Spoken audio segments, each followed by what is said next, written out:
and she was not using a metronome to keep her rhythm. Even if this was a famous piece of music, it had to have taken a lot of work to reach the point that she could play it as easily as humming. She continued the relaxed yet powerful performance, without any pauses like a skipping record needle. She even included some ad-libs in the form of subtle distortions that tickled the eardrums. It was obvious she had done considerable practice. She did not show any sign of that great effort, but that may have been her aesthetic. Also, her name was Sakabasu. Shirai Kuroko had honestly known very little about her. Before this, surnames held great meaning to high-class girls like them. They all come from different sorts of families. For example, Kangyu Mitsuko's family owned an airline and Shirai Kuroko's ran a major chain of convenience stores. There were even some descendants from the former Japanese aristocracy, or the princess of a kingdom arriving as a transfer student. This girl was Sakabasu. That was a minor surname that Shirai had never even heard of before. The answer is cards. Shirai had said nothing and Sakabasu could not have seen her expression, but she must have sensed the change in the atmosphere. With her eyes still closed, the girl continued to play and gave the answer. A trading card game, in fact. Do you not play those often, Shirai-san? Not really. While working for Judgment, I sometimes help children who have lost theirs. I happened to create the game when I was 5. I don't know the details of how it all happened, but it is now translated for and sold in 49 different countries around the world. You designed it all on your own? I have no real control over it anymore. It has traveled around the globe while going through several different companies. In a few more years, they say it might be more ubiquitous than traditional playing cards. That was a surprise.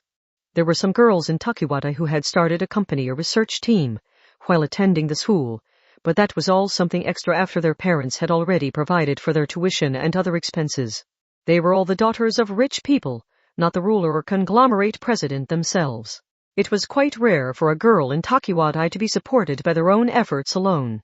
That explained why Shirai had never heard the name. Not enough time had passed since her initial success for the name to have spread very far. Stradivarius Ainsel. Sakabasu Yuri practically sang that name while becoming one with the vintage instrument by enjoying the vibrations of the note she played. She seemed to be seizing its historical weight and legendary depth for herself. This is what I wanted. A supplement. A shortcut to instantly acquire that accumulated time. And now that I have what I lacked, I will lose to no one. This exam is mine, Shirai-san. Part 6. And in a third-story hallway overlooking the courtyard, someone rested her elbows on the windowsill as she looked outside. She was Academy City's #5 Level 5, Shokyuhu Misaki. That queen of the largest clique had waist-length blonde hair and model-like proportions. I see you're causing trouble again. Misaka-san, you're going to blame me for pouring oil on the fire, when you're the one who dumped the initial sparks on the mountain.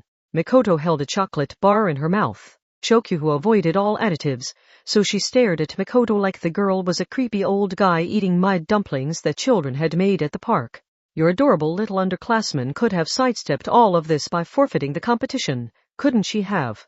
Isn't that girl from your clique? She just happens to have a convenient power, the ability to precisely measure carbon isotopes. That gives her accurate appraisal ability for the legitimacy of antiques and artwork. It couldn't hurt to have someone like that around, could it? That power was not as obviously useful as Mikoto's Railgun or Shokyuhu's mental out, but it was all in how you used it. A 14C power could be used to appraise antiques and artwork, to search for geological layers and mineral veins, and even to scan the human body. When looking only at physical scans, that power would rival Mikoto's free control of electromagnetism. Shokyuhu giggled before continuing. Her power can even detect spoiled food. I thought it was a neat ability, so I had her join my clique. It's called carbon search, right? That explains why she was so willing to spend all that money on that violin as soon as it was up for sale. Although I heard you were the one who got her in touch with the auction house. The Chandelier auction house, yes. I didn't expect her to actually win the thing, though. I just wanted her to expand her horizons by experiencing a more mature atmosphere ability, but I should have been more careful.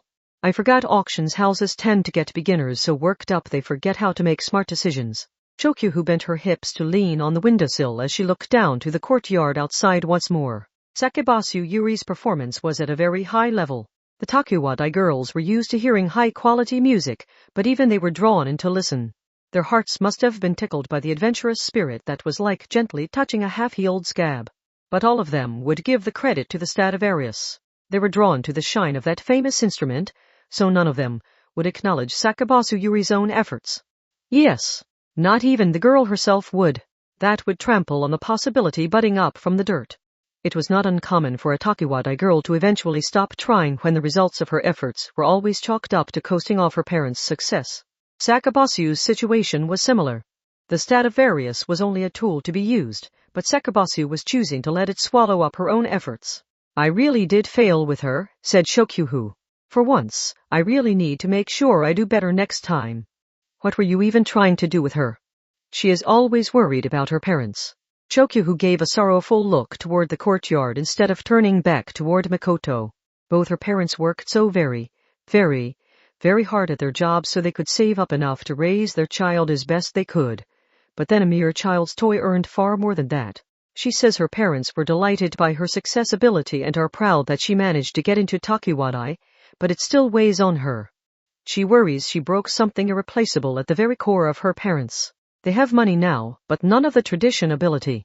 They have too much money to return to a normal life, but the upper classes reject them and refuse to protect them because they lack a prestigious family name and the history that brings. She worries they are struggling in that awkward in-between position. You know, like the people who end up unhappy even after winning the lottery. Was that why the girl was so fixated on the Stradivarius Ainsel? No, it probably did not have to be a violin. She had wanted something with enough depth and weight that no one could turn her away. She did not have that herself, so she had wanted an outside source for it. History and tradition. If she had those, she believed she could give her parents a solid foundation to stand on. Misaka Mikoto sighed quietly while holding the chocolate bar she was eating for an efficient boost of energy. It reminded her of a woman going into debt buying handbags and wristwatches to dress herself up for social media photos. She had heard those brand name items had a community built around them. You had to be wearing specific fancy products to be allowed inside certain shops or to be told about the secret menu or hidden services. Mikoto was satisfied spending time after school at a normal family restaurant with her friends or using the punching machine at the arcade, so she did not understand any of this. But to the people who wanted to enjoy the side of the world hidden below 3 layers of secrecy, it was worth pursuing those special keys. There were regulars who were provided luxury foreign cars not normally available, whose palms were the latest phones designed for. There were super VIPs whose personal needs the entire world catered to. Money by itself was useless. It could be jewelry or a sports car, but the new field was only open to you once you exchanged the money for a special key that unlocked the secrets of the city around you. Like a castle lined with color-coded doors in an RPG, that side of the world was out there. Although living a life focused on that and only that was a frightening thought for Mikoto. Misaka-san. What? Can I leave this with you? I guess. Really, I'm relieved to learn that someone like you can screw things up sometimes. It's adorable. Ah, hey. Stop patting my head like that. I know yelling at you would accomplish nothing, so you get the good girl treatment. Being treated like a little girl hurts the most prideful people like you, doesn't it? Shokyuhu Misaki must have legitimacy felt guilty, because she could not bring herself to brush off Mikoto's hand like she normally would. And she decided to ignore the girls from her clique trembling and breathing heavily while they watched from around the hallway corner. I'll handle it. Mikoto narrowed her eyes. I would have helped out Kuroko either way. Good. Glad to hear it. You know, you'd be pretty cute if you were always this honest about what you wanted.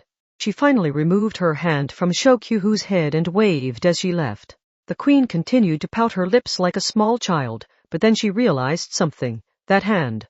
Hadn't Misaka Mikoto been holding a sticky chocolate bar? The #5 grew pale and reached up to her head. Are you freaking kidding me, Misaka-san? No matter how much she shouted, the #3 did not turn around. She did, however, stick out her tongue. Part 7 After school, Shirai left the school garden. The usual gang of 4 visited a rental studio that was little more than a trunk room. While it was called a studio, it was not for TV cameras. It was an audio studio, so it was mostly frequented by pointy-headed boys carrying electric guitars.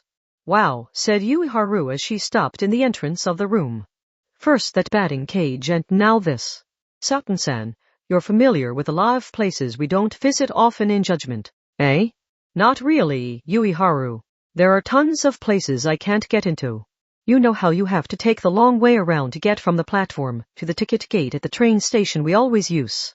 There's actually a shortcut that goes straight between them, but rumor has it you can only use it with a special card given to the railway company's shareholders. The room was colored an off-white cream color. It was around 10 meters square and had a single double-glazed window and door at the back. Those led to the mixer room where you could adjust the recording equipment.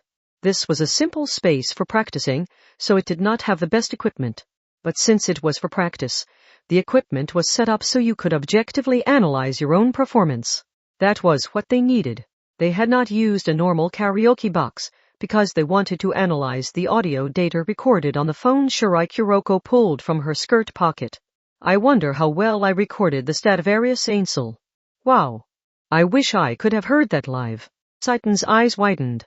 They did not know what Sakabasu Yuri normally did after school, but if she had heard that, Shirai was pretty sure the girl would have happily opened the violin case even if they were on the side of the road or in the restroom. Then Saiten frowned. But does a phone recording have good enough sound quality?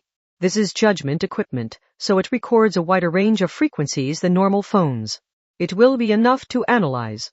Shirai Kuroko was confident the music she had heard was of excellent quality, but she could not explain what exactly about the Stradivarius had overwhelmed her so much. She could not put it to words, but something about it was different. But unless this was a bizarre placebo effect caused by the Stradivarius name, there had to be something there. She wanted to pass the data through specialized equipment, analyze the waveform, and view it as numerical data.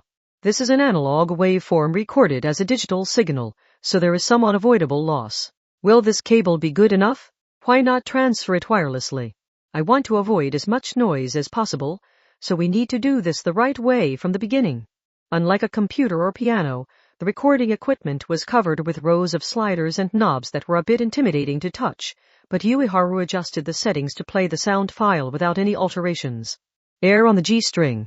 The unique performance was smooth and flowing but still contained some intentional distortion not found when simply pursuing the series of notes on the sheet music. The music was reminiscent of a forbidden temptation, like touching a half-healed scab. The performance called out to your instincts instead of your mind, and it directly grasped at your soul. Yeah, that's classical music all right. Saiten Ruiko's impression was incredibly vague. She probably did not know the name of the song. This had been recorded with a phone in Shirai's skirt pocket, so it was a bit muffled and contained the occasional sound of rubbing cloth or blowing wind. Nevertheless, they could sense something clearly different from a practice violin kept in the school music room. It was different from other violins, but they could not explain how. That violin was indeed a real Stradivarius. Surpassing, that would require using their own senses to reveal the secret ingredient in the 3-star chef's dish. Okay, let's create a new file we can modify to cut out the noise while keeping the source file intact. And now it's finally time to use all these faders. Wait, Ueharu, you're going to touch those knobs? I'm scared.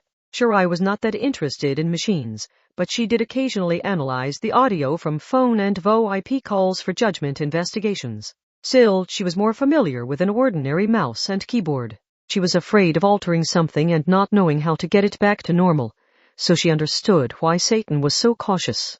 Huh? That odd voice did not come from Ueharu, who was playing with the faders. It came from Shirai Kuroko, who was listening from a step away. What's wrong, Shirai-san? Well, this is from the Stradivarius, right? Not the practice violin we bought? You recorded the data yourself, didn't you? But she must have had trouble gathering her thoughts because she opened the violin case, pulled out the cheap practice model, and used the bow to play a quick song. It was a nursery rhyme commonly used for tuning. They recorded the quick, 30-second performance and analyzed it in the same way. You're kidding, said a dazed Ueharu. Since she started weakly slapping the mixer console with her soft hand, she may have thought it was malfunctioning. Shirai Kuroko had apparently found proof of her earlier question. But she still sounded puzzled. When you look at the actual readings, the Stradivarius Ainsel and the practice violin are even more similar than I expected. The waveforms are nearly identical, aren't they? They felt so different when listening to them, so was my perception influenced by the brand name? And no. We're talking about a Stradivarius, Shirai-san. A world-renowned legend. There must be some subtle differences that the studio can't detect. Saiten's voice was cracking, and at this point, It was Makoto who sounded impressed. She let out a sigh before speaking. The sound of a Stradivarius isn't actually different from a normal violin. Those results made a splash on the online news sites a while back, although their value didn't really take a hit though, because so many people insisted a crude computer analysis can't detect the true quality of music. But this tells us what there is to know based on the actual audible sound, so let's widen the scope of our investigation. Let's take this and go like this. Makoto leaned over the seated Yuiharu to operate the equipment, and then pointed at a spot on the screen. She made a point of not looking at Shirai Kuroko as the girl bit her handkerchief. Look, there's a weird waveform here, and only with the Stradivarius. Watch what? Yuiharu had a somewhat ticklish response to Makoto whispering in her ear, but Makoto was quick to explain further. They were not interested in the sound of tearing cloth. That was just Shirai Kuroko ripping her handkerchief with her teeth. There's a slight distortion at the start and end of the notes. It was just hidden by the way Sakabasu-san plays. What does that matter? It doesn't really. There's just a slight lag before it gets up to speed or slows down, just like a train leaving or arriving in the station. You might be able to produce the note you want more easily with a normal violin. Makoto smiled bitterly. That said, I'm betting Sakabasu-san intentionally distorts the sound. Just like bitterness can be considered an adult flavor in cooking, it's all in how you use it. In music or any sensory information, a numerical representation is not enough to know whether something will be considered pleasant or unpleasant. Shirai brought a hand to her skinny jaw and Makoto nodded in agreement. Sakabasu Yuri had appeared to enjoy the vibrations in her body in addition to listening to the music with her ears. There were countless ways to enjoy and experience things. I don't know if it was made this way to begin with or if it ended up this way after the varnish was reapplied time and again over the years. But the Stradivarius Ainsel has some inaudible magic in its music. We should be able to replicate it now that we know how it works, but I bet it's going to require a delicate touch. Transforming bitterness into an adult flavor is much easier said than done. Get it just a little wrong and the dish is ruined. But we don't have to force ourselves to pursue the Stradivarius, do we? Saiten sounded cheerful. She was probably hoping to motivate the others. Our goal is to defeat the Stradivarius, not perfectly reproduce its sound. What does that adult flavor matter? Sound is just a vibration of the air. Whether it's from a car's engine or the shaking of a train, we just have to produce an even more pleasing vibration, right? We can search the internet for best possible vibration and analyze that wavelength. She was not wrong. The Stradivarius had been made centuries ago, so it had been gradually left behind by the changing times. In the most general sense, they could take inspiration from electric guitars and keyboards, add in some new parts, and produce a sound the Stradivarius could never hope to match. However, Saiten-san, and the rest of you too, listen up. What is it? There is one more major hurdle to clear before we can surpass the Stradivarius. Part 8. We will now begin the music elective exam. Are you all ready? In the chilly early morning air, the elderly music teacher spoke in a gentle cadence very different from the students. She did not raise her voice much, but it carried across the entire room. And that was not just because there were so few people in such a large space. They were gathered in an auditorium. The building was used for plays, debates, and music. It was said diamonds had 60% of the original stone carved away, so they could reflect light in the most effective manner. This auditorium was the same. It rivaled the size of a gym and the angle of every single corner was carefully adjusted so the sound of a pin dropping on the stage would reach every part of the room. Auditoriums came in a number of different styles. Simply put, the stage and audience seating could be rearranged like a 3D puzzle. The orthodox style was to arrange the seats in tiers facing the stage from a single direction, but there was also the two-sided debate style that placed tiered seating on either side and a circular theater style that surrounded the rectangular stage on all sides. They were all designed to reflect light and sound in the best way possible for their intended use. This one was the most orthodox style of all. Just think of a stereotypical movie theater or orchestra hall.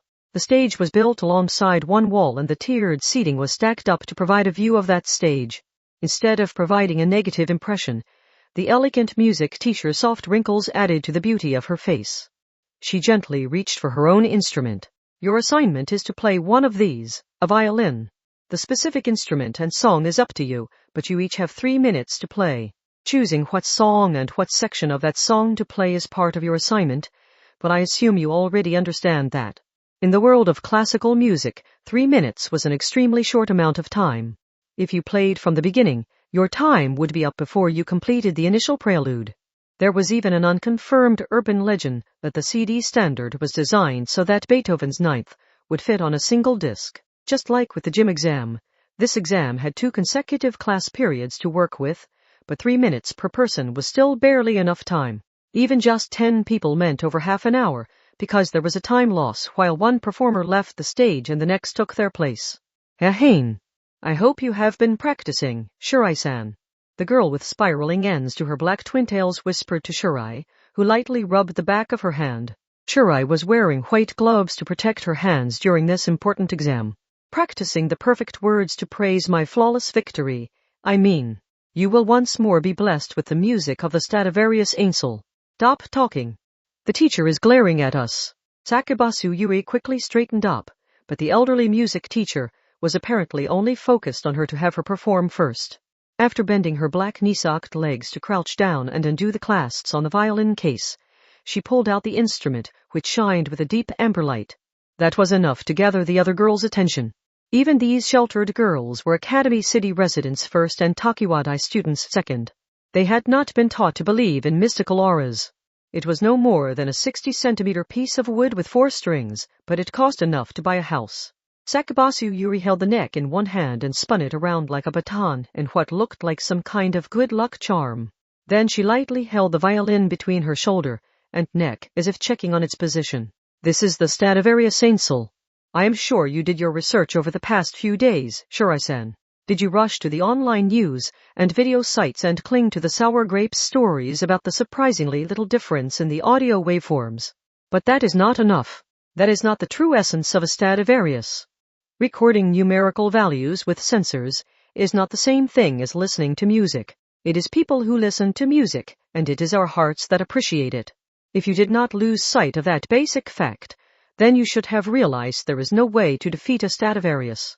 Yes, it was true you could find the occasional article or paper claiming the Stradivari were not all they were cracked up to be, but the dates on those things were fairly old.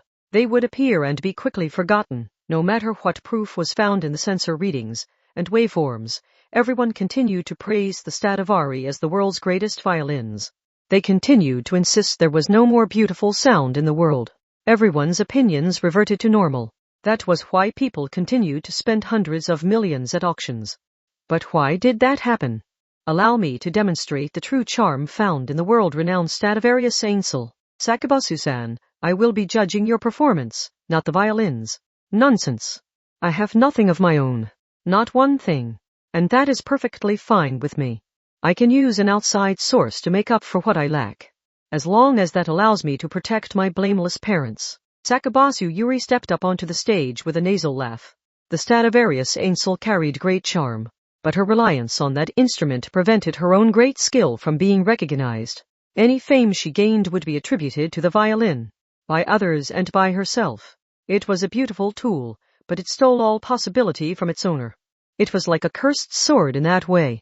What song will you be using? Softly asked the elderly music teacher. Air on the G string. I could never choose anything else.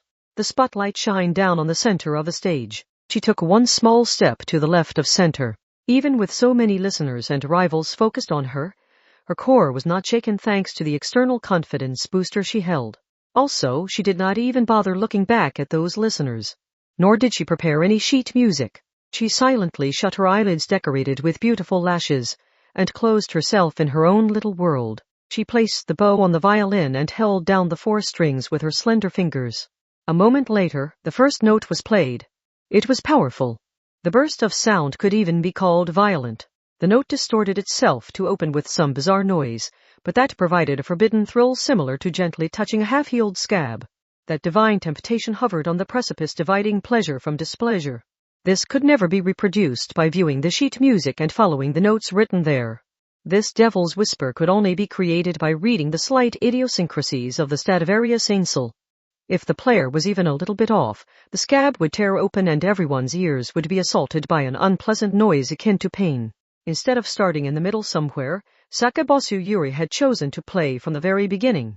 A mere 3 minutes was woefully inadequate in the world of classical music. But that did not matter to her. This was only the beginning of the beginning before the song managed to heat up. But each of her intensely distorted notes tightly grasped the souls of the listeners. Yes, you listened to the Stradivarius Ainsel with your body, not your ears. Maybe it had been designed that way, and maybe it had gradually changed over the years. Either way, the slight distortion at the beginning and end of the notes introduced an irregularity similar to a bitter flavor, but Sakabasu Yuri managed to transform that into an adult flavor to use it as her weapon. When she played, the violin's music was more powerful than a mermaid's song. Even if you covered your ears with your hands, the pleasure might still reach you through the vibration of your spine. However, Churai-san and the others already knew this from their analysis of the waveform in the rental studio. The world's scientists had likely discovered these same things when they worked to divulge the secrets of the Stradivari. But that had failed to change people's opinions. The Stradivarius Ainsel was still a world-renowned instrument. It went for hundreds of millions of yen at auction. Its true power was not found in those surface-level observations. Shirai Kuroko heard a few groans and laments from the dimly lit audience seating. Those came from the other challengers hoping to win the top spot in this exam. The ones voicing true despair may have chosen air on the G-string and worked hard practicing it. But they knew the truth before making their attempt. They could not defeat the series of notes they were hearing now. Shirai slowly narrowed her eyes and observed the girls who were raising the white flag before even trying. This was the prestigious Takuwadai Middle School, so those girls would be decently skilled themselves. Even if it was not a Stradivarius, it was possible some had secured another high-quality violin like an Almaty or a Guainari. Yet they still concluded they could not win.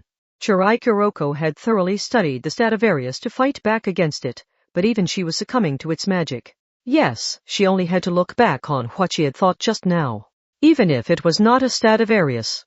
She recalled what Misaka Makoto had said. You can't help but use the Stradivarius as the baseline. There were no fixed answers in art. That was why an artist's talent could be recognized for 100 years or more after their death.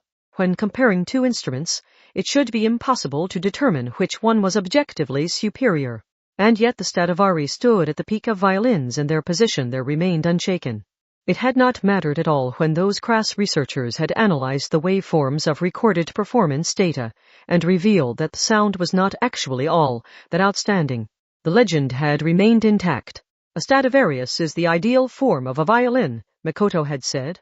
It plays the finest music, and performances are judged by how close they come to matching it. People aren't focused on whether a performance is better or worse than a Stradivarius. It's more like target shooting. The best score is for hitting the Stradivarius in the very center. You can approach that, but there is no way of surpassing it. There's a mental block there. Sakabasu Yuri silently removed the bow from the violin. She had used up the 3 minutes allotted for her exam.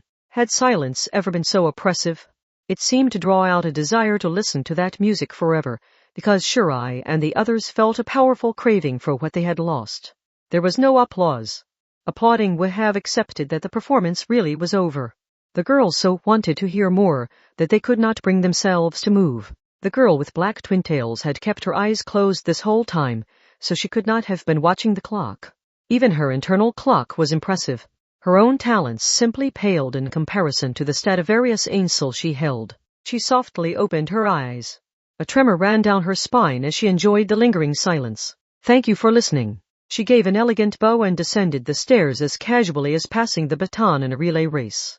She had gone first, but she was clearly confident that her position at the top was guaranteed no matter who came after her. And in fact, this was quite cruel to the girl who had to go immediately after her. She shook her head like a puppy wet from the rain, and, even when the music teacher grabbed her arm, she only protested that she could not possibly perform after that. She was so worked up and the pressure was so great that she finally passed out. But maybe it could have been worse. Everyone felt bad for the girl after that. #3. Inori-san. You are amplifying the impression of your music using outside emotions, aren't you? You are disqualified for using your psychological spur power. She collapsed on the spot and began bawling. Her emotion-manipulating power filled her crying as well, so the music teacher snapped her fingers. The women in charge of security grabbed the disqualified girl by the arms and quickly removed her from the auditorium. The music teacher had not been monitoring the music with any kind of device, so she must have decided the music she was hearing should not have been able to move her to emotion like that. Normal methods had no hope of reaching the Stradivarius Ainsl's level, so it was understandable the girl had wanted to use her power. But this was not that kind of exam. So after learning not to make the same mistakes as the other students stepped up onto the stage like normal. However, their performances were all very safe. They did not have to win. They only had to follow the series of notes on their sheet music without making any catastrophic mistakes. Their bland music was a lot like watching someone drive around a racetrack at a safe 40 km/h. They were a lot like the robot arms that mechanically played sample songs on the instruments. They were defying themselves and offering up their broken fangs without bothering to fight. It was the music teacher who asked Sakabasu Yuri to go first. If she could judge all the students fairly after hearing that, then her ears and soul were the real deal. Shirai-san. Sakabasu Yuri whispered to Shirai in the auditorium full of vanquished foes. Her confidence could be seen in how she stretched her black knee-socked legs to stand tall. The true power of the Stradivarius Ainsel is the legend it carries. People are powerless against such things. Bags, clocks, dresses, and high-class girls like us all carry similar legends, don't they? No matter what the scientists say and no matter what results their machines spit out, these legends will never die. That is why the Stradivari are immovable. Nothing is judged better or worse than them. They are the bullseye all other violins aim for. Oh? Are you sure about that? Did you think I was challenging you with nothing prepared? I will admit the legend of the Stradivari is powerful. After 300 years, it is impossible to ignore. But that passage of time also introduces openings I can take advantage of. The old music teacher called a certain name. It was Shirai Kuroko's turn. Now, it is time for my counterattack. There is no flaw in my Stradivarius.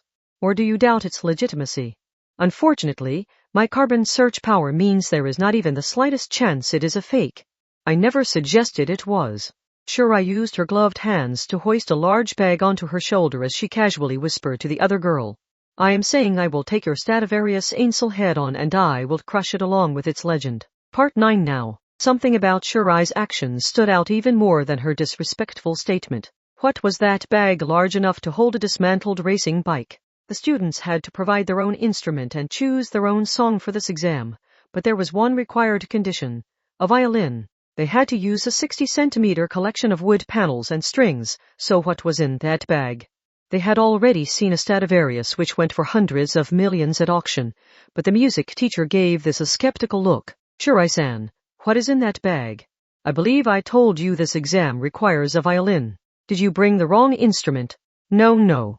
Of course not. The chestnut twin-tail girl laughed. She pulled her instrument from a standard violin case she had in addition to the large bag. I will only be playing this violin here. It is a handmade one I put together based on a commercial practice model, but it meets all the standards for a violin. If you like, you can take it apart and examine it after my performance. Then what is that? The elderly teacher asked the question everyone there was thinking. The other bag was larger and more mysterious than the violin. Sakabasu Yuri had the indisputable greatest violin with her Stradivarius Ainsel, but even that immovable aura was somewhat shaken by this. She rubbed her black knee-socked legs together. Shirai Kuroko, meanwhile, answered the question with a question of her own. Sensei, just to be clear, we are to play the violin for this exam, correct? Yes. We have 3 minutes and we are free to choose our song. As long as we play a violin, everything else is for us to decide, such as using a world-famous violin. Yes, what of it? Then I have one more question. Up on the stage, Shirai Kuroko set down the black synthetic bag which she could have fit inside if she curled up. It made a nice thud that did not sound at all like wood. She lightly tapped on the brightly waxed floor with her foot. Only the violin is required, and we are free to do what we like with the stage around us, aren't we? For example, we can play in the center of the stage or on the edge if we like. The sound you all hear is not coming directly from the violin, especially in an indoor concert hall like this. The sound waves reflect off of all the surfaces in here before finally reaching your ears. For one thing, this auditorium could be rearranged. The stage and audience seating could be moved around to create the optimum space for a concert, for a play, or for a debate. The reverberation could not be ignored. Even if you were playing the exact same Stradivarius both times, the impressions from an audience would change drastically when playing in a dedicated opera house or in a run-down abandoned house. In that case, she breathed in and out, and then she unzipped the bag all at once. If there is no rule against it, I am free to create a space around me to set up the reverberation however I like, aren't I? Metal and gears could be heard fitting together. There were steel legs with a dull shine. Something like jointed tripods supported rectangular metal films only a little thicker than aluminum foil.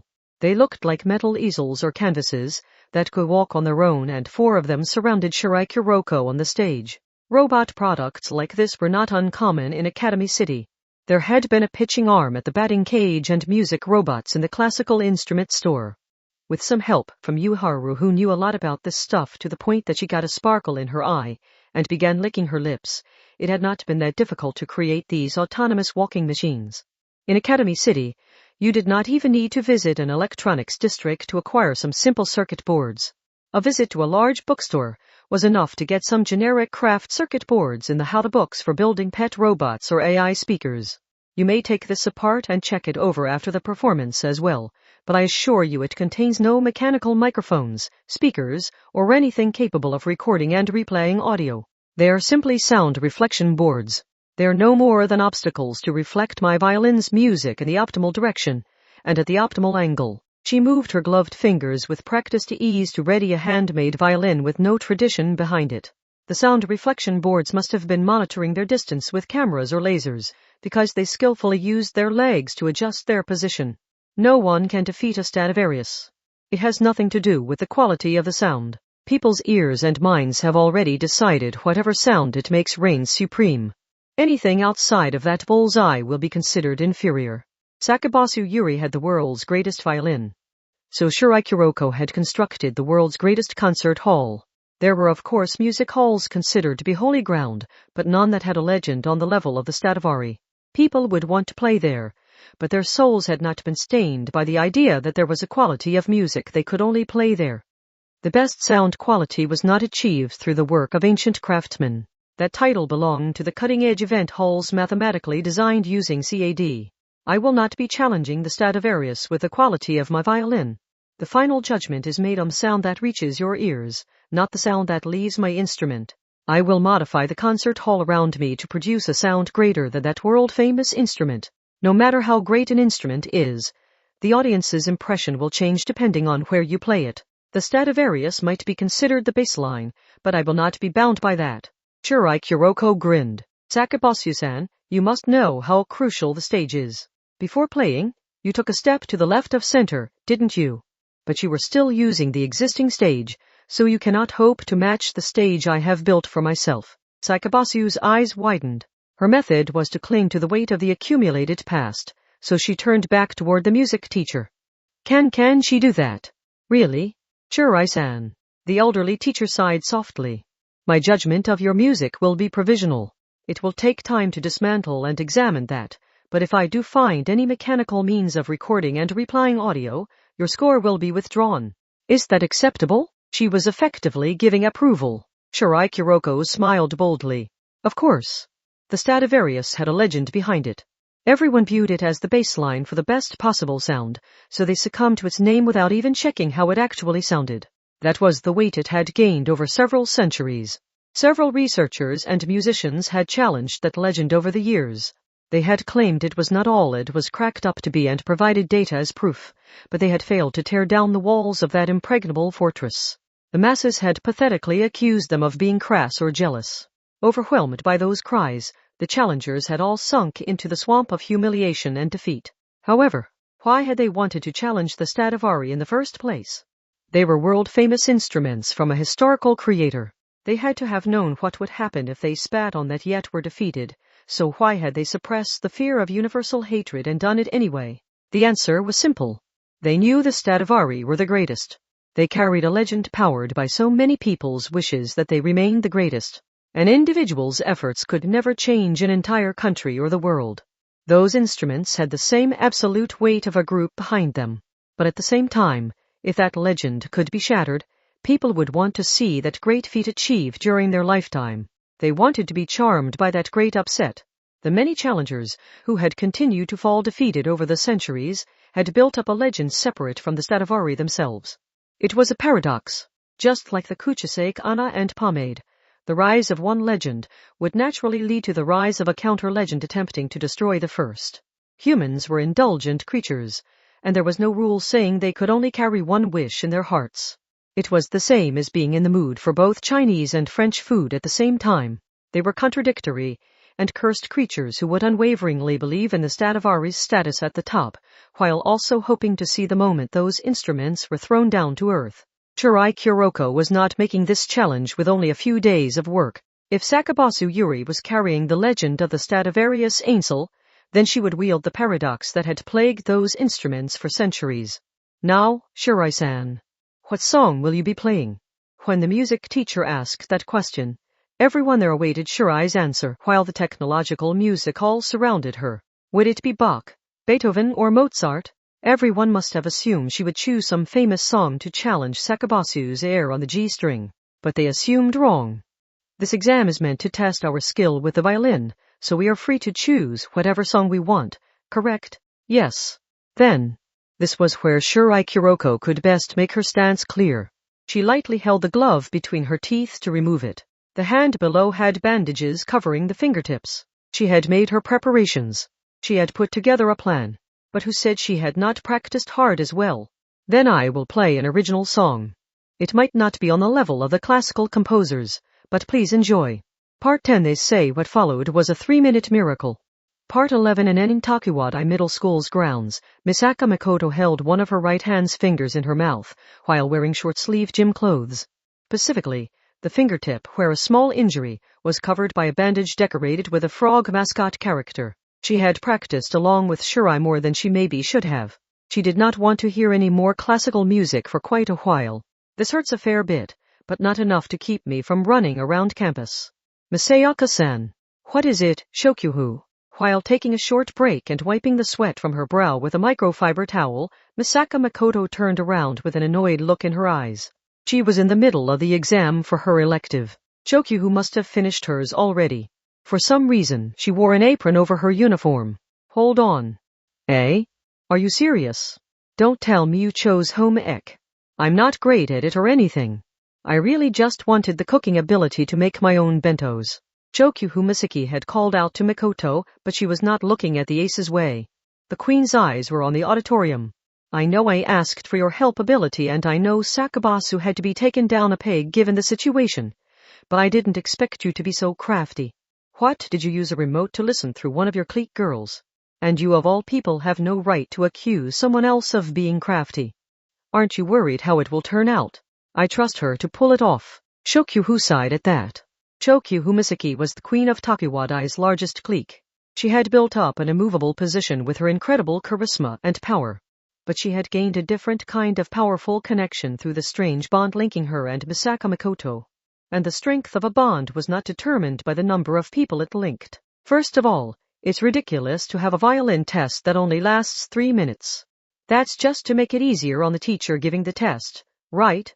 I mean, you might be able to make it exciting if you skip straight to the climax and play that, but all songs, not just classical music, are one big drama using every part of the song from beginning to end. Classical music extends that over a longer running time, but none of it is unnecessary. Cobble together a highlights reel like something you'd find on a video site or aggregation site, and the real essence of the song will be missing. You might inspire some brief emotion, but it can't represent the entirety of the drama. Is that why you wrote an original song that can be played from beginning to end in 3 minutes? I doubt it's better than Beethoven or Mozart, but that's kind of the point. Mikoto grinned. Did you know that the Parthenon wasn't originally white? Or that the Statue of Liberty wasn't originally that greenish color? The flow of time is cruel and the original colors were weathered or rusted away. But it's strange. There's a part of us that finds beauty in what's damaged, broken, or incomplete. Because it's missing something or is broken, we see room for improvement. Jigsaw puzzles and model ships are the same. You enjoy the time spent fiddling with the countless pieces putting it together, but if they put the finished product up for sale in a shop, no one would consider buying it and hanging it on their wall. That might be fine for gathering listeners in front of the train station, but this performance is being judged by a teacher with a trained ear for music. That's the point. Misaka Makoto did not hesitate to respond. This was not enough to defeat her. The song she's playing might not be as complete, but each note played from the violin is accurate. There is no mistake in her technique, so there is no reason to lower her score. The song might be imperfect, but the performance is perfect. A trained teacher knows not to conflate the two, so I know she can judge the performance accurately. It had to be someone who understood the beauty of the white Parthenon that lost its color. No one could defeat the Stradivarius Ainsel, so they had used the combined power of everything other than that to overcome Sakabasu Yuri. That was Shirai Kuroko's basic plan. That was why she had analyzed the Stradivarius's sound, built her own handmade violin, constructed the optimum space using the autonomous sound reflection boards, prepared an original song that included a full drama in just 3 minutes, taken advantage of her own imperfection, and even included the music teacher's trained ear in her plan. But after all that, it ultimately came down to how much she had practiced. It was probably Misaka Makoto's involvement that had made sure Shirai Kuroko's own effort was not overlooked. It was only with that practice that everyone else's assistance could bear fruit. The queen of the largest clique could give any command with a single TV remote, but Misaka Makoto had a different way of assisting her underclassmen. She had literally run around Academy City to gather the necessary theories, data, and materials. She had racked her brain with Shirai to come up with the plan, and she had spent long nights building the necessary tools so their ideas could become a reality. Her right index finger had a frog mascot character bandage on it. Assuming she had not attempted some unfamiliar cooking and screwed up, then she must have been doing something behind the scenes. Making the violin and the machines required more than just sending the design data to a 3D printer and pushing a button. Tools more dangerous than a kitchen knife had been necessary. And that was not all. She had likely gotten a blister on her finger when accompanying her underclassmen during the intense violin practice, and writing the original song could not have been easy either. She must have been worn down both physically and mentally, but that had not mattered to her even with the important exam on the horizon. She was different from Shokyu, who always gave precise instructions from behind the scenes. This girl chose to stand on the front line so she could shield everyone else. That was Misaka Makoto, ace of Takuwadai Middle School. Why are you staring at me like that? No reason. The aproned Shokyu Misaki brushed up her honey blonde bangs with a look of partial exasperation. The queen spoke as the end of class bell rang. The competition would be over now. The final judgment is made on the sound that reaches your ears, not the sound that leaves the instrument. Do you see now why a violin acquired with extreme money ability can't stand up to that? Sakabasu. Part 12. Okay, it's time to celebrate our victory over the Stradivarius Ainsel. Cheers. After school, some girls' voices rang out in the usual family restaurant. At times like this, the 200 yen fountain drink station with 72 varieties and free refills was a powerful ally. Add an order of fries with truffle salt and it was unbeatable. The cost, performance was so good that they were a little worried how the place could stay in business. It felt like discovering a taboo combination. The first to start eating was Yuiharu Kazari, whose head was decorated with flowers. Sutton Wiko seemed like more of a fad chaser, but Yuiharu had the greater longing to join the high-class world of the Takuwadai students. Hiya. It's honestly kind of scary. I mean, we're talking about a Stradivarius. That's a world-famous violin that goes for hundreds of millions at auction. How far are you going to go, Shirai-san? Kaya, come back. Et toi. Praise me more, humanity. Gaze upon the living sun that I am. A new legend was born today. Well, I seriously doubt the price of a Stradivarius is going to drop because of this. A win is a win, Misaka-san. Come on. We want to hear the story straight from you, Shirai-san. Cheers. At Satan's prompting, the four girls clinked together their cheap glasses, nearly spilling the colorful carbonated contents, and laughed. However, there was one person there whose face was flushed red and could not stop trembling. She had twin tails, but unlike Shirai Kuroko, hers were black and had curled ends. She was Sakabasu Yuri. I was prepared to be humiliated, as is the fate of the vanquished, but I did not expect you to invite me to your victory party. Fine. I admit it. I lost. So have your fun at my expense and use my shame to sweeten your food. Yes, like you are consuming a meal served on my naked body. The curly black twin-tail girl shouted, grabbed her phone, and hit the call button on what appeared to be an app for placing an order through the restaurant's wireless LAN. I am not going to suffer through this on an empty stomach. Hello? Manager? Bring out your secret menu listing. What? Surely you must have won. but Mikoto and the others only gave her puzzled looks. Shirai tilted her head. Sakabasu-san. What is it, my master? What are your orders for this cardboard girl who has lost all history and tradition? You are barely making any sense, but all we defeated was the Stradivarius Ainsl's legend. We have no intention of finding fault in your own talents with the violin. What? Sakabasu was shocked into silence with her eyes wide. Yeah, that's right. Sutton leaned forward. The sample data I heard in the rental studio was incredible. The data said the Stradivarius wasn't all it's cracked up to be, and the handmade violin could make similar sounds, but neither Shirai-san nor Misaka-san could perfectly reproduce your performance. And they practiced like crazy. For that matter, Seton-san and I don't even know how to play the violin at all, chimed in Yuharu while gnawing on the end of a long fry like a rodent. I've heard Air on the G-string on video sites and as a ringtone, but the way it sounds really changes depending on how you play it, doesn't it? Mikoto could only scratch her cheek and smile bitterly. Playing Air on the G-string was not that difficult a challenge for Takuwadai students. But Sakabasu Yuri's performance had shaken people to the core using the slight distortions not found in the sheet music.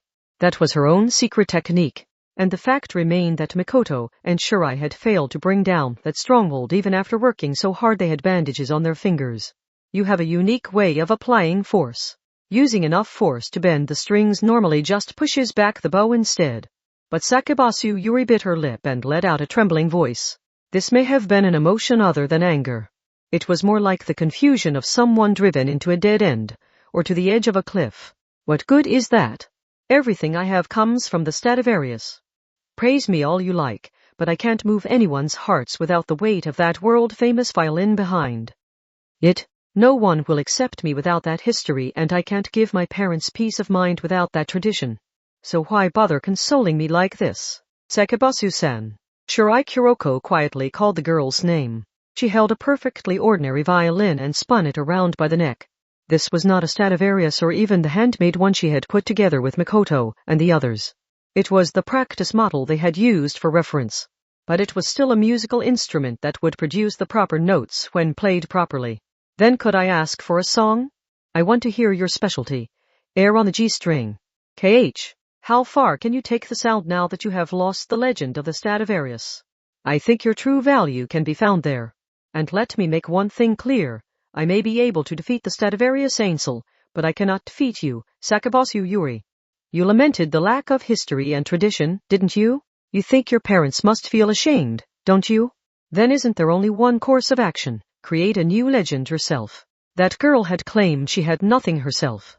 That was why she had found an outside source to provide what she lacked. But the very foe who had stripped her of that armor claimed she could not even scratch what was revealed below the armor. Her fingers were shaking.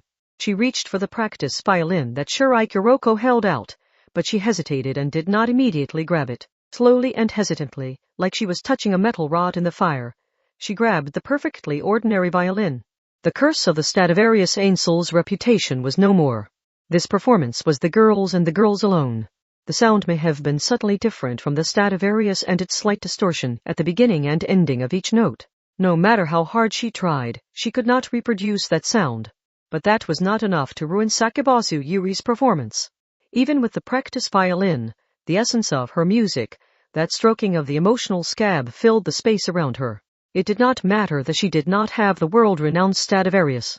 She only needed the skill she had been using all along to read and adapt to the instrument's subtle idiosyncrasies. Normally, there were limits to what you could do, even in a family restaurant catering to students after school.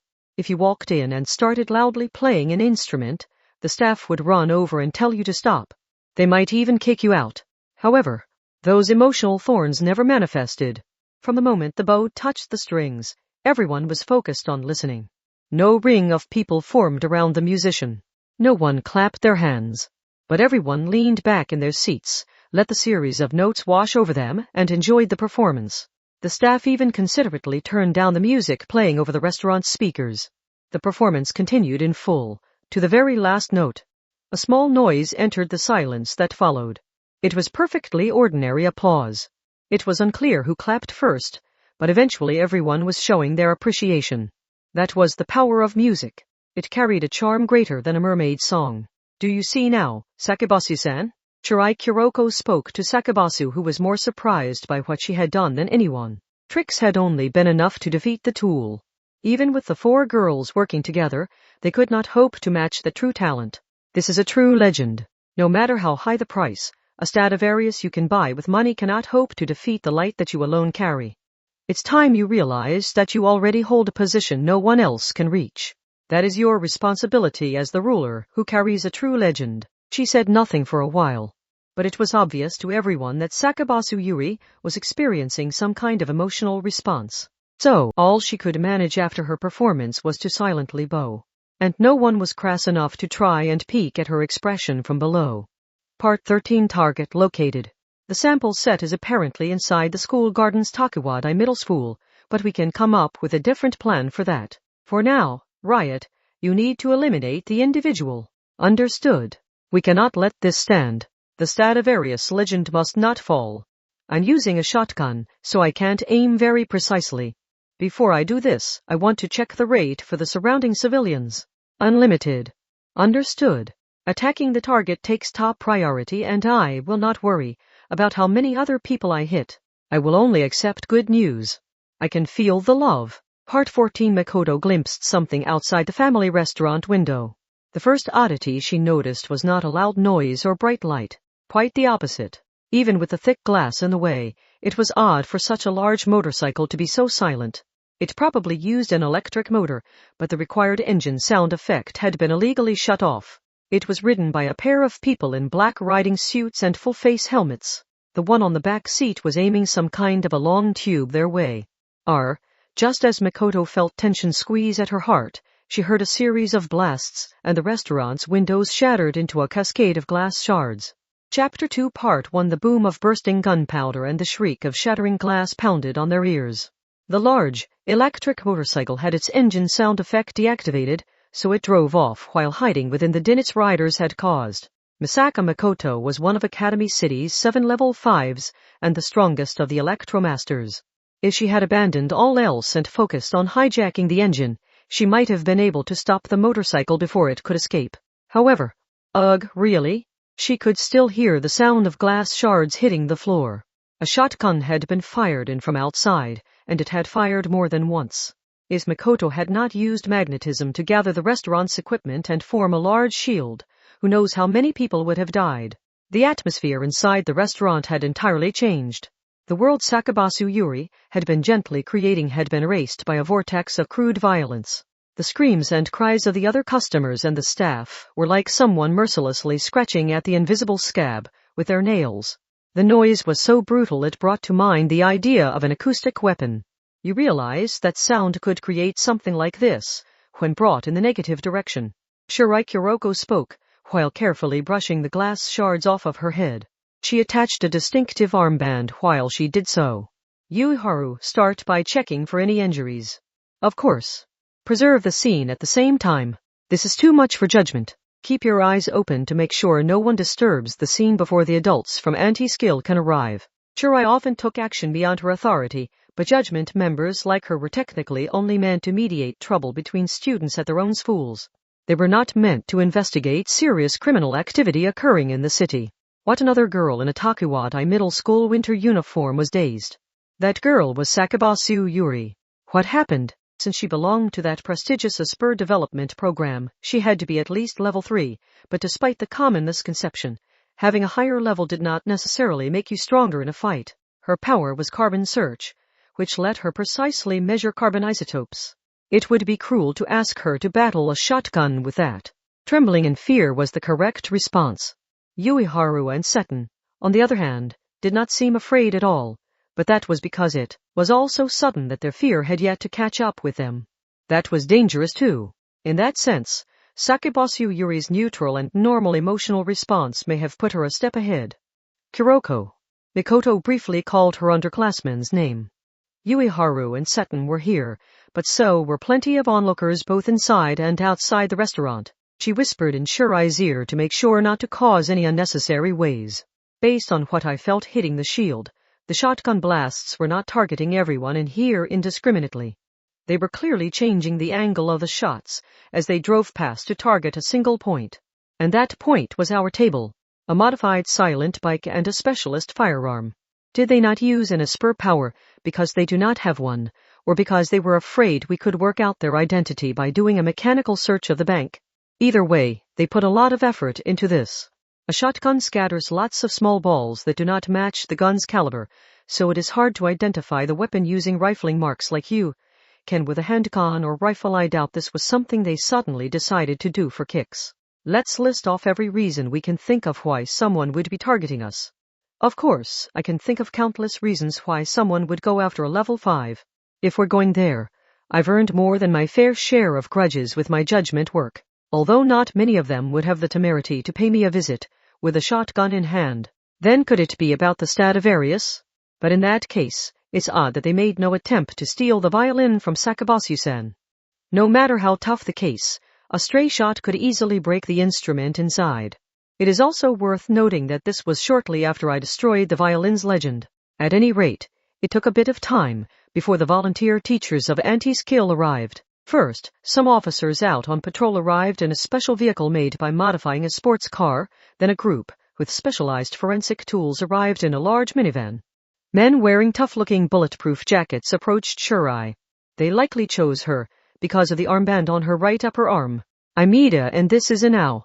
We have taken control of the scene, but we would like your signature on the official records. Use this tablet. Understood. Once that is complete, go get yourselves looked over at the hospital. Even if none of the bullets hit you, gunshots can harm your inner ear at close range. Did they seem so oppressive because they were adults and teachers? Those distinctions could be more powerful than the people wielding them realized. To Shirai Kuroko, the single-year differences between upperclassmen and underclassmen were an impassable expanse, so she was not going to complain to these people who lived in another world altogether. However, something gave her pause just as she moved the stylus toward the thin LCD screen. Also, Sakebasu Yuri, we have already received authorization from Takuwadai Middle School, so please board this car. Again, we already have permission. We have also contacted your dorm. Do I have to spell it out for you? I will fulfill our requirement to provide an explanation to minors, but we believe you to be a material witness. We would like to ask you for some details about this incident. Why? A material witness? You mean you think I'm a criminal? She snapped back at the man, but the helplessness in her body language was impossible to miss. Her black knee-socked legs were pressing together nervously. Meanwhile, the anti-skill officer sounded exasperated. We just want to speak with you. If you ask me, refusing just makes you look more suspicious. You're lying. You need to actually answer my question. All we can do is arrest and question suspects. It is the prosecutors who decide whether or not a suspect is indicted, and it is the professional and lay judges who hand down a guilty verdict in open court. In other words, I cannot answer your question. That isn't what I meant. You keep dodging the issue. Why, would I be the Stradivarius Ainsel? The black twin-tail girl's shoulders jumped when she heard that name. Her breathing grew erratic and her eyes widened, so the adults continued speaking while carefully observing her. We hear you possess a famous violin that goes for hundreds of millions at auction. We have also received several witness accounts saying you have been showing it off wherever you go. And just a few hours ago, you failed to get the result you wanted in an exam using that Stradivarius. Yes, but why would you be enjoying a meal with the very person who humiliated you like that? If you have enough money to purchase a Stradivarius, then you could easily hire some thugs. So why are you here? Was it perhaps to provide accurate information on the target's location? No. I wasn't. This is no more than speculation. So how about we go discuss the details in a locked room? The anti-scale officer's arm reached out to grab the very same slender arm that had been playing the violin just a moment before, and he moved with enough force that he very well might twist her arm around and handcuff her if she resisted. In fact, it almost looked like he was intentionally treating her roughly, so she would fight back and give him the justification he wanted. However, no, perhaps this was the natural result. Someone slapped the back of the anti-scale officer's hand, but it was not Sakebasu Yuri. It was Shirai Kuroko of Judgment who had been listening in from a step away. The aura of an adult clearly sharpened into displeasure, but that girl was not cowed. She moved between the adult and the child as if to protect the suspect. Sakebasu was even more surprised than the anti-skill officer. Shirai-san, angering her so she makes the first move and you can arrest her for interfering with an official's duties. What a cheap move. That means you don't actually have the kind of solid evidence you claim to. Of course you don't. You rushed here after first hearing of the incident, so you did not have time to do any real questioning. The Stradivarius? The exam and reports of her showing it off? I bet all you did was search for likely terms on the social media accounts and blogs for her and those around her. What kind of official investigative agency accuses people based on hearsay from the internet? To be honest, it makes me doubt your character. In anti-skill, we gather all relevant information and use that to reach a highly objective conclusion. My, such wonderfully meaningless words. Then do you know the exact price used to purchase the Stradivarius Ainsel at the center of this discussion? Everyone keeps saying hundreds of millions, but if you have actually questioned the auction official, surely you must know the exact amount, including handling and intermediary fees, that would not have been reported in the online news. Oh, what's the matter? You seem to be sweating an awful lot. Does this mean you do not know the answer? Do you have any idea whose side you are taking here? Besides, anti-skill has far greater authority than judgment. A mere child has no right to criticize our actions. Do not make me laugh. I have not yet electronically signed this tablet. Whatever the custom might be, I have yet to hand over the right to investigate. That will get you nowhere. Judgment's primary job is to mediate conflicts between students at our own schools. If this really was the result of the Stradivarius Ainsel or the elective exam, then Takuwadai Middle School is at the root of it all. That makes this my jurisdiction. I apologize, but which school do you teach at? I certainly do not recall seeing you around Takuwadai. You're seriously going to cover for the suspect in a serious incident involving a shotgun, when you yourself were nearly shot and killed. This is my jurisdiction, so I refuse to give it up. Back off, outsider. If you insist on illegally arresting and confining a Takuwadai student without gathering sufficient evidence first, then the criminal I must fight is standing right before my eyes. A quiet sigh followed. There had been 2 anti-skill officers. The other one, Inao, lightly struck the head of Mida, the one glaring at Shirai Kuroko. If that's how you want to do this, then try solving this without leaving judgment's jurisdiction. But no matter how inconvenient the truth you discover, you are obligated to report it to us. Of course. And outside of that, by which I mean, outside your school, we will perform our own investigation. The instant we have more solid evidence against Sakabasu Yuri, we will be back to speak with her, so keep that in mind. We will do this Takuwadai's way this time, but you can't reject our request once we discover an inconvenient truth in our outside investigation. There's nothing you can do. Someone cut in with a voice like a starving dog. This voice was the polar opposite of violin music, and it inspired a rough feeling in the ears of those who heard it. You've already made up your mind about this. You aren't covering for her because there isn't proper evidence. You just want to believe your friend is innocent, don't you? Huh? There's no way you can perform a fair investigation with that magnet tugging your thoughts in the wrong direction. Mida. That was the end of it. The anti-skill pair had said their part, so they left, although Inao gave them a secret nod while calming Mida down. For one thing, the school garden was protected by its own unique system, so not even anti-skill could so easily force an investigation where they pulled out all the desk drawers and tore up all the carpet. There was too much of spur development tech that had to be protected. They had never really expected that to work. If they were lucky, their accusations would have been enough to get Sakabasu Yuri to go with them.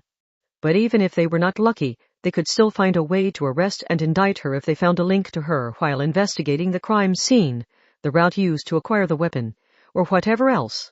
Anti-skill would trample on people's hearts and tear them to shreds for nothing more than that. That girl had finally escaped the curse of the Stradivarius and was starting to acquire her own sound, but they had rejected all of that. Shirai Kuroko let out a soft sigh. Don't worry, Sakabasu-san.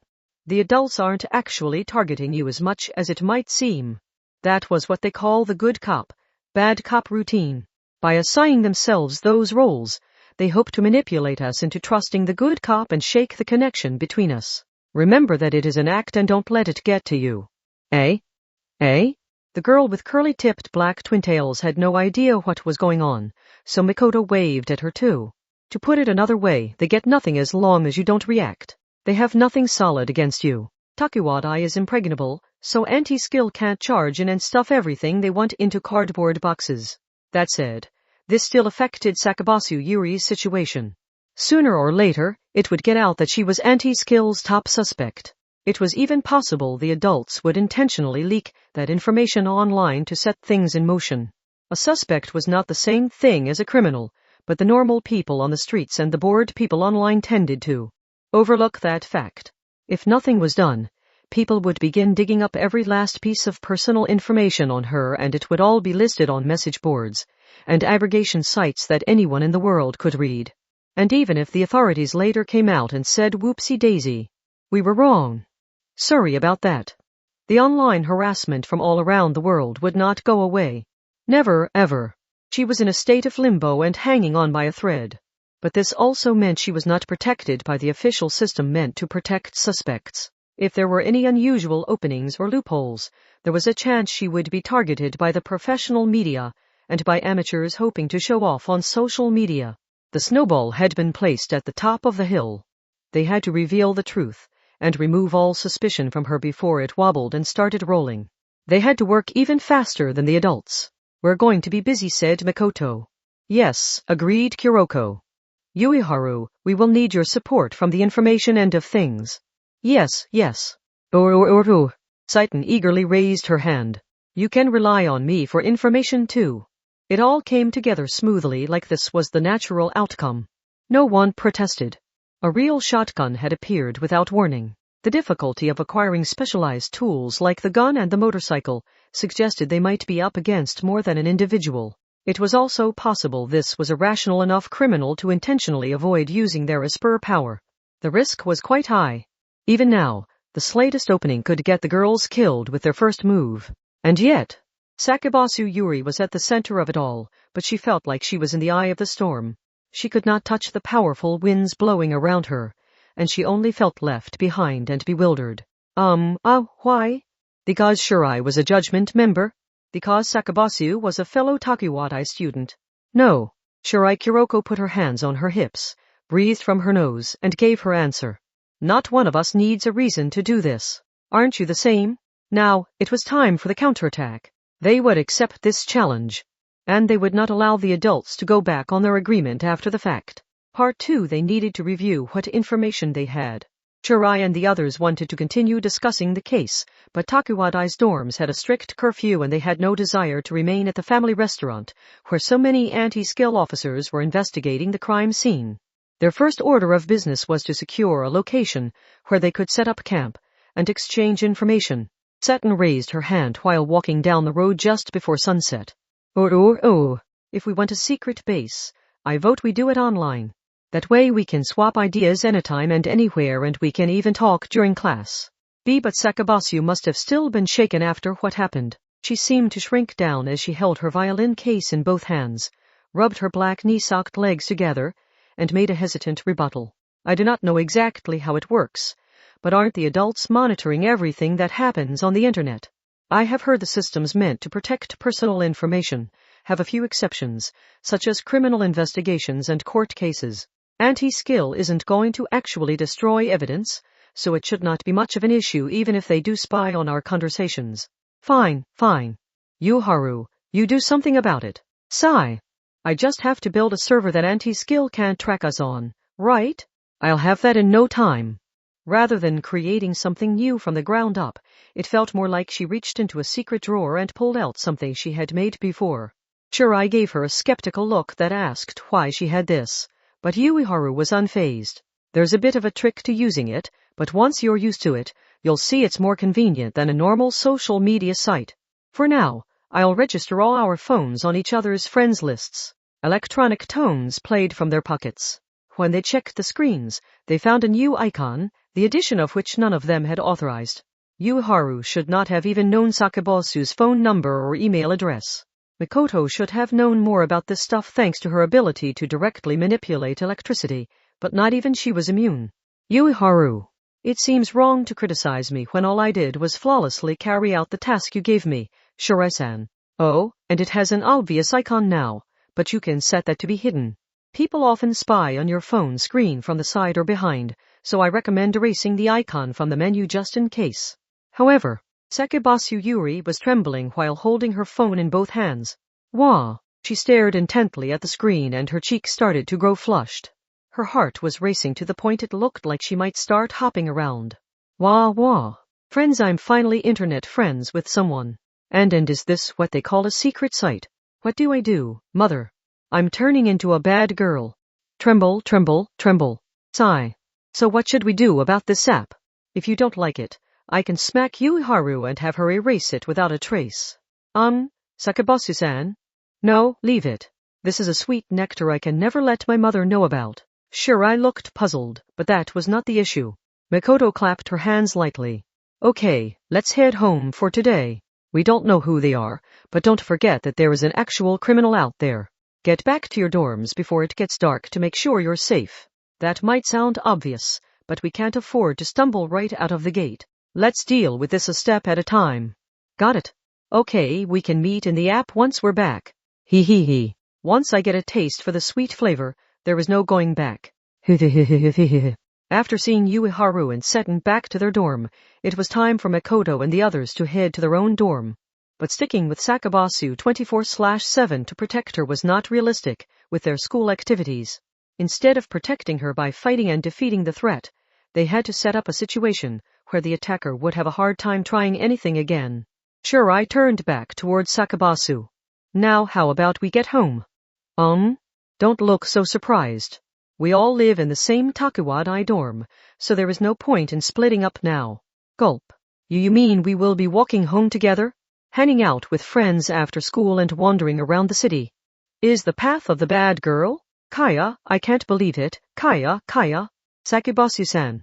The girl's strange shaking would not stop. It was so intense you would have thought her back was going to split open and giant wings would burst out. They chose the most populated route back and discussed things along the way.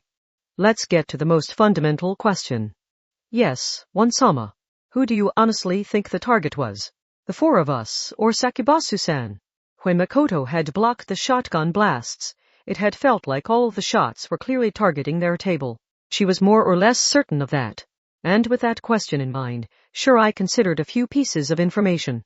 Sakibasu Yuri had enough wealth from the trading card game she had created at a young age to win a world-famous violin at auction, but that motive did not explain the timing of the attack. If the girl had been attacked several times already, she would not be living such a carefree life, where she walked around alone with the Stradivarius in its unlocked case. She seemed ignorant of human malice and hostility. In that case, does it all come down to the timing? Sure, I arrived at that conclusion. Mikoto's real question was whether the attack was against the person who had defeated the Stradivarius Ainsel or the person who had been protected by its legend. The foundation of that reasoning was the same as anti-skills, but sure, I could not help but consider the presence of that violin. Sakibasu nervously joined the conversation. I do think it is incredible that you managed to break the Stradivarius legend, but, well, what does that really matter? That is the question, isn't it? Word of Shirai Kuroko defeating that world-famous instrument would be spreading beyond Takuwadai and the school garden via the internet. And in fact, Anti-Skill had learned about it almost immediately. This was about a localized elective exam, but that did not matter if the students posted about it on social media, blogs, or message boards. And with that in mind, I could understand why someone would hold a grudge if those expensive violins had lost all their value from this. But the Stradivarius legend has been broken a few times before. Like when research showed the wavelength was not all that different from a normal violin's. But that was not enough to shake their market value. No matter what is revealed, they still managed to fetch hundreds of millions at auction. So what would it matter that Kuroko defeated this one? Or maybe this was not about immediate profit. For example, maybe there was a group that viewed the Stradivarius legend as their faith and they refused to let anything hurt its reputation. Mikoto continued while walking past the makeshift wall around a construction site. Whether or not this comes down to some kind of faith, do the Stradivari have some kind of special value beyond money? She heard a quiet metallic thud. She looked back, but there was no one there. Only the sidewalk alongside the construction site's thick metal wall and the simple metal door leading inside. One-sama. Something must have bothered Mikoto, because she walked back the way she had come. The door used a simple number lock like you could buy at a home improvement store, but she was not focused on that. She was interested in the corner bordering the intersection. This really is weird. What is? This should normally be made from a clear material. Black twin-tailed Sakabasu Yuri and chestnut twin-tailed Shirai Kuroko tilted their heads in synchronized confusion, so Makoto pointed and explained. It's worrying when you can't see what they're doing inside, right? That's why they intentionally make a part of the wall transparent so you can see inside. I think they normally do it at the corner. It prevents complaints and unnecessary frustration. But this is just a normal metal wall, isn't it? Mikoto nodded at Sakabasu's question. And was the person who walked through the door just now really a construction worker? This place has been off limits for quite a while, but the construction never seems to end. And you can't hear any construction going on right now, can you? But why would someone bother sneaking into there? Hold on. There is a subway station here, cut in Shirai while opening her phone's map app. Hers was an unlock judgment version instead of the normal version. The line has been shut down, but if the facility is still here, you would have free use of a large underground tunnel connecting stations. It would give you a shortcut around all the lights and buildings, and you could avoid getting wet on rainy days. That might not sound like much on its own. It was not like a chauffeured luxury car would come pick you up and you could not send out a GPS signal with an app to have a private helicopter or jet flown to you within 5 minutes. It was only a small luxury that required walking on your own 2 feet. For ease of use, buying a beat-up used scooter would be better. However, that was not what made it so sweet. Even a linear motor train or suborbital spacecraft would be meaningless if everyone had equal access to them. Monopolizing a service no one else had access to provided a small feeling of superiority. And the more such things you accumulated, the more you would feel like a special person. Maybe it was like a local celebrity showing up at a fully booked restaurant and getting a seat at any time. Maybe it was like using a private elevator that skipped straight past all the congestion on the other floors. The excitement might be best compared to the feeling of being accepted into an invite-only social media group for entertainers. And this feeling had existed long before the internet in the form of salons and secret clubs. Even in Takuwadai, there were plenty of debates, meetings, and recreational activities you could only attend if you belonged to Shokyu Misaki's clique. Students ignorant of that trickster girl's true nature apparently longed to join. In that case, you had to receive an invitation from an existing member, swear your loyalty to their queen, pass a background check, and pass a few tests before you were finally given the key to attend those exclusive events. It had nothing to do with how useful the items really were. It could be a bag, a wristwatch, a ring, a fur coat, a cosmetic product, high heels, an odd-colored credit card, or an old musical instrument. The truly wealthy and luxurious people would show off by secretly possessing certain keys that set them apart from other people and allowed them take part in a secret community. If that idea was common enough, did the Stradivarius function as a key for the city? But Sama, that doesn't explain why someone would attack. No matter the result of the elective exam, a Stradivarius is still a Stradivarius. The Ainsel belongs to Sakabasu-san, and this wouldn't affect someone who owns a different Stradivarius. That depends on how we're defining these keys. Mikoto brought a hand to her slender chin. If anyone with a Stradivarius is given access to special services, then I think you would be right, Kuroko. But what if it's owning a violin with the world's greatest music that gives you access? Ah! Sakabasu Yuri uttered a silly sound in the middle of it all. Mikoto took that to mean she was right. Sakabasu-san, that attack might have killed your appetite, but beforehand, you wanted to see the secret menu so you could eat away your frustrations, right? Why, yes. I often go to that family restaurant on the weekends, and the manager always has a special menu to show me. That is what I was asking for, so I wonder why they pretended not to know what I meant. That was not my first time ordering pancakes there. She seemed legitimately confused, so she herself may not have understood how the restaurant worked. There were services only available to those who owned a violin with the world's greatest music. But since Sakabasu Yuri had carried her Stradivarius Ainsel around with her everywhere, she had not even noticed she was being given access to something special. That secret menu had now been taken from her. Mikoto was a little curious about what these special pancakes were, but this girl could no longer order the dishes listed on that menu. In that case, once the Stradivari have been thrown down from their position at the top, the key takes on a different form. Even if it was only taken to the #2 spot, that means you can no longer use the key you spent hundreds of millions on at auction. So, what's next? An almaty? A guanari? Do you have to desperately throw down another mountain of cash at the auction to make your bid? Whoever it was would have been shut out, like their account had been banned. The key they had gone to such effort to obtain had been made useless by someone else's actions, and they had been shut out of the special stores, famous social media groups, and other secret connections that made them feel special. That was sure to inspire fear and frustration. It was unclear who this was, but they would never be able to allow the Stradivarius's defeat. Was it about secret services, the right to buy new products early at a famous store, or an invitation-only social media group?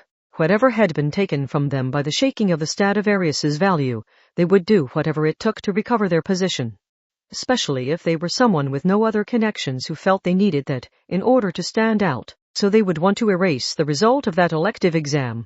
They would do whatever it took to eliminate anyone even slightly involved in that upset. Mikoto brushed up her bangs as she stated her conclusion.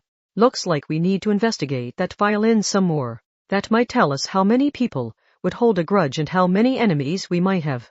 Part 3 Saw 10. Then how about you check out the chandelier auction house? Once they were back in the Takiwadai dorm, that speech bubble appeared on their phones. Instead of typing the message into your phone, you spoke into it and a voice recognition program wrote the message for you. Punctuation and even emoji and emoticons were automatically added where appropriate, so Yuiharu Kazari's technical skill was quite something.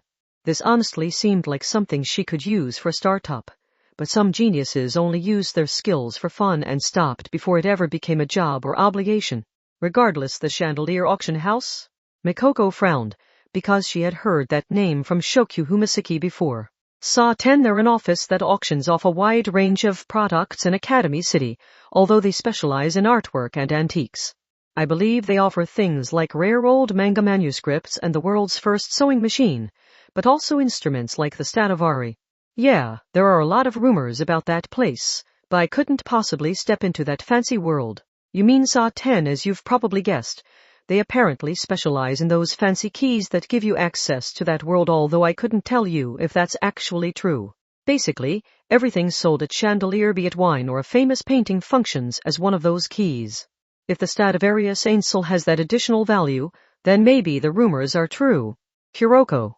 Chirai Kuroko was using the same app, but it was faster to talk to her directly since they were in the same room. The chestnut twin-tail girl shrugged. They do a lot of advertisement online, but you can never pin them down since the location of the physical auction house changes each time. The corporate registration only leads to a cheap apartment room. That is probably a safety measure to prevent theft and attacks, but Anti-Skill is apparently concerned they might be abusing the system to launder money. The giant organization was as intangible as shimmering heat. The key shop for those secret keys was itself a secret club that only a chosen few could reach. It was like a nested doll. How many treasure chests would they have to unlock before they arrived at the truth? But Mikoto's group did not need to start at the very beginning. Just like those feeling so smugly superior from their hidden world within Academy City, they held the ticket to a shortcut. Let's contact Sekabasu-san. Mikoto gave the answer right away. She already won the Stradivarius Ainsel from Chandelier, so she should have a connection to that secret auction house. Part 4 My. If it isn't Sekabasu-sama. It is wonderful to see you again. How have you enjoyed the violin we helped bring into your life? The next day after school, they were greeted by a gray-haired old man in a black suit. His smile and polite behavior gave him the air of a butler. But his exaggerated speech made Mikoto put a hand on her hip and sigh. They were in Academy City's District 6. The entire district had been made into a giant amusement park. They sat around a circular table designed to look like a tea party, but that table was located at the center of a large intersection on Main Street, the route for a large-scale parade. That area was so constantly crowded that it was said it would only be deserted once the world came to an end. They were meeting a giant organization which was as intangible as shimmering heat. It seemed to be true that the organization had no obvious headquarters. Sakabasu Yuri must have recognized the old man, because her shoulders were less tense than Mikoto's and Shirai's. The girl scratched her cheek as she responded. Yes, well, I lost pretty badly with it. I assume you already know about that. Ha ha. So the rumors were true. I am glad to hear it. The old man smiled gently toward the violin case the black twin-tail girl always carried around with her. Shirai, however, looked suspicious. She was the one who had destroyed that legend. But what do you mean?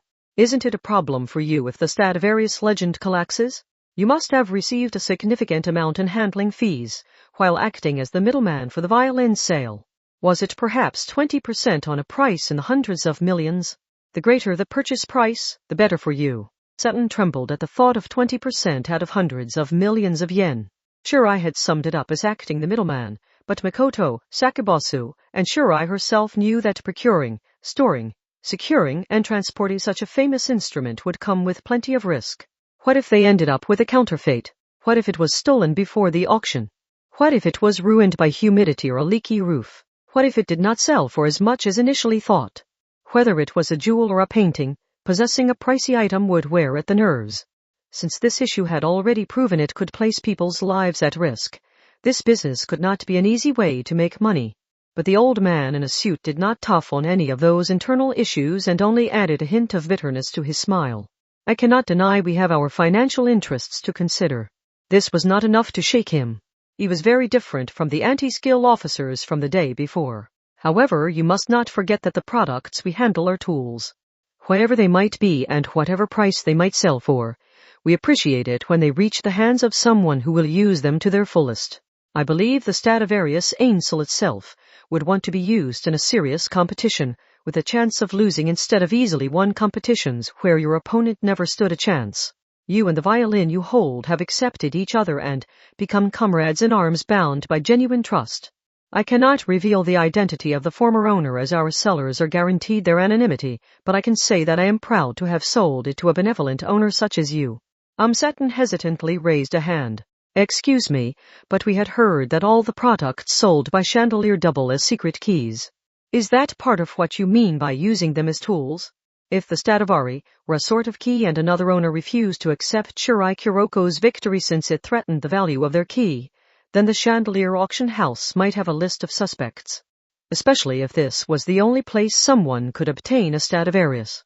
Although it was unlikely Chandelier would reveal any personal information about their wealthy clients, since that would bring those clients trouble similar to the people who won big at the lottery. However, the old man shook his head. We have nothing to do with the keys you refer to. What? Mikoto asked for clarification, but he did not seem insulted. In fact, he closed his eyes sadly.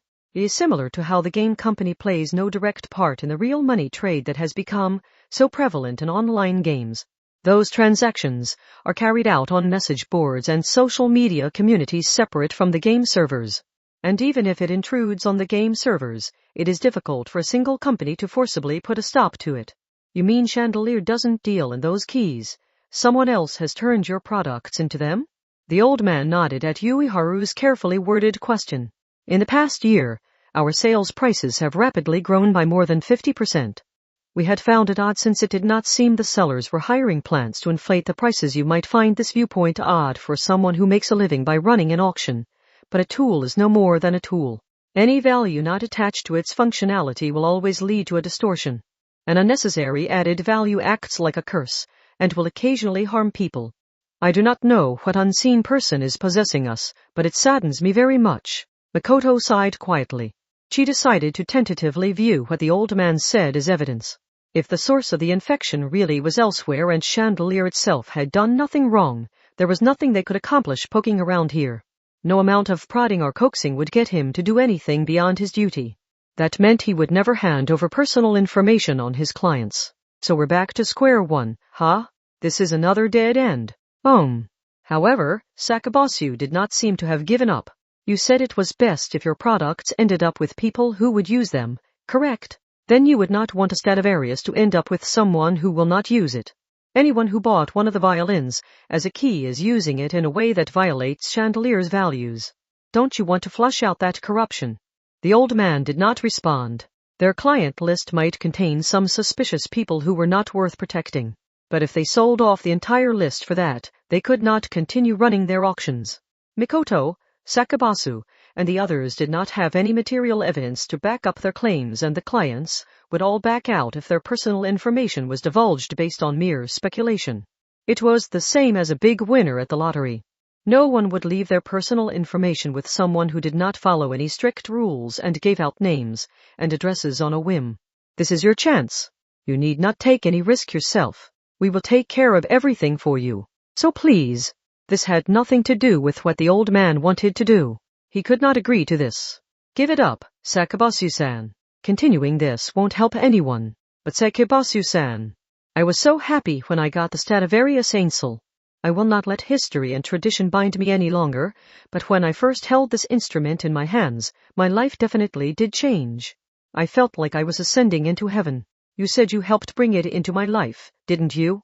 You said you were proud of that. Then you must understand. I cannot be the only person who truly needs a famous Stradivarius. I don't mean as a bizarre key, and I am not referring to the people who would pull out a shotgun because their cheap pride was threatened. There must be plenty of people whose lives would really and truly change if they could only pick up a Stradivarius and play a song on it. Don't you want to send those violins to people like that? Isn't that the entire reason Chandelier exists? However, it was all wasted effort. The old man maintained his perfect smile and remained entirely motionless. Sakabasu bit her lip, but there were some things he could not compromise on. So even if he completely agreed with them, he could not allow these girls to trample on everything Chandelier had built. Or so they thought. But then I cannot hand over the client list that Chandelier holds in the strictest confidence. That is non-negotiable. For one thing, Sakabasu-sama, your name is on that list as well. Wasn't that exactly what they had expected him to say? Then why had he bothered to say it at all?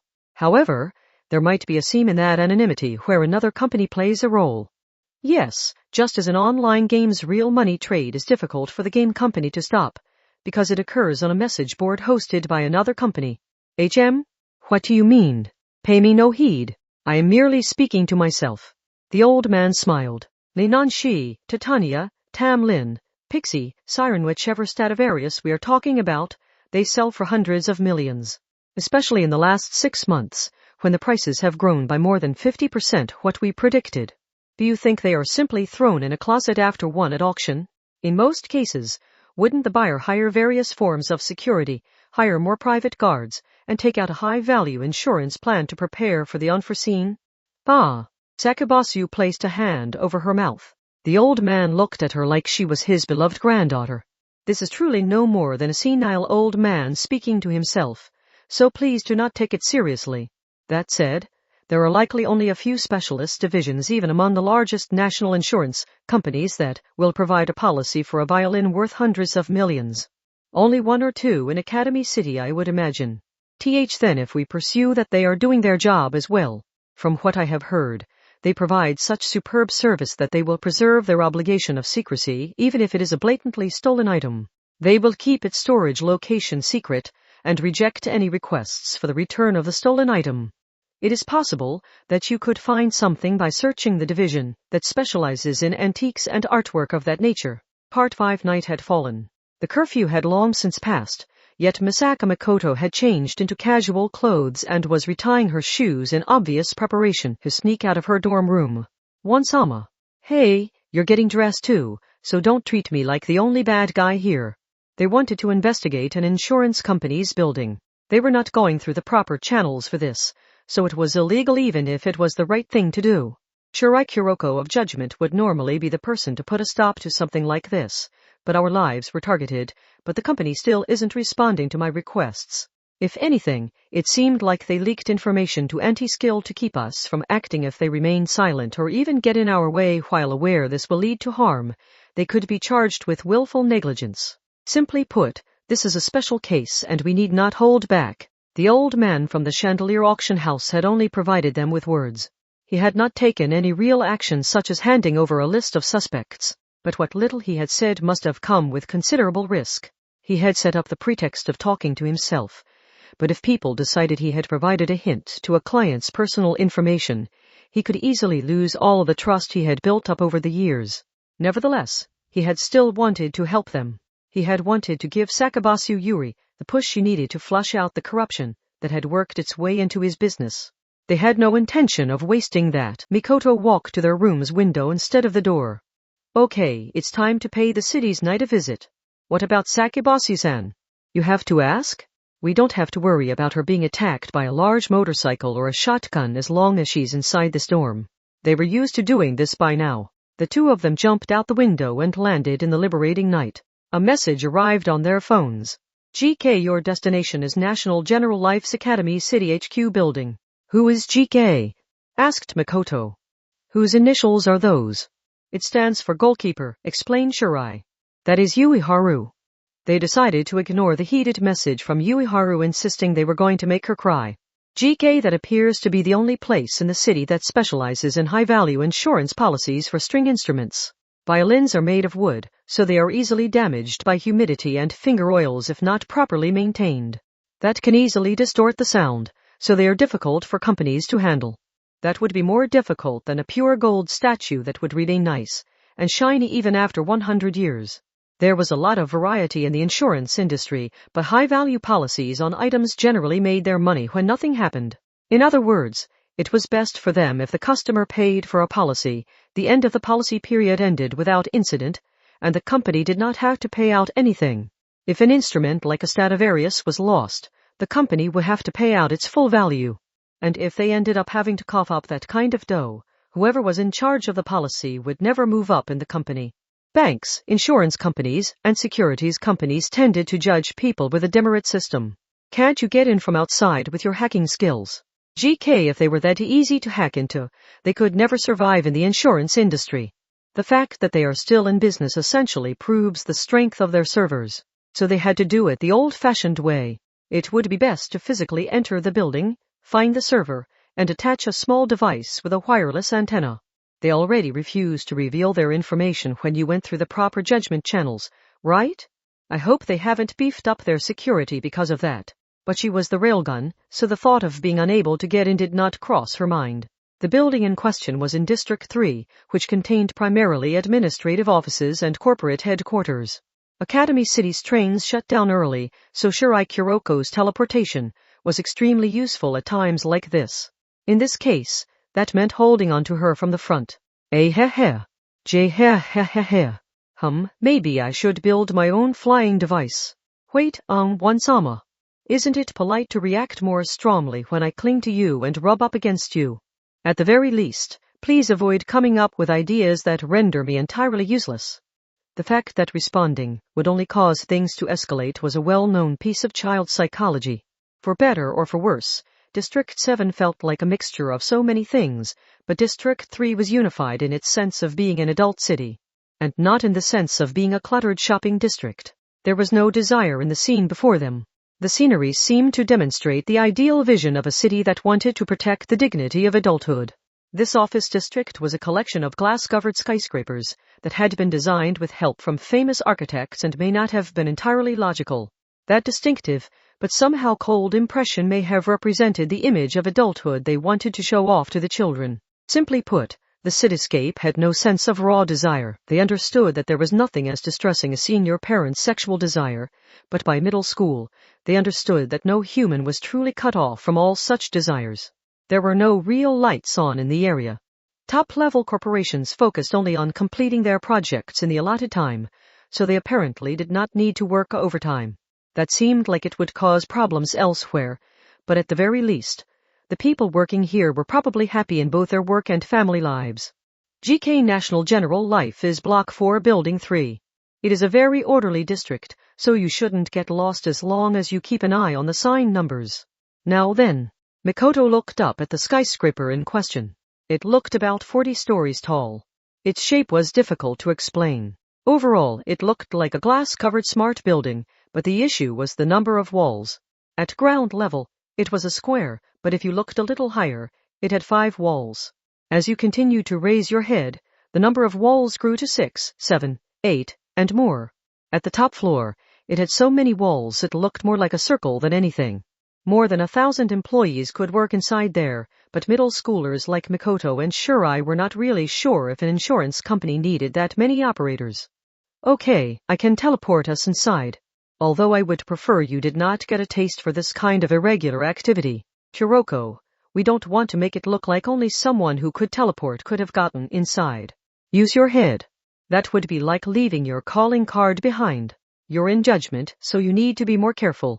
One-sama, why do you sound so familiar with this subject? Instead of answering her protesting underclassmen, Mikoto pointed at a floor not far from the ground. Specifically, the 4th floor. National General Life's HQ building looked like a famous architect's nightmarish ideas, made real, and all of its surfaces were made of glass. However, there was one spot on that floor with an upside-down red triangle sticker on it. No matter how crazy the design, it still has to obey the laws and regulations, said Mikoto. With large harbor warehouses or factories alongside the highway, you sometimes see a metal door high up on the wall. There's no stairway or balcony there, so it looked like someone could carelessly open it and fall. What do you think those strange doors are for? They're emergency entrances. They're specifically designed for firefighters to climb in using their truck's ladder. It's not always that obvious, though. Look at the average department store and electronics store and you should see an upside-down triangle window above the 3rd floor. Those windows are made to open for the firefighters to get inside. Oh, can't they just break their way in with an axe or a hammer? From that high up, land is limited and buildings tend to be overcrowded in Academy City. A crowd is going to gather when there is a fire, so you can't send a shower of glass shards onto their heads.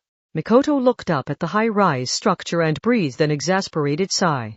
It looked like a continuous surface of glass, but it was actually an orderly arrangement of panes. And the ones designed for emergency personnel were made to open like a door. The locks for those things are surprisingly simple since they're not meant for people to directly access from the ground or emergency staircase. And if they had them locked up tight, then the firefighters wouldn't be able to get in during an emergency. Whether or not they could get in through there was not what mattered. If they opened that emergency entrance on the 4th floor, it would prevent anyone from concluding that only someone who could teleport could have gotten inside. They only had to create the great taboo of mystery stories, a crime with multiple plausible methods. Let's split up our efforts. I'll use magnetism to cling to the wall and open the 4th floor emergency entrance, so you teleport in and... Mikoto trailed off. There was no obvious light or sound. But what other gadget had the attackers use when firing that shotgun into the family restaurant? 2 people were riding an electric motorcycle made all the more dangerous by having its engine sound effect deactivated. TCH. Mikoto let out a short breath when she sensed its approach. She did not even need to frantically jump back. In this case, moving without thinking would be the more dangerous option. She sent out an invisible force across the 180 degrees in front of her. That was enough for the 200 or more kilogram mass of metal to lose control, miss her and Kuroko, and slide violently across the asphalt. Orange sparks trailed after it like a shooting star. A direct hit might have killed them. And this was not over yet. With a straining sound, a black figure stood up from the toppled motorcycle. They wore a full-face helmet and a riding suit. Thick gloves covered even their fingertips. Not a bit of bare skin was left exposed, so it was impossible to judge their general build or even sex. Mikoto only knew one thing. This was one of the riders, and the person in the back seat had clearly been holding a shotgun. Oh, no you don't. Just before the deafening blast, Mikoto and Shirai jumped to the left and right respectively. They did not cower down or go weak in the knees. In fact, Mikoto gave an instruction through their phones just as the gunshot drowned out her voice. Chiroko, you continue on into the building. Get you Harusan's help to extract the data while I keep them busy. She did not have time for an argument, so she closed the app. They were only after National General Life server room. They wanted to know what clients had a high-value insurance policy on a Stradivarius. In other words, they wanted a list of suspects. They could not achieve that goal if they only fought back against the attackers in riding suits. That loud gunshot would lead to a much bigger commotion, and it might be much more difficult to get inside the skyscraper after that. A short distance away, the shotgun casually aimed Mikoto's way, but she held up her open hand before it could fire. There was a quiet metallic sound, but nothing left the barrel. When she knew the gunshot was coming, messing with the gun's internal structure was not difficult, and she went further than that. Just as bluish-white light burst from her bangs, a billion-volt current was released all at once. This was one of her lightning spears. The boom was like a large tree being split down the middle. The shotgun held by the riding suit figure burst from within, and the flash of light stabbed straight through the center of the person. It did not matter that they were wearing thick leather. That level of insulation could not cut off an attack that rivaled a real lightning strike. However, the clothing gave off a stench similar to burnt animal flesh, but the riding suit figure did not collapse. Their shoulders were lopsided, but they still took a step toward her. Wah! Her eyes widened in surprise, but she still unleashed another high-voltage current. Could her opponent not dodge it, or did they not even bother trying? Even after a second and third direct hit, they still did not collapse. The shotgun had fallen apart and its pieces littered the ground, but they still had some extra shotgun shells. The shells alone should have been useless, but they held them in their hand regardless. Exclamation! There was a loud boom. They had used Mikoto's high-voltage current to activate the shell's detonator, and countless tiny lead beads scattered in her direction. She knew what had happened. She really did, but what was that? If a shotgun shell went off while you were holding it, shouldn't it blow off your entire hand? And this was not the time to focus on that oddity. 2 people had been riding the motorcycle. The gunner with the shotgun had been in the back seat. So what about the one driving? Where had the other person gone? Arg, it's always something, isn't it?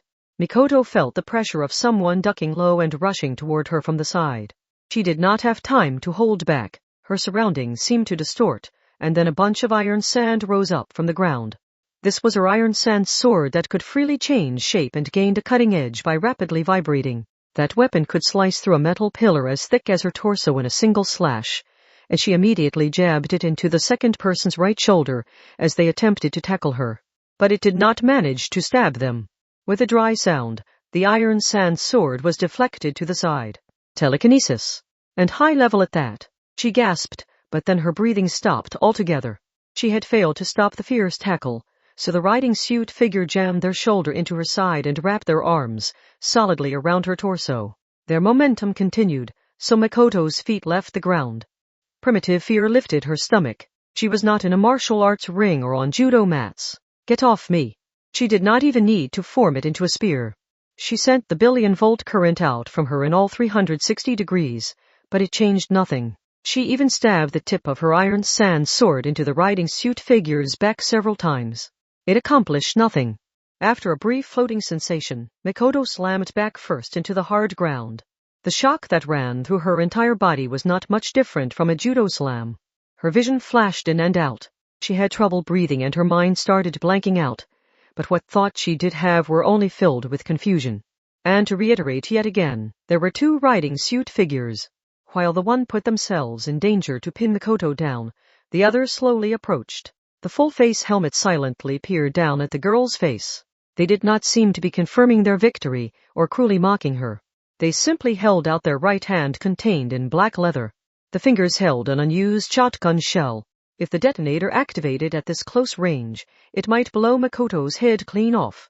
While she was still pinned to the ground, a metallic sound came from near her stomach. She held an arcade coin in her right hand. Academy City's #3 was known as the Railgun. Should she fire that signature attack through the second figure pinning her down, to hit the first figure aiming the shotgun shell her way? But just as she began to consider that, take this. If you don't mind. While the riding suit figure stood there, a heavy blow struck their helmet from the side. The swinging of the newcomer's body caused their long black twin-tails to sway. Sakabasu-san. Was that a concrete block she was swinging in both hands? There was a dull thud, but it was not the sound of the impact. The full force swing of the blunt object hit the full-face helmet from the side, knocking it right off the riding suit's neck. The thud was the helmet hitting the asphalt. Yes, there was nothing inside. The helmet's removal did not reveal a male face, a female face, or any other kind of face. There was only empty space there. Sakabasu looked taken aback by the result of her own attack. Everything seemed to click into place for Mikoto. She now understood the failure of her lightning spear and iron sand sword and why the enemy would fire those shotgun shells in what seemed like self-destruction.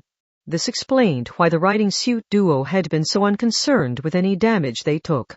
Plus, Mikoto's iron sand sword had been deflected by high-level telekinesis. Which meant they were no more than leather manipulated by telekinesis. If they were not even alive, she had no reason at all to hold back. She pressed her right fist against the second figure's stomach and focused on her thumb. She unleashed the Lawrence force like she was flicking the arcade coin sitting on her thumbnail. This was her railgun.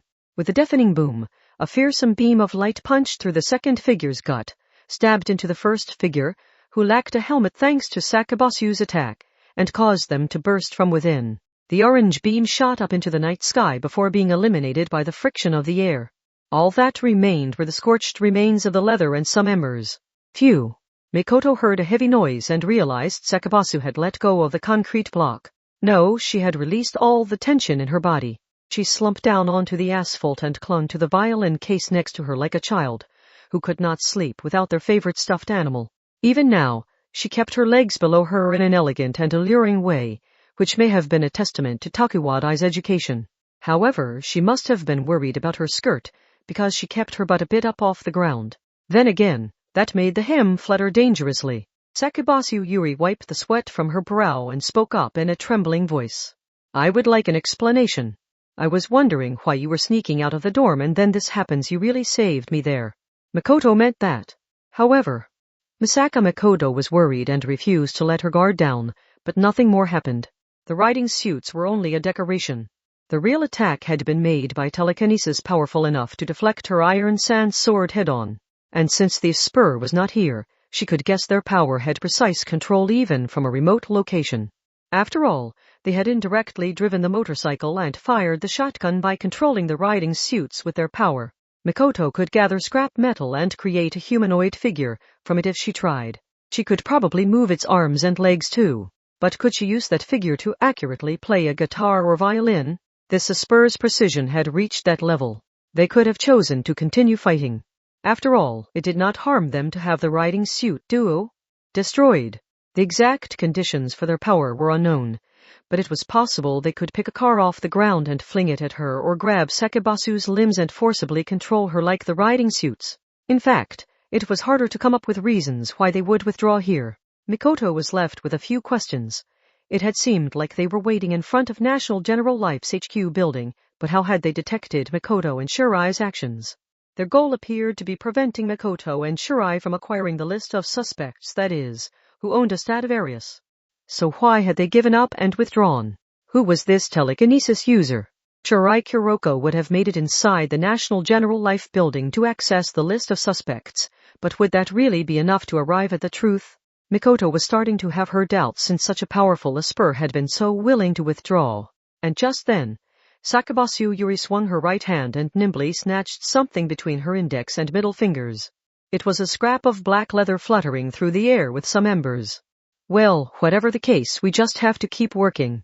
And I'm glad my own power will finally come in handy. Sakabasu-san, my power is carbon search. It allows me to precisely measure carbon isotopes. In the moonlight, the girl softly pressed her lips to this new hint and gave a bewitching smile.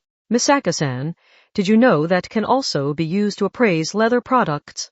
Chapter 3 Part 1 It was 10 p.m. Takuwadai Middle School had a strict curfew, so this girl should not have been out in the city this late. Hakazi, Kobayashi.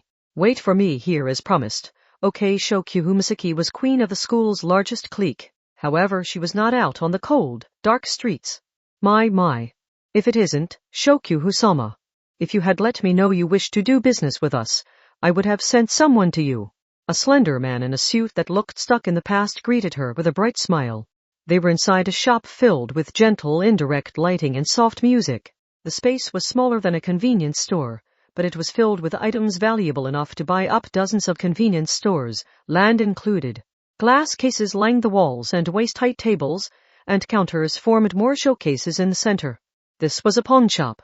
But instead of providing desperate people with money to live off of in exchange for their household belongings, it was more like a pachinko prize exchange, where mistresses and hostesses could sell the rings and fur coats they were given, or a corporate president's secretary could get cash for the car keys and golf sets their boss had given them under mysterious circumstances. Here, with a soft sound, Shokyu Misaki placed a small leather bag on the glass counter. The girls in her clique, who knew her well and sort of worshipped her, would have known this was not her usual bag. Bags like this were supposedly designed with style in mind rather than functionality, but anyone who actually used them instead of keeping them around for decoration would know immediately that this bag's style was not all that great. It was only given the illusion of style by the world-famous brand name attached to it. Of course, Shokyu was not here to sell or to buy. The white-gloved man did not even need to pull out the loop he used for his job. Very good, Shokyu-sama. You have presented your key, so please follow me to the back room. Your followers are welcome as well.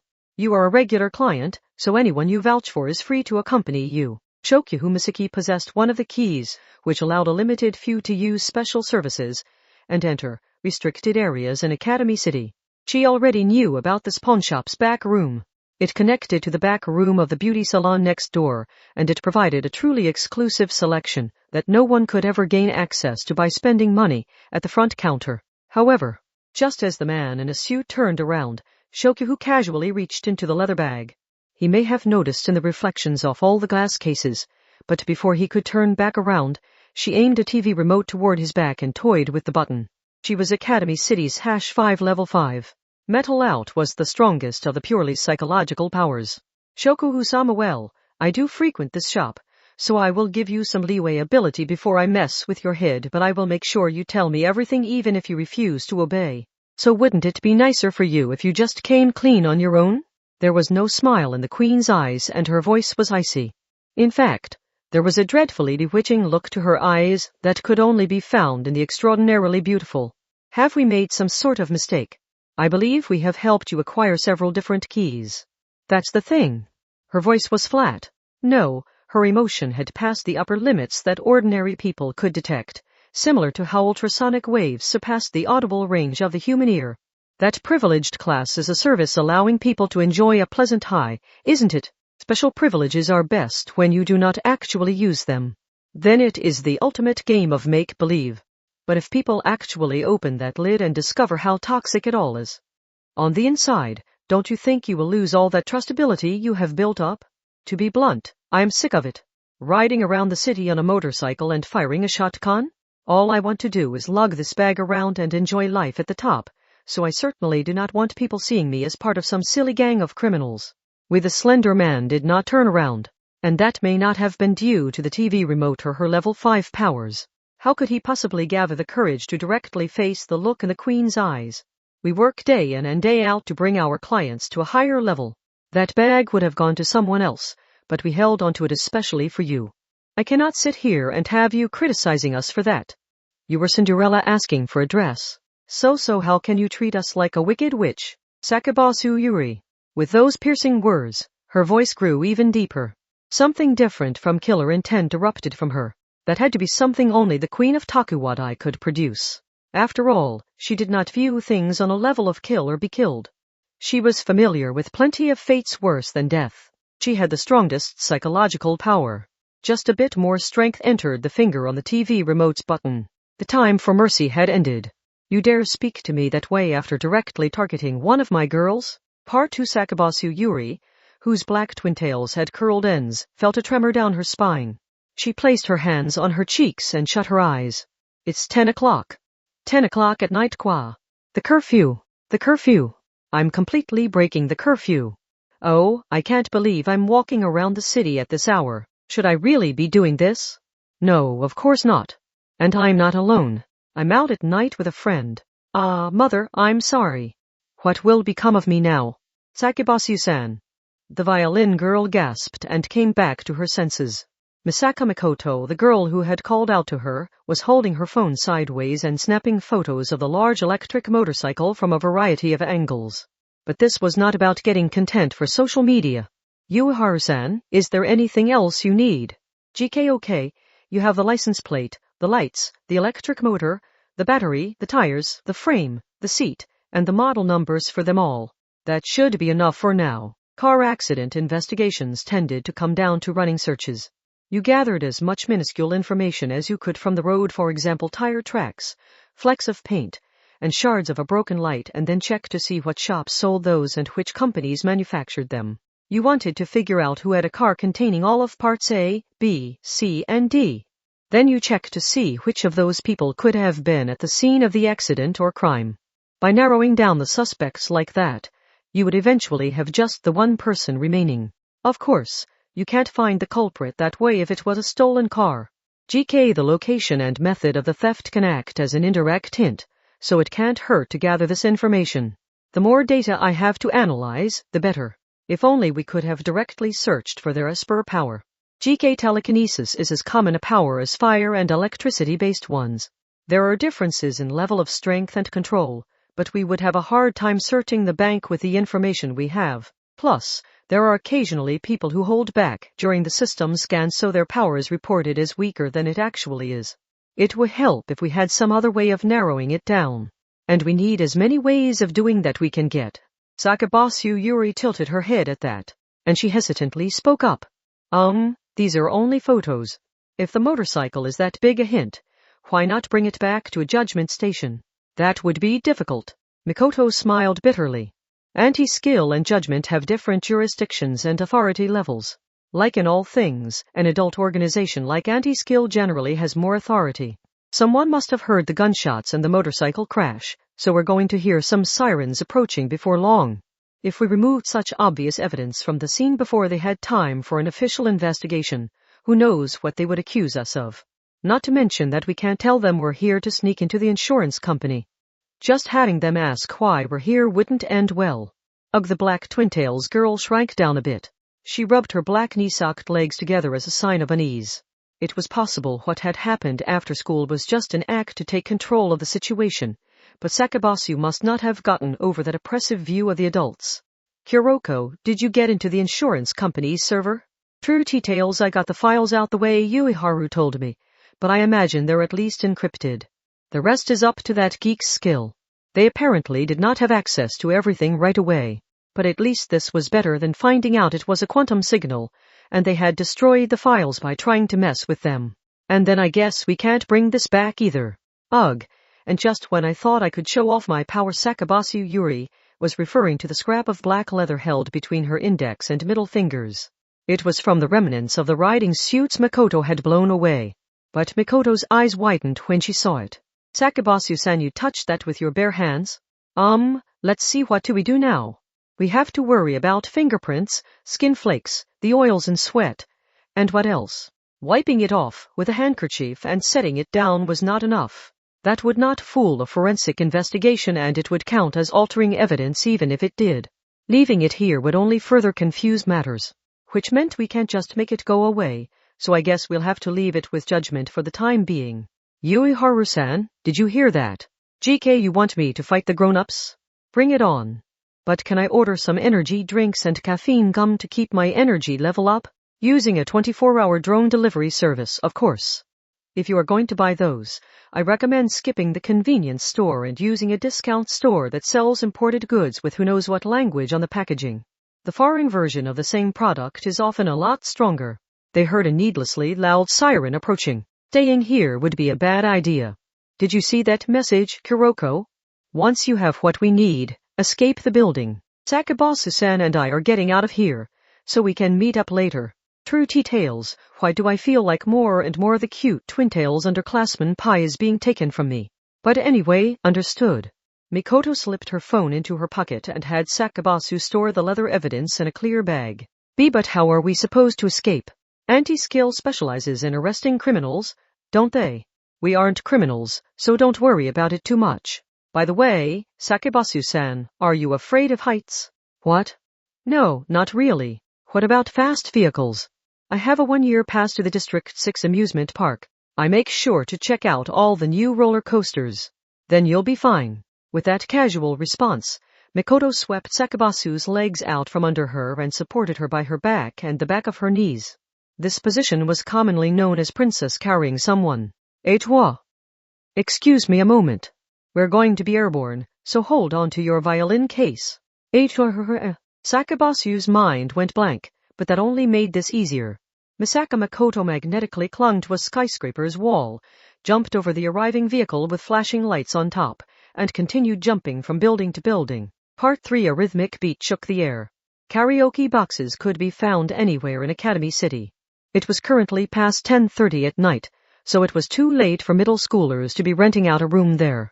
However, Mikoto and Sakabasu did not seem concerned about that. Because I used this unlimited black card for the violin auction, but I never expected it to come in handy at a place like this. That's one of Academy City's keys, huh? Mikoto still sounded skeptical as she leaned back in the sofa and sipped at some cider. The Stradivarius Ainsel would have lost its effectiveness as a key, but it turned out the girl had another one. When Sakabasu had pulled out her wallet and phone trying to figure out how to buy a drink at a vending machine, the people around her had seen the card and made a complete 180 in attitude. A black card was not something you could buy at an auction, so the chandelier auction house must not have been the only victim having their products turned into keys. At any rate, they could not use the usual family restaurants so soon after the shooting, so they had been looking for somewhere else to have a meeting. That was when a young karaoke box employee had noticed the black card. This was a loophole open only to those with the right key. Academy City apparently had several different secret maps laid out on top of it like different pieces of colored cellophane. Chirai Kuroko had arrived a while later. As someone meant to protect the city's peace, she had not been happy about hanging out in a karaoke box at night, but she must have known that the situation called for it. Yuiharu Kazari joined them via her own social media site. GKO, no. Sorry. It looks like I can't meet up with you. I can't think of any ninja skills I could use to sneak out of the dorm at this hour, so I'll join you remotely. Eh? Yuiharu, all you have to do is go up to the 3rd floor and climb down the drain spout just below the hallway window. The 2nd floor window is covered up, so you have to use the 3rd floor. That lets you climb down the back of the building. GK, wait. What are you doing there, Satin-san? When did you sneak out? Here. Child, do not underestimate big sis Satin Ruiko. I am like a butterfly of the night chasing down the urban legends lurking in the shadows of Academy City. If you aren't brave enough to head out at night for some fun, then grab your pillow and get some sleep. At any rate, their evidence sat on the room's glass table. A clear plastic bag contained a scrap of black leather. It had originally belonged to one of the telekinetically controlled riding suits. Here goes. Sakabasu Yuri slowly exhaled while gently holding out her soft-looking right palm. She apparently did not need to remove the leather from the bag. She held her palm just short of touching the plastic and then shut her eyes. Carbon search. That power let her precisely measure the carbon isotopes inside an object. That appraisal power let her instantly determine the authenticity of a world-famous instrument like a Stradivarius. It is made of water buffalo. Her lovely lips parted and she spoke like a shrine maiden receiving a divine oracle. It was processed within 90 days and the leather was tanned using formaldehyde. Formaldehyde? Yes, the same substance used to preserve specimens. Also, the oil used for maintenance was different than normal. Goat fat was used. There was no sign of human skin, hair, or oils except for mine. What does that mean? Was a brand new factory-produced product remade into a telekinetic weapon? Wait just a moment. Satan frowned. You said goat fat was used to maintain it, right? If it was brand new from the factory, why bother doing maintenance? Sakabasu-san. Yes, that's right, it appears to have originally been all water buffalo products, but that was washed off with water and redone with goat fat. It would seem someone did intentionally alter it. The treatment of leather products was quite unique. In fact, people often likened it to the leather being alive, needing to breathe, and needing nutrients. If it was simply left in storage, it would grow damaged, cracked, and moldy all on its own. You could not sell it if that happened, so stores had to maintain their inventory themselves. There were countless ways of doing that, so even the same product from the same manufacturer could have a different shine or shade depending on how it was stored. There were all sorts of creams used to maintain leather. They were made from the fats or oils of cows, pigs, horses, sheep, goats, rapeseed, and sunflowers. Some even used synthetic petroleum oils. The riding suit itself was made from water buffalo leather using formaldehyde, and it was maintained using a goat cream.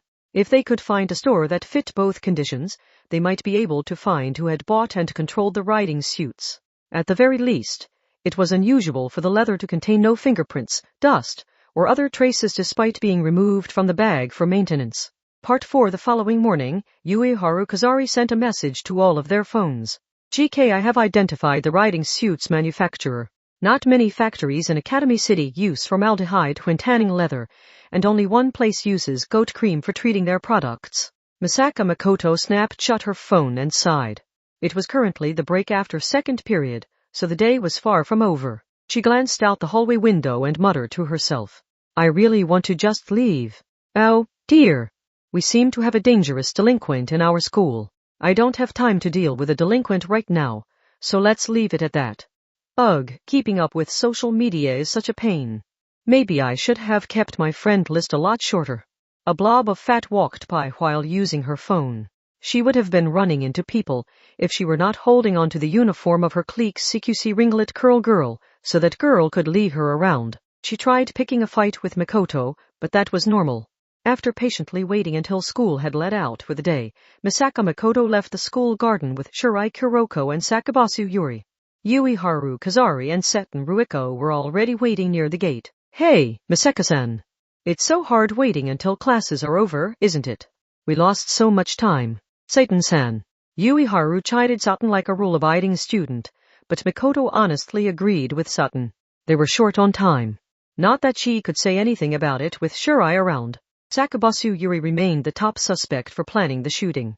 If nothing was done, the bored people online might decide she was a criminal based on no real evidence and spread her personal information around.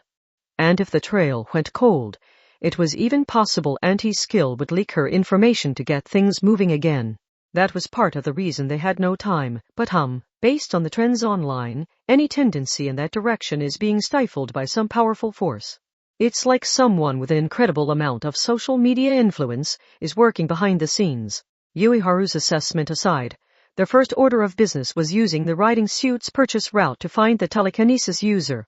What is Auntie Skill doing? They seem to have finished their investigation of the scene, but there was no one there for them to find, right? With only a fallen motorcycle and 2 shredded riding suits, they need to start their investigation by determining whether this was an accident or a crime. That said, they aren't dumb enough to miss the connection between that and the attack on the family restaurant. It looks like their plan is to investigate the remains of the shotgun and the shotgun shells to see if they can figure out what this is all about.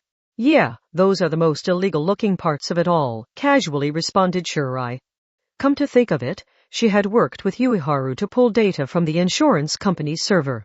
They should have a list of clients with insurance policies on a Stradivarius like Sakabasu's and thus a list of people who would hold a grudge over Sakabasu losing the violin competition. Were they making progress on decrypting that file? Since that was what came to Mikoto's mind, she must not have expected the gun to be much of a lead. A shotgun was a special weapon with limited routes to acquire one, so it might seem easier to determine where it came from than with a knife or metal bat that could be found anywhere in the city. However, this city's darkness was deep. Guns were almost entirely banned in this country, yet Mikoto knew of people who would pull one out like it was perfectly normal. If whoever was behind this had sunk to that level, then Auntie Skill would never reach those stagnant depths while searching the shallows. Checking the gun shops that followed all the rules would turn up nothing. With normal products like the riding suits and electric motorcycle, they might have bought them normally. But when a risk was involved in simply acquiring them, they would have been cautious.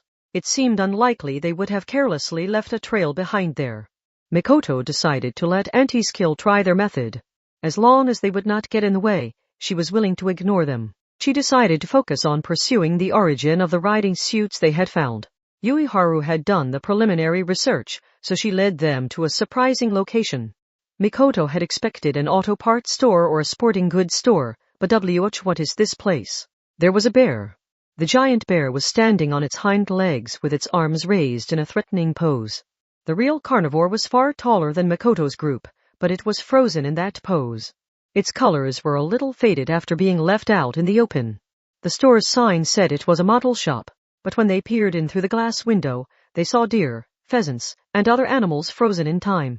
The entire area looked run down. Academy City had a highly concentrated population due to its limited land, but this area was inefficiently crammed full of multi-tenant buildings, 3 or 4 stories tall, and a lot of the small shops on the street had their entrances covered by rusty metal shutters. There was barely anyone around. The only people in evidence were some workers loading industrial bags of expired flour and cornstarch into a truck parked on the side of the road. Had this happened naturally, or was it the result of some kind of social construction experiment? Ueharu Kazari had located the store in question, but even she sounded somewhat surprised by it. Taxidermy, formaldehyde, and transparent specimens. This appears to be a specialist in creating models made from what were once living animals. The riding suits were apparently patched together from extra materials. Extra materials? Shirai sounded hesitant, so Ueharu made sure to clarify. I said few factories use formaldehyde, remember? For example, when getting a deer stuffed, people who want to mount the head on the wall will just get the head done instead of the entire animal. The taxidermist will give the customer what they want, but that sometimes leaves them with part of the animal to throw out. So they will remove the skin from those parts and make bags, belts, or even riding suits from it. When making her analysis, Sakabasu had said formaldehyde was used to tan the leather. Was that simply because the store had that chemical on hand? Doing that so as not to waste any part of the animal may have been a way of showing respect. But did you really feel the need to show that kind of respect when it was a product being sold as an ornament instead of a trophy you had killed yourself? Saten and Yuiharu thought of taxidermy as a pastime for the rich, but Mikoto, Shirai, and Sakabasu seemed just as hesitant. It was possible real live high-class girls were not actually surrounded by suits of armor and giant paintings at all times. But when they tried entering the front door, wow! A low voice escaped Seton's mouth. She may have been more surprised than impressed. There were so many of them. The store was not all that large, so it felt crowded. The shelves were decorated with frogs or snakes inside glass cylinders, and animals were frozen in time while carelessly lined up where the sunlight would not reach them. Shallow, frame-like boxes contained butterflies and beetles pinned in place, and there was even a hornet nest larger than a basketball. A small counter seemed almost buried by the shelves along the wall. The old man there was covered in wrinkles like an animal that had not been preserved properly. He wore a plain track suit and a large mask over his mouth. He seemed more worried about staining his clothes than about looking nice for customers. Mikoto was worried he might actually walk back and forth between the counter and his workplace without washing his hands. He spoke to them in a barely understandable voice mumbled from behind the white mask. They could not see his lips, so it was even harder to make out what he was saying. What is it, young ladies? This isn't the time of year for a summer project, and I doubt you're here for insect specimens. Some cheaters apparently came here for their bug-catching project instead of setting foot in the forest. Was that better or worse than the people who used Q and sites or auction sites to do their homework? Sakabasu began waving her hands side to side. That is not why we are here. Then what is it? Looking for a model skeleton made from real human bones? Shirai Kuroko and Yuiharu Kazari of Judgment both did a spit take at that, but they were not the first to lean forward in interest. They were beaten to it by Seton Ruiko, that black hole for any suspicious rumors. Did you have one of those legendary items made from a real human? Those things aren't as exciting as the old stories make them sound. In the old days, it wasn't unusual for executed prisoners to have the flesh chemically stripped from their bones to be used as a teaching tool. It's little different from putting real human hair onto a doll's head. It's nothing too strange. At this rate, they were going to get badly sidetracked. Mikoto grabbed the excited Satin's shoulder and pulled her back. We're here to ask about some riding suits made here. You don't look old enough to be bikers. One-sama, let me handle this. Excuse me, but I am from Judgment. Could we speak for a moment? The old man behind the counter responded to Shirai by mumbling something through the mask. He was hard to make out, so Shirai leaned forward without even thinking. A moment later, a pump-action shotgun popped up from below the counter. The close-range blast reverberated in the gut more than the ears. In a way, the solid and invisible wall of sound was even more of a weapon than the metal balls rushing toward them at blinding speed. Yuiharu and Saten screamed and fell back onto the floor. In this case, that was the correct response. Sakabasu Yuri was in more danger since she mostly just stood there. Her black knee-socked legs turned inward and she only cowered down a little. And, separate from that, some bluish-white sparks flew through the air. The scattershot should have flown straight toward them from less than a meter away, but it veered off course and instead shattered the cylindrical bottles of formaldehyde specimens behind them. Judgment. The mere mention of that name was enough to cause this. The old man in a track suit and mask rose from his small chair and pulled the trigger again. More and more gunshots rang out, but none of them hit. Now did he realize what was happening? Mikoto was not actually using magnetism or the Lorentz force to manipulate the bullets tearing through the air. She was instead using an invisible hand to grab and move the sight on top of the pump-action shotgun itself. It was the same as a flashlight's beam. Since the scattershot spread out as it traveled, it was actually safer to be at point-blank range than further away. Shards from liquid-filled bottles and pieces of who knows what from broken stuffed animals scattered all around Mikoto. However, he's getting away. She grimaced even after producing such a superhuman result. That small old man had not cared whether or not he hit them. He had only needed to break as many of his own products as possible to buy enough time to slip out the back of the store. This battle had begun unexpectedly. Mikoto belatedly regretted coming here in their uniforms. They could not have predicted this, but they might have exposed their identities. They were already being targeted from all over the city, but this was unfortunate all the same. Hiroko, teleport behind the store. Ueharu-san, you look after Seton-san and Sakabasu-san. I don't think they were actually hit, but it's easy to overlook the pain when you're full of adrenaline. Check with your eyes and hands to see if they were struck or cut anywhere. Ugh, the only response was a groan from the floor. Mikoto assumed someone was suffering from a headache, due to the blood rushing to their head in a state of extreme tension and excitement, but she was wrong. A moment later, a unique chemical odor reached her nose as well. Her loafers were standing in some sort of puddle. She could tell that was enough to remove the shine from those leather products. Mikoto quickly covered her nose with a handkerchief. Formaldehyde. Hiroko, change of plans. Get those girls out of here immediately. Formaldehyde was sealed inside bottles for a reason. It was highly volatile. And it was also highly toxic. It prevented decomposition because it killed all the microbes. If someone was exposed to it, it would take out their breathing and eyes first. They could not leave Ueharu and Seton collapsed on the floor here. A metallic sound came from the back of the store. Mikoto was afraid of another shotgun blast, but nothing happened. The old man had apparently escaped out the back door. Hiroko, Sakabasu-san, take care of those two. I can't let him get away. Wansama. It's too dangerous to go without any support. He had already disappeared from view, so if she was delayed any longer, he might really get away. She jumped over the narrow counter, burst out the opened metal door, and found herself in the back alley. She was immediately greeted by a gunshot from the side, but she blocked it with a metal bucket packed full of kitchen garbage that she swung around with magnetism. A solid shield was not the only defense. She heard some light footsteps. That way. She did not run directly after the man. She leaped straight up, used magnetism to press the soles of her shoes against the building's wall, and ran up to the multi-tenant building's roof. The best strategy for a game of tag was to look down from above the maze. However, he's gone? Where did old Mr. Shotgun get off to? No matter how swift-footed he might be, Mikoto doubted he could have escaped her elevated field of vision while running through the complex array of roads on an old man's legs. Had he escaped into a building with a roof or hidden below one of the cars parked on the roadside? Had he made that choice by chance, or had he predicted this? Mikoto started to grow a little confused. At the moment, she needed information. She noticed something while leaning over to view the area below. She immediately jumped from the roof, once more used magnetism to stand perpendicular to the wall, and ran down the wall to reach the ground. She made her way to an area with a few plastic beer cases stacked up in what could not be the proper way. Something like dirty brown bandages were balled up and stuffed inside there. She found they were a plain track suit, a large mask, running shoes, and so on. Formaldehyde had splashed across everything in that small store, so Mikoto made sure not to touch the discolored brown sash with her bare hands. And while she viewed it from a distance, dried skin, she seriously hoped it was not human skin. Although it was still creepy if it belonged to an animal. This had likely been done with a chemical and not an spur power. After a bit, it started to smoke and then it suddenly burst into flames.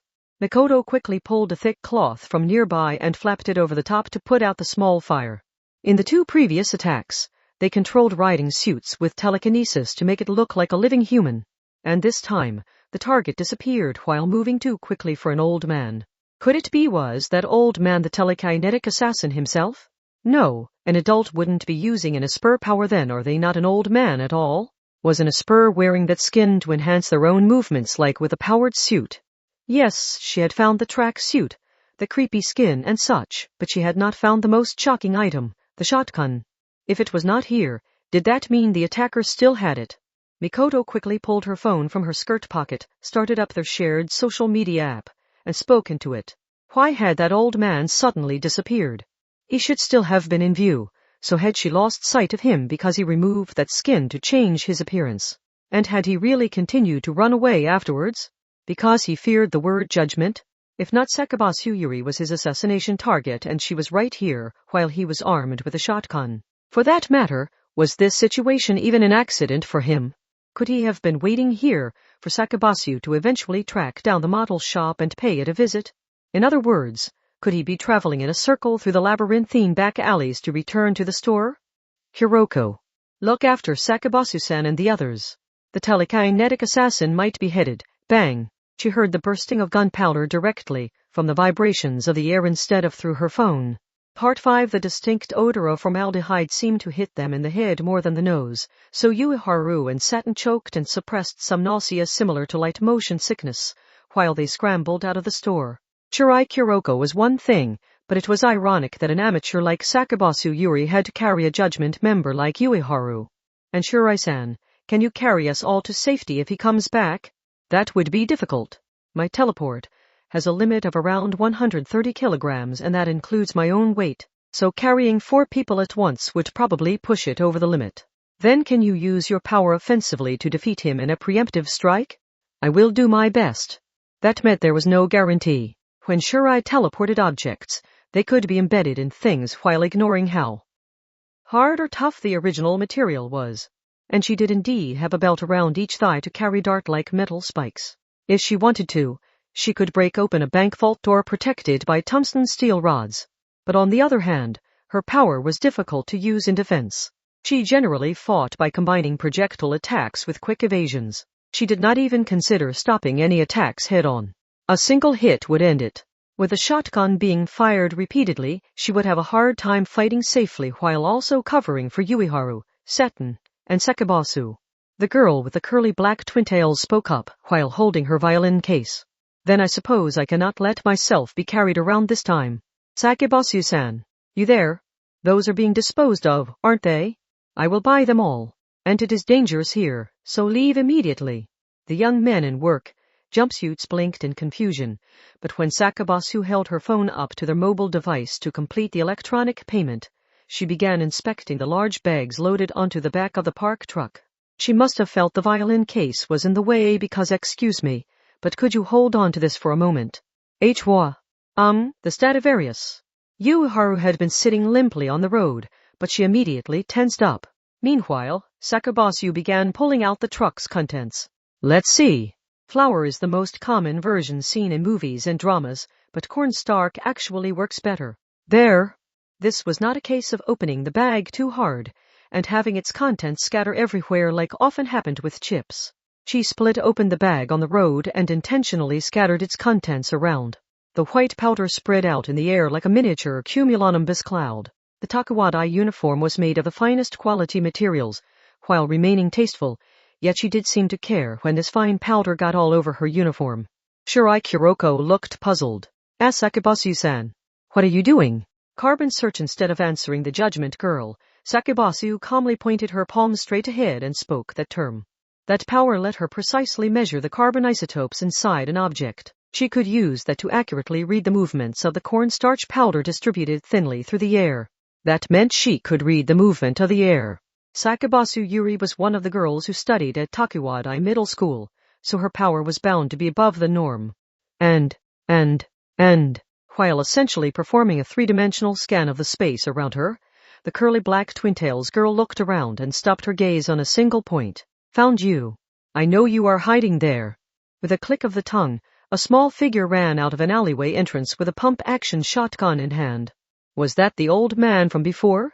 The semi-long blonde hair belonged to a small girl in a bright blue leotard, whose youthful skin was nothing like the old man from before. She wore delicate point shoes that did not look like they were meant for outdoor use. She looked even younger than first-year middle schoolers like Shirai and Sakabasu, but the way she carried herself was oddly similar to that old man.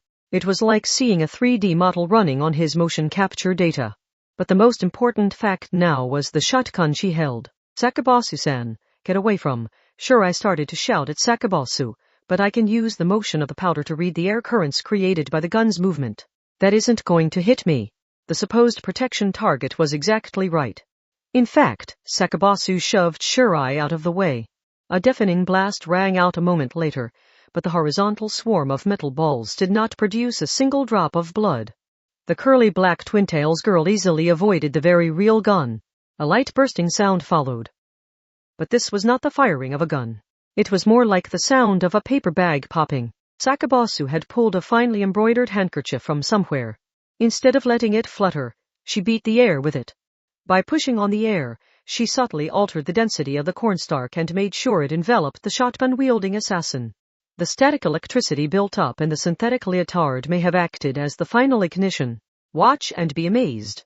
I am not some helpless little girl. A scarlet explosion erupted out. It was a dust explosion. That was the moment when carbon search, a passive sensory power, was used as an offensive physical power. TCH. Finally, a panicked voice came from beyond the explosive flames.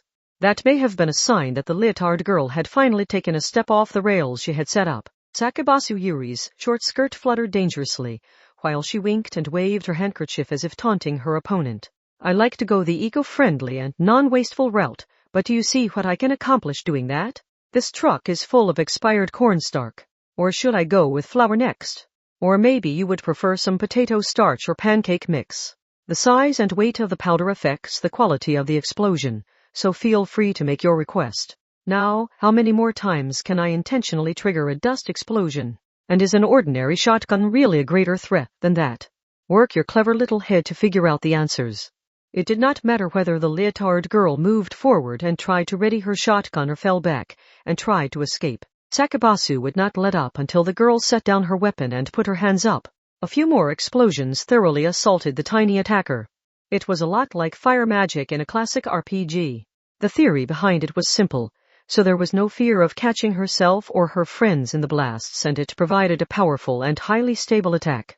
Even an Esper with actual pyrokinesis might have been jealous of the incredible precision of these explosions. Then Sakabasu Yuri brought the handkerchief to her mouth.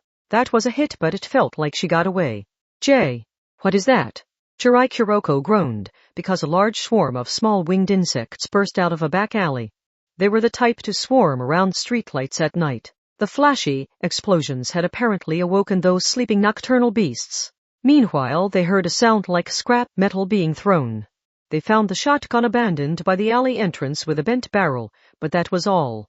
The leotard girl must have fled into the alley because there was no sign of her.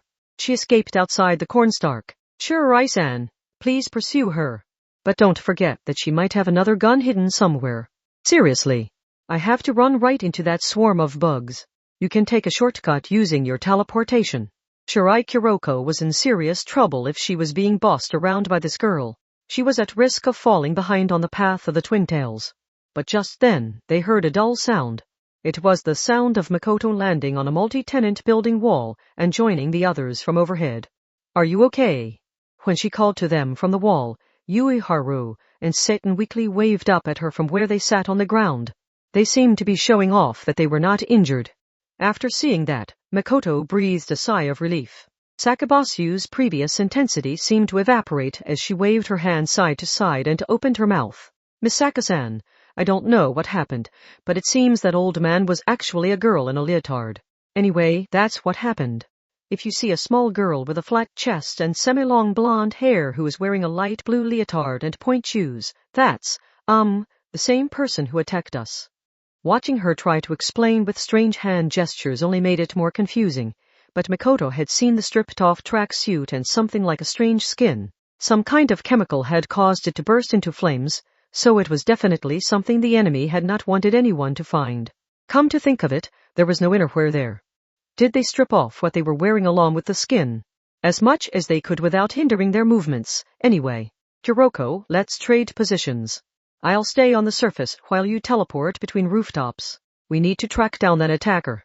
One-sama, I am with judgment. Your power really only lets you evade quickly, so can you really respond to a surprise attack from a bullet? Oh, is that their shotgun there? But they might have some other gun, and telekinesis doesn't require any kind of motion to activate.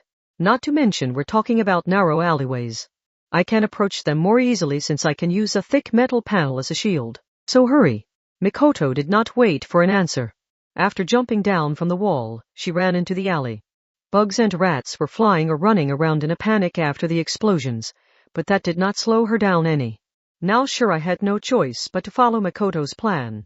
She gave a quick nod of thanks toward Sakabasu for earlier, and then teleported on up to the multi-purpose building's roof. Makoto thought to herself while continuing down the alley. I won't let them get away this time. They were apparently boosting their athletic ability by using their power on the skin wrapped around them for their old man disguise, but they don't have that anymore. They can't have gotten far with just their legs to carry them, so I can catch up and settle this. She caught sight of a bright color fluttering around a corner down the alleyway. It was semi-long blonde hair. And was that the long, skin-tight sleeve of a light blue leotard? Kuroko, after her. Don't lose track of her. True T-tails, I can see her from above. Turning that corner was a bluff. She ran inside the back entrance of a nearby shop. Mikoto turned the corner, forcibly unlocked the metal door's electronic lock using her powers, and more or less kicked it open. With a loud bang, she saw a pair of fearful eyes inside. However, it did not seem like the female staff member in the dimly lit back room had just now screamed and fallen onto her butt. It looked more like she had already been cowering down and simply looked over when Mikoto ran in. "Excuse me, but a girl ran in here a moment ago. Do you know which way she went? She had a gun. It was a weird shape, but it was definitely real. I've seen them on video sites before. Just tell me which way." Mikoto ran in the direction indicated by a trembling finger and flung open another door. The light inside dazzled her. Her eyes must have grown too accustomed to the dim back room. She found an area filled with soft lighting and jazz music. It appeared to be a women's boutique. It was meant for women in their early 20s, and the scattering of customers looked college-aged. "She's not here?" According to Sakabasu and the others, the real attacker hidden below that strange skin was a small girl who might be as young as elementary school age. Plus, a light blue leotard and point shoes was not the best outfit for walking out on the streets. She would definitely stick out like a sore thumb in this space full of grown-ups. Nevertheless, there was no sign of her here. Mikoto could not find her. Was there another exit somewhere? She had been small enough to dress up as that old man, so Mikoto remained cautious and peeked between the rows of clothing on hangers as she slowly looked around the boutique. Then she noticed something strange. What's with the windows? Hadn't this area been a shopping district with rusted metal shutters covering everything? The sign for a fancy boutique like this would have stood out. And when she looked closer, she could indeed see metal shutters covering the glass windows and door. From outside, there would be nothing to tell you the boutique was open. The shutter-filled shopping district was a bluff. Did that mean all of the customers and staff used the back entrance? "Excuse me, ma'am." A young woman had approached without making a noise. She was like someone who would be featured in a magazine or on TV. She was on another level entirely from the self-styled charismatic staff members who did not even know the proper words to use. "I deeply apologize, but may I see your key?"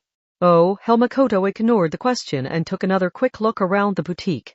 The only people there were a scattering of college-aged elite customers and 2 or 3 staff members who were a little older. But she was focused on their eyes. They were of course mostly glancing toward Mikoto since she was an outsider, but they also occasionally looked elsewhere. Mikoto did not overlook that. "Ma'am." The woman who seemed to be the manager raised her voice as Mikoto ran toward the fitting rooms lined up by one wall. Just one of them had the curtain unnaturally closed. Needless to say, that was the other location the people here were focused on. She did not bother saying anything before grabbing the curtain and throwing it open. There was nothing inside. It was so empty that the emptiness felt abnormal. Simply tracing her fingers along the edge of the large mirror on the wall was not enough to reveal the existence of a hidden door. For one thing, it might be on the floor instead of the wall. Regardless, the leotard attacker had vanished after entering this fitting room. She likely gone underground and left the boutique. Keys, and more keys. It felt like wandering through an RPG castle with color-coded doors. Academy City's secret VIPs apparently enjoyed these games of make-believe. This was on a larger scale, but it was a similar form of catharsis to small children gathering scrap materials to build a secret fort, where the adults were not in charge. Mikoto spoke into her phone. "Yuiharu-san, search the bank for a map of the urban development plans for this area. They won't be using the facilities and underground pathways on that map. They'll have constructed their own ant colony that weaves through the gaps. What safe routes would there be for digging an underground route leading away from this boutique? Check the plumbing, gas lines, power lines, fiber optic lines, subway tunnels, and utility tunnels. Academy City is packed full of things underground, so there can't have been much space for them to dig." Part 6, however. Things were not going as smoothly for the villains as Mikoto assumed. Evenly spaced fluorescent lights shined on cold concrete. Semi-long blonde hair swayed side to side as a small girl walked down a long straight corridor that looked like part of a secret lab or evacuation tunnel. She was about elementary school aged and she wore a light blue leotard and pointe shoes. That outfit had been part of the disguise needed to lie in wait, but it was not exactly suited for combat. She was currently focused on the modern convenience of a smartphone. The person on the other end sounded exasperated. Riot, how did you screw up your job this badly? Not only did your initial target survive, but you failed to protect the insurance company's server. If I hadn't used a shell company for the Stradivarius's insurance policy, they would have found my identity there. But that isn't so bad. The insurance company only gave us somewhere to ambush them and they can't reach me that way. That is not the real problem here. Care to explain why you are escaping using a generic rank 4 underground passage? It was an emergency. To think you of all people would break our compliance rules. Where is your key? You were not even authorized to enter that ring rank 3 boutique. Did you win the lottery and buy the key at auction? If I was captured back there, judgment or anti-skill would have forced me to tell them everything. Then this entire system would be revealed. It would all fall apart. I mean, you order to have them secretly eliminated because you don't want this getting out. I believe I told you I will only accept good news, Riot. I am still working on the job, so give me time to recover. I can still pull this off. Her fierce words were the polar opposite of her slender form. A short silence followed. Would the other person stick with her, or would they throw her out and try elsewhere? This unpleasant silence made it seem like they were seriously unsure which to choose. For the girl walking down the underground passageway, it felt like being trapped inside a stopped elevator while someone approached the thick wire with a giant pair of cutters. Their decision could send her tumbling down to her doom. And eventually, where are you trying to go? The Railroad Technology Museum, said the girl. That museum is Railroad Model Rank 5. Are you kidding me? Then give me some other option. If there isn't one, then I'm forcing my way in there. No matter who's after me. Go to Club Psychedelic Beach. It is Wallet Rank 4. You can use the troops and weapons there, so make sure you eliminate all pursuit. Then get back to work, Riot. Piss me off anymore and I really will hire someone else. And their job will be to kill you, not your targets. So hurry up.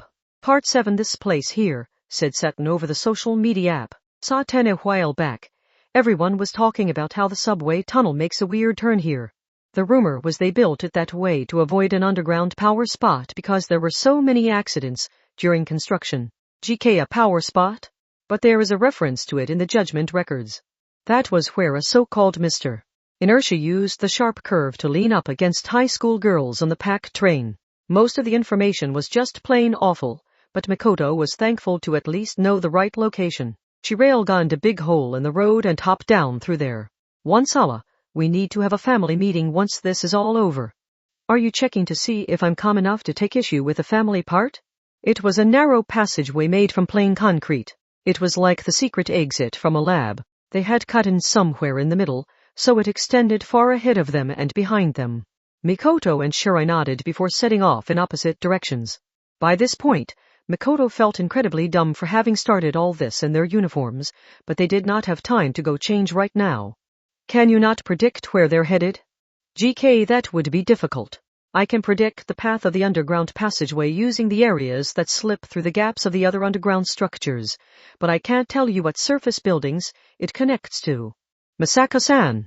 Mikoto turned around in surprise when someone called her name from behind. For some reason, Sakabasu Yuri was catching up to her with violin case in hand. Unlike a certain unathletic queen, this black knee socks girl was surprisingly active. Sakabasu-san, how did you find your way here? Your footprints. Since you stepped on all that cornstarch I scattered around earlier, I can use my carbon search to track the invisible footprints you left behind. Although I was trying to follow the ones the leotard girl left. Oh, the cornstarch was of course expired and about to be disposed of. I like to go the eco-friendly and non-wasteful route. With powers, it was all in how you used them. Mikoto could see why Shokyu Misaki found this girl interesting enough to accept her into her clique. Sakibasu may not have been aware of her own value, though. Oh, I know. Misaka-san, you and Shirai-san wear the same school-designated loafers as I do, so the soles should all have the same general design. I should have ignored those and track just the point shoe prints. Sakibasu-san, can you still do that? I'm pretty sure she went this way. Yes, of course. From there, the curly black twin-tails girl took the lead. It did not take long once she found the footprints in that straight passageway. The passageway made a few 90-degree turns along the way, and there were some 3-way and 4-way intersections, but Sakabasu never hesitated when choosing the route. She continued onward and eventually arrived at a metal door. Ueharu-san, check the map at my phone's GPS location. What's above me? GK, a club? I think?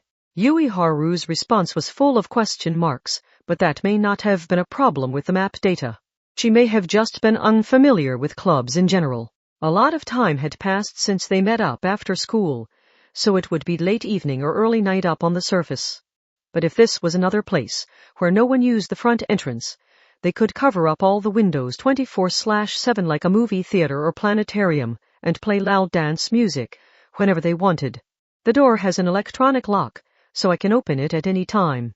GK, even if you use your power, any method you've used once will be registered.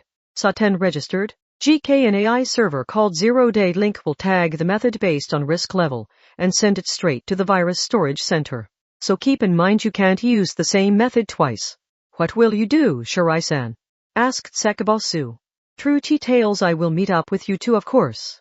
I will be right there, so wait just a moment. No. Ueharu-san, the club has a public-facing side too, right? I don't care if it's incomplete. Pull up the layout and send it to Kuroko's phone. Kuroko, you head to the surface and watch the front exit. You've seen what that leotard girl looks like, right? True details, One-sama. I can't leave this job to Ueharu-san or Saten-san. This is meaningless if the attacker can just escape the club, so we have to catch her here. We're going to end this ridiculous incident and bring safety back to our lives.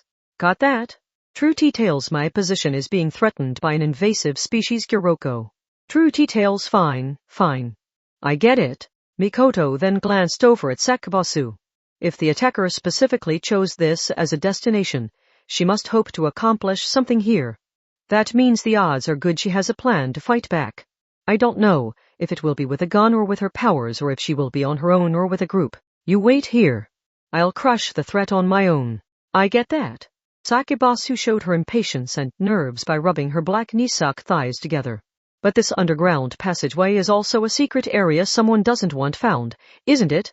It seems to branch off all over the place, so if it connects to other locations, I might run into someone arriving from a different building. The risk inside the club doesn't seem any greater than in the tunnel. Plus, you haven't seen what she looks like, have you? The leotard stands out, but that's why she will probably change out of it to escape. It would be safer for both of us if I went with you. Okay. Watch my back. Will do. The metal door had an electronic lock, so Mikoto's powers could easily open it. But opening it was bound to cause something to happen. It was Mikoto's group against the attacker. One side would win and the other would lose. That was like the door to hell. But if they did not cross that threshold, they would be forced to continue living in fear of attack from assassins sent by an unseen villain. Not even Mikoto could look after Shirai, Ueharu, Saten, and Sakabasu 24 hours a day. She had to accept this challenge to reclaim peace in their lives. Mikoto held her palm toward the electronic lock panel and made an announcement. Let's do this, Sakabasu-san. Chapter 4 Part 1. As soon as they stepped through the metal door, a muffled bass beat reverberated more in their gut than their ears. They were not even in a dimly lit backroom. All they saw were stairs leading up to the surface. Some dance music was playing in the distance, and only the bass notes made it this far and rudely rubbed at Misaka Mikoto and Sakabasu Yuri's lower stomachs. The violin-loving girl with curly-tipped black twin-tails frowned and started rubbing a finger against her temple. This is more than I can bear. I do not understand how anyone can give their body over to music like this. Yeah, it is like scratching hard at the scab. Mikoto agreed for politeness' sake, but her tastes in music were not that biased. Still, she did find reason to criticize what she heard. A playlist like this required a theme or drama. For example, when putting together a playlist of love songs, they would start with the first love, move on to some trouble, continue with a ballad of heartbreak, and finish it off with a song yearning for a second chance. That gave the entire playlist an overall story arc. Mikoto sensed none of that continuity from the bass notes she could hear. This was just some Western music lover playing down the hit chart, without even understanding the lyrics. You did not even need a human DJ for this. Just ask your phone to play some upbeat songs, hits only, and you could get the same thing. This was not somewhere they should be visiting in their takiwada uniforms, but they had to pass through here or the attacker would escape. After climbing the stairs and reaching the ground floor, they found large double doors in front of them. Either for the appearance or for soundproofing purposes, the door was twice as tall as Mikoto. And standing in front of it were two men in black carrying a black device that combined a metal detector and a stun baton. This place was not made to be entered through the main entrance either. It may have been connected to an emergency exit or back room. One of the men, who were 2 m tall, made a blunt demand. Your key. What do we do? My Stradivarius Ainsel doesn't work anymore. Should I try that unlimited black card that worked weirdly well at the karaoke box?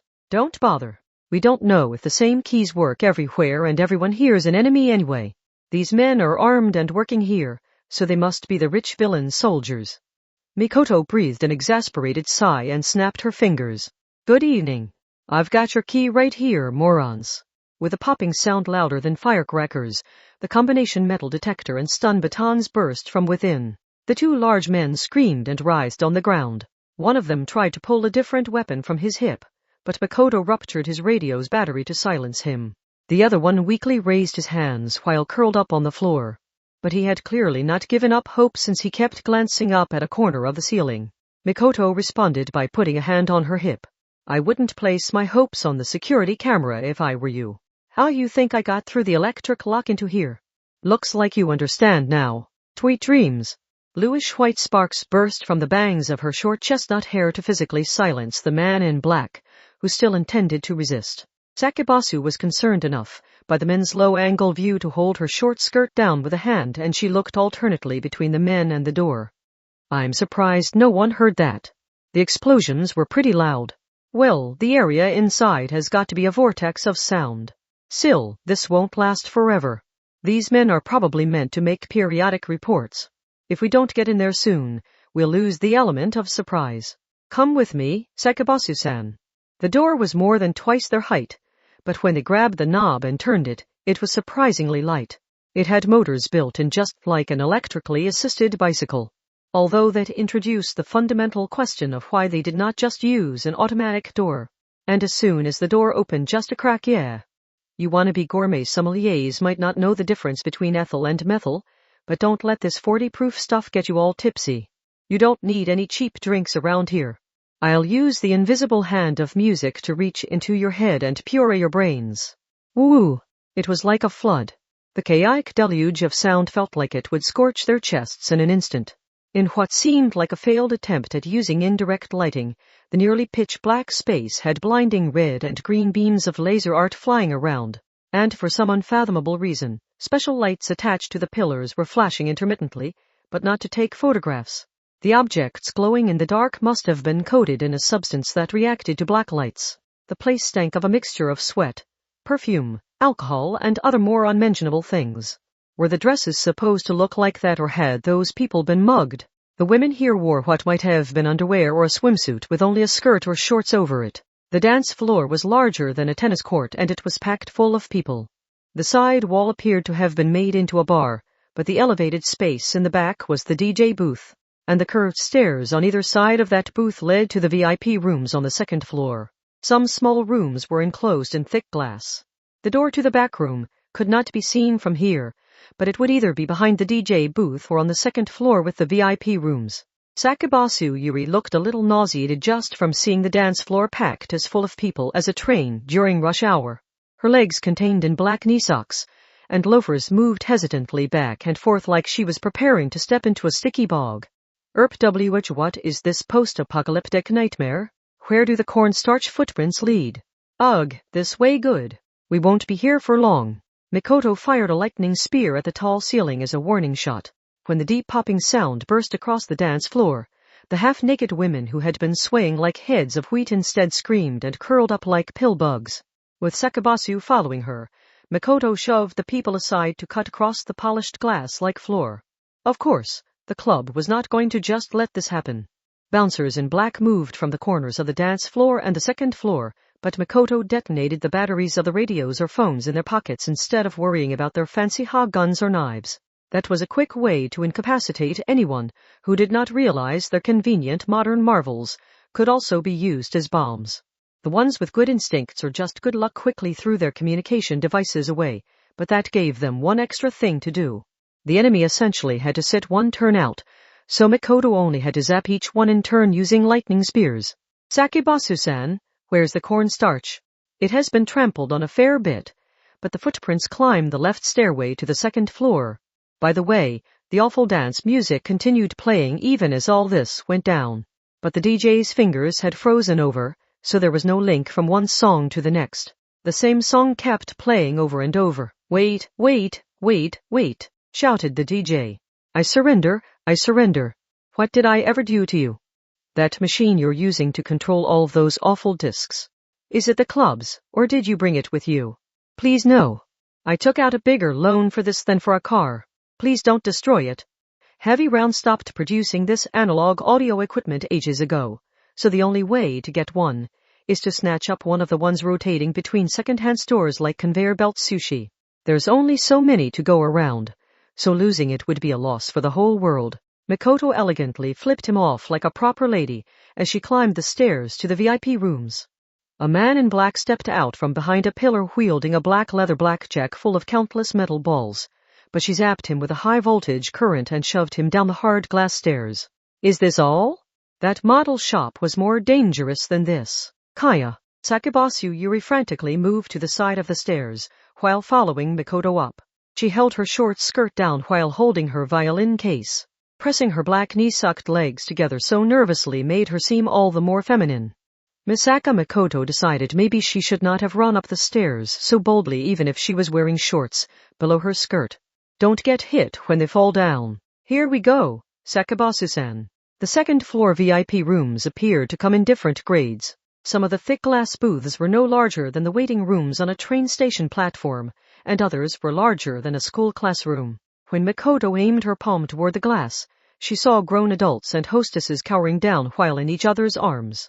You needed a key just to get inside the club, yet it was divided up even further inside. What was this nesting doll of an organization thinking? The people using them may have been delighted to pay the high prices needed to obtain their own private space, but Mikoto could only see it like a zoo with strange animals stuffed inside their cages. Those pancakes look awfully thin for such a fancy place. Curly-tipped twin-tailed Sakibasu clung to Mikoto's back as she nervously looked around. Everyone on the dance floor and in these VIP rooms was an adult. I don't see that attacker in a leotard. Where do the cornstarch footprints lead? The point shoes continue further back. Oh, there's a door on the wall. The door had a heavy-duty biometric scanner, but an electric lock was an electric lock. What Mikoto did might look the same, but she messed with the internal circuitry differently each time. She did not even let it report there had been an error. Zero-day link and the virus storage center were no concern of hers. She held her palm toward the panel and forced open the door. Time to head backstage. Part 2. Damn. The attacker was a girl with semi-long blonde hair and a light blue leotard. She looked elementary school aged, and she clicked her tongue and slammed her small fist against the wall when she nearly tripped over a small bump in the floor. The dim lighting here pissed her off. I know I lured them in some, but this was too quick. How did they find their way straight here through that crowd? Wait, are they using something to track me? She belatedly realized what was happening and removed her point shoes. She then rummaged through the cardboard boxes placed directly on the floor of the narrow hallway. She needed a tool for her spur power. She had a very powerful form of telekinesis, but for some reason, her power did not work on living cells. That meant she could not affect a flower growing in the ground or even one cut from its roots, and kept in a vase. Her power only started working after it was made into a pressed flower. That meant she could not directly crush a target's heart from 10 km away, and she could not throw them 10 km into the air so the fall would kill them. She had to attack using some kind of inorganic tool, such as a knife or a hammer. Using the leather riding suits to mimic living creatures may have been her way of protesting that insurmountable hurdle. That said, the personal reality forming the foundation of her power could not be analyzed with simple psychology. The leotard girl did not think of her power as useful. She had a different set of values than those empty-headed level 5s who like to show off their flashy powers. A rare method of attack made it easier to determine the culprit. She was already growing more reliant on her power after the shotgun was destroyed, but the more she used that impressive power, the more she was cornering herself. Her small hands dug through the cardboard boxes stacked up on the floor, and she pulled out an ordinary screwdriver set that could be found in any discount store. This would be a lot simpler if I could alter the trajectory of my own bullets, but I won't have time to focus that hard. She did have a self-defense handgun shaped like a stationary stapler that was small enough to hide in her skin-tight leotard sleeve, but she could not use it directly. She could have the gun itself hover in midair to target the enemy from a blind spot, but that was no different from a dangerous toy made by strapping a gun to a drone. She was not about to entrust her life to something that could be acquired for less than 30,000 yen in some countries.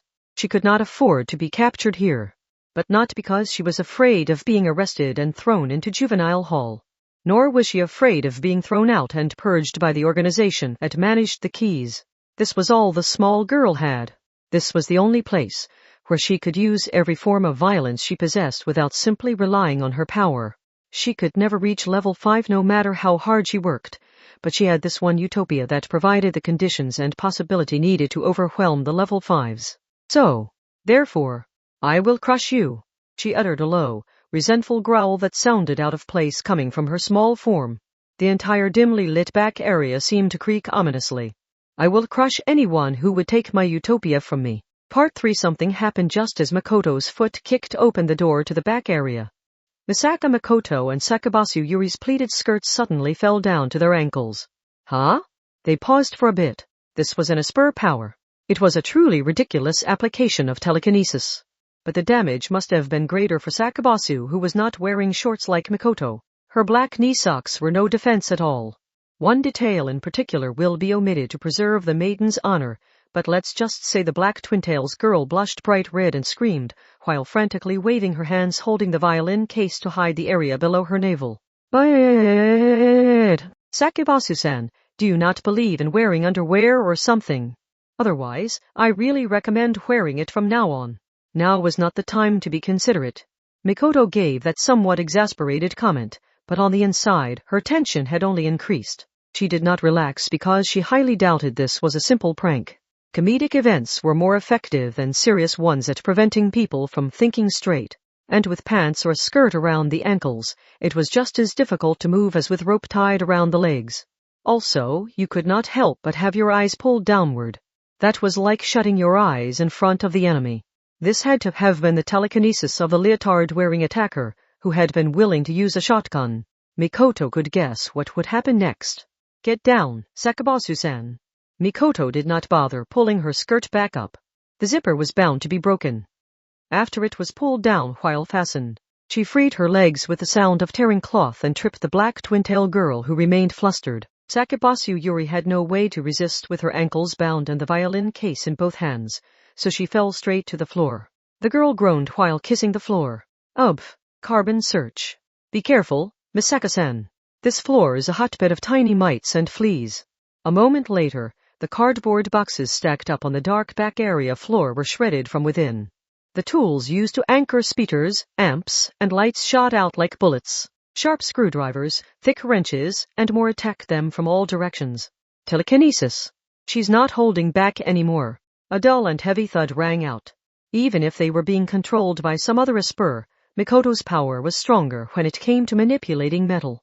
She forcibly held the screwdrivers and wire cutters in place as they tried to soar toward her, but crap, I have to control the stainless steel ones differently.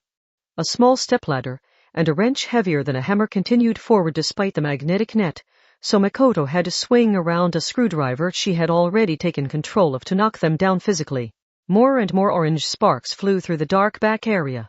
The exact conditions were unclear, but it seemed that Leotard Girl could use more than just metal items as a weapon. Nor was she limited to leather products. This backstage area was overflowing with practical tools, so it was perfect for her. And the attacker was still freely walking around on her own 2 legs. She would get away if Mikoto continued playing this one by ear. Worse, the Leotard Girl had already proven she could control their clothes. If Mikoto let her guard down, she could be strangled by her own collar or have her shoes slip to create an opening. Mikoto and Sakabasu were both human. It was all over if a crowbar, ice pick, or other pointed metal object struck them between the eyes. And that was why Makoto took a calculated view of the situation. She only sends weapons flying in from 3 places at once. It all looks random at first, but she set up a safe zone where no stray shots can possibly reach her. Sakebasu-san, use your carbon search to the south-southwest. Gather whatever kind of powder you can find. The barebutt girl was still lying face down because she was too embarrassed to show her face, but she used just her one arm to throw something. Was it a powdered anti-itch medicine or cough suppressant?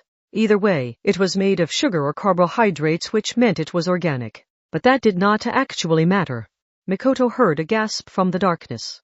Found you. She fired multiple lighting spears down the straight hallway with enough force to tear through the stacks of boxes being used as cover. They briefly lit up the area like camera flashes. She doubted this would end the battle, so they were only meant to stop the leotard girl's attacks. She wanted to get close while the girl was held in place. You won't get away. I need to capture you to bring back our safety. The edge of the shredded boxes had ignited as Makoto rushed around that large obstacle. Now, I've got but on the other side. She found that the gasping presence and any sign of movement had vanished. For an instant, truly just an instant, Makoto lost sight of reality. Her mind could not process the sight before her eyes. The girl had vanished, but where to? Had she teleported? Wasn't her power a telekinetic one that allowed her to move objects without touching them? Had she used that power to lift herself up the ceiling, or throw herself backwards? Makoto glanced every which way, but that was not what had happened. The girl in a blue leotard could convert any object into a weapon. She did so by grabbing and throwing it with her telekinesis. It was likely accurate enough to control more than one riding suit from a distance of several kilometers, make them look like actual people, and even indirectly control an electric motorcycle and a shotgun through them. So, Mikoto's ears picked up an odd sound like the air being twisted. Oh no. What if she could grab the air itself? If she could change the density of the gases to bend light and sound like a mirage, she could create illusions wherever she wanted. And Mikoto's electromagnetism was no exception there. The girl excelled at using telekinesis to make people think inanimate objects were people. And compressed air alone made for an effective weapon. She had come out on top in this game of mutual deception. The maximum instantaneous wind speeds of a Category 5 could shatter a car's bulletproof glass. That was the identity of the invisible attack that was aimed at Makoto's skull. Part 4 Pant. The girl in a light blue leotard felt an unpleasant sweat on her brow as she leaned against the wall from the side. Throwing around all those projectiles had already been well outside the normal usage of her power. It was difficult to picture how you grabbed a gas, so forcibly bringing the air under her control was a major task for her. It took time to gather it all up and she was overcome with exhaustion even when it worked. That exhaustion came from psychological stress. Her bare legs were trembling. If she could do that anytime she wanted, she could have prevented those dust explosions earlier. She straightened her spine as if stretching out the moisture captured between her damp leotard and the wall. She walked through a door in the dimly lit back hallway and entered a kitchen space full of silver stainless steel. The ordinary fluorescent lights were just about enough to blind her. This was where the drinks and set meals for the bar were prepared. The door in the back was the second floor's emergency exit. But instead of simply opening the door and descending the emergency stairs on the outside of the building, she wanted to use the small food trolley elevator to reach the first floor bar and head out that way. She expected that would do a better job of escaping the enemy's expectations and tracking ability. A fully grown adult could not ride that down, but her small and slender body came in handy here. The only cooking done here was heating up a packaged dish in hot water or microwaving something from the freezer and adding some finishing touches in a frying pan with some extra spices, so the only workers were a few part-timers. It may have been praiseworthy that they did not leave it all up to a single person.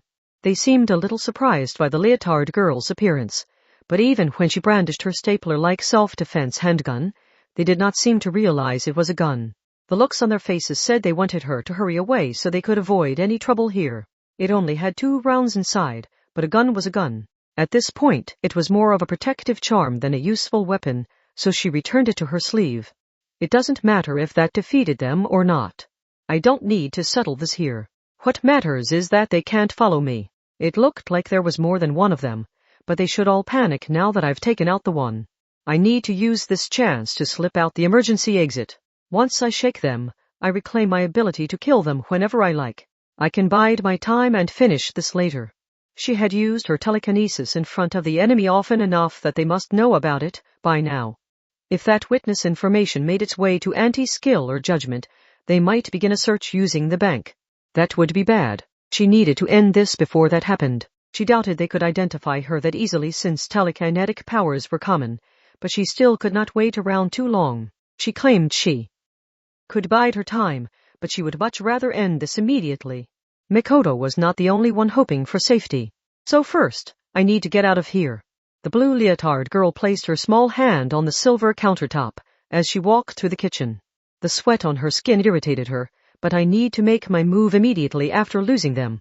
I can aim for the moment they run out of Club Psychedelic Beach and aren't sure what to do next. I need a riding suit, a shotgun, and a small collapsible electric motorcycle. Okay, good.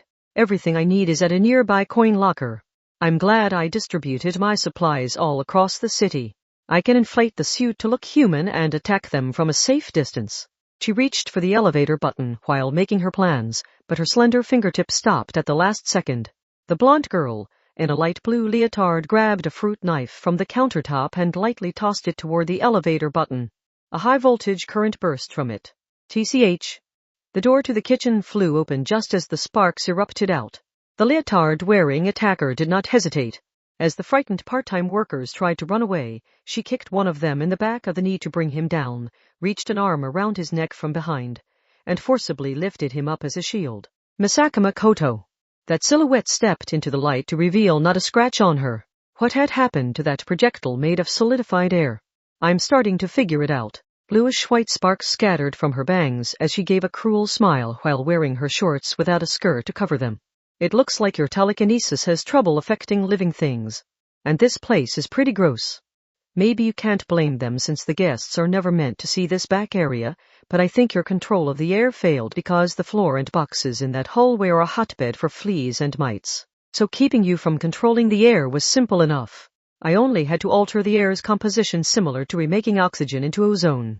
There were a lot of small bugs flying around in that back alley when Sakebasu-san fought you off before, weren't there? You can freely grab objects and the air, but your accuracy drops considerably if you accidentally grab a small living creature instead. Is that the flaw in your power? Go to hell. Despite her enraged shout, she continued working to predict what happened next. She had the stapler-like gun hidden in her skin-teat sleeve, but Mikoto could easily control and deflect that metal weapon. That girl single-handedly possessed enough firepower to rival a heavy cruiser or fortress. You could not hope to take the title of level 5 by force unless you did. There were knives, frying pans, portable stovetops, portable burners, meat tenderizers, a juicer, and even an industrial microwave and refrigerator. Just as the leotard girl swept her eyes around to list up everything she could possibly use, she heard an exasperated voice. You really want to fight over the products on these shelves? If it comes down to a clash of our powers, do you really think you can come out on top? Then just try it, roared the leotard girl. Is your control really that precise? Can you fight with me over the weapons while also slipping your attack past the hostage to hit me and only me? I don't even need an iron sand sword or railgun for this. Mikoto ignored that and pointed at her. No, she pointed at the part-timer worker being used as a human shield. Lighting spears are so convenient. Having just one non-lethal option gives you so much more freedom. God damn it. She must have decided holding on to the hostage barehanded would only allow the high-voltage current to reach her through him. She cursed and tossed the hostage aside to regain her freedom of movement. Meanwhile, Mikoto pointed somewhere other than the girl or the hostage. Most of the food was pre-made and bagged or frozen, but there was a decent selection of fruit that only had to be cut up with a knife to be used for desserts or for smoothie ingredients. Bluish-white sparks exploded out, and a large watermelon burst on the cutting board. The chunks and juice splattered all over the countertop, sink, oven, microwave, large refrigerator, floor, wall, and ceiling. You can't control anything that's alive. The leotard girl frantically looked around after hearing that, but it was too late. And since you worked at that shop that specialized in models and taxidermy, I'm sure you understand that living cells can remain active for a surprisingly long time after being removed. There are obvious examples like a lizard's tail or a planarian, but most any cell can maintain its cycle of division as long as it has moisture, nutrients, and oxygen. Also, the cells of a plant remain active even after being cut away from their branch, stem, or vine. In fact, The fruit surrounding the seeds is meant to provide the seeds with the nutrients and moisture they need to grow in that state. So a fruit with plenty of moisture is just like a flower in a vase. Now, that fruit has been splattered across this room, so what can you still control here? Anything at all? A long silence followed. Did the blue leotard girl's vision blur because of tension or because her tear ducts had raised the white flag? She could grab and throw all inorganic objects, and the air itself was no exception. A hit would be painful, but it was essentially meaningless without the element of surprise. Misaka Makoto was Academy City's #3, and she was known as the Railgun. In terms of simple firepower, she could force back a cruiser in a direct shootout, so how could this girl ever stand up to her? She heard the crackling of sparks from directly ahead. If you have nothing, then why not end this here? I'm not doing this because I want to. This was no longer a battle between Esper powers. The leotard girl could not even control her own tear ducts, as she shouted at Makoto in fits and starts. It was all this power's fault. This power let me pull in anything I wanted, so I wasn't given any chance to move my body. Without stimulation, the human body is easily distorted. Did you think I wanted to do all this? I had no choice. And she secretly reached a hand behind her back as she did so. My joints were too soft. I couldn't run without damaging my knees, and I couldn't even lift a heavy cardboard box. I had no choice. It was all necessary. They were supposed to introduce me to a good doctor if I did what they said. I was supposed to get back everything I used to have. That's all it was supposed to be. And yet, however, someone else peered into the kitchen from behind Makoto. She carried a violin case, and she had mostly managed to get her skirt to stay up at her hips despite the broken zipper. Carbon search. Don't you do it. Biological scan of target complete. No abnormality in cellular activity. All tendons and cartilage are healthy. So it was all a lie. She is up to something. You piece of shit. The leotard girl moved her hand back to the front while yelling. She had pulled a stapler-like tool from her long sleeve.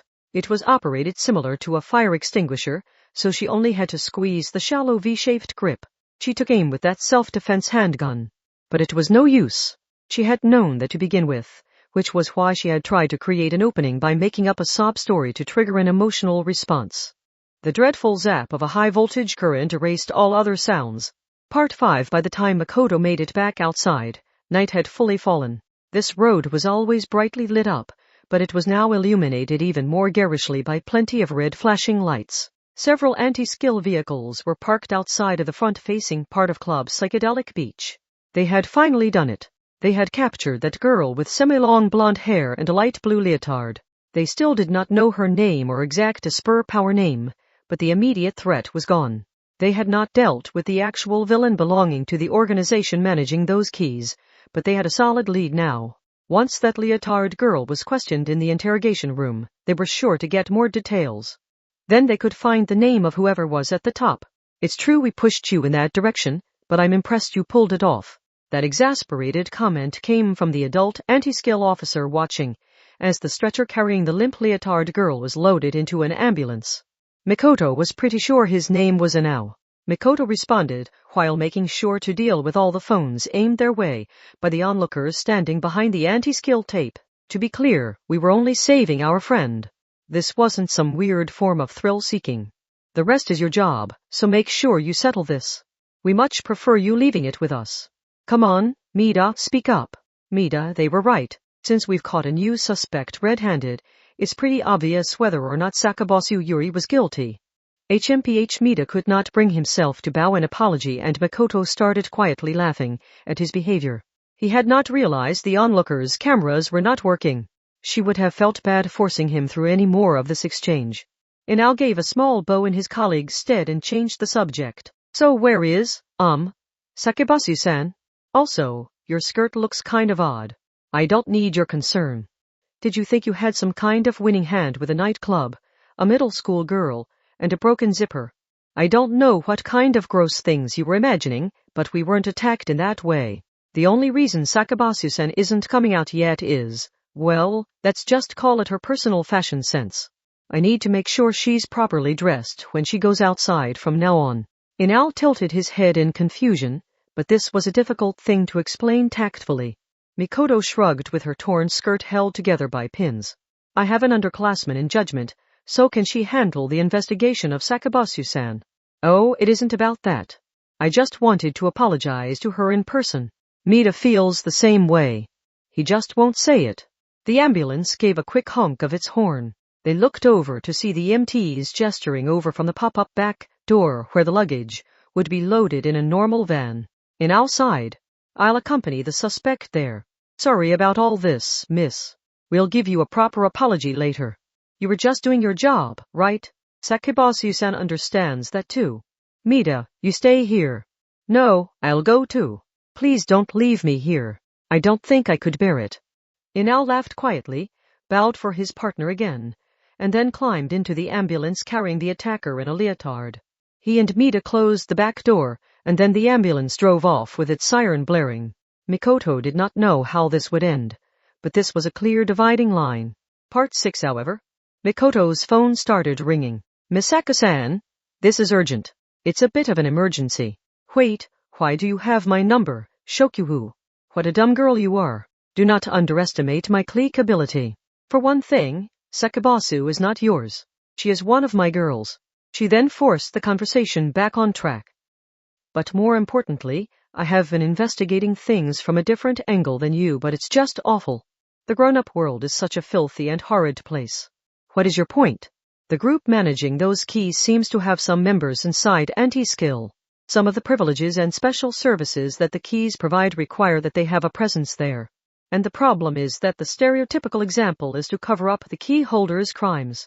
You can imagine how much a black-hearted VIP would want that, can't you? So to put it simply, they have a vanguard among those meant to protect the peace of the city. That alone was not enough to know anything for certain. Anti-Skill was a large organization.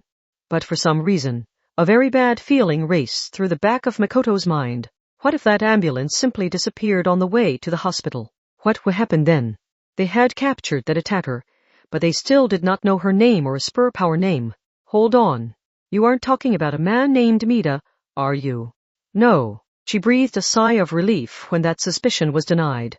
Then she felt guilty for doubting the man based on her impression of him instead of actual evidence. That made her the same as him when he attacked Sakabasu based on a first impression. But then Shokyu gave the answer. In Alkasha. That is the one name I have managed to uncover. So don't allow anti-skill near anything important here.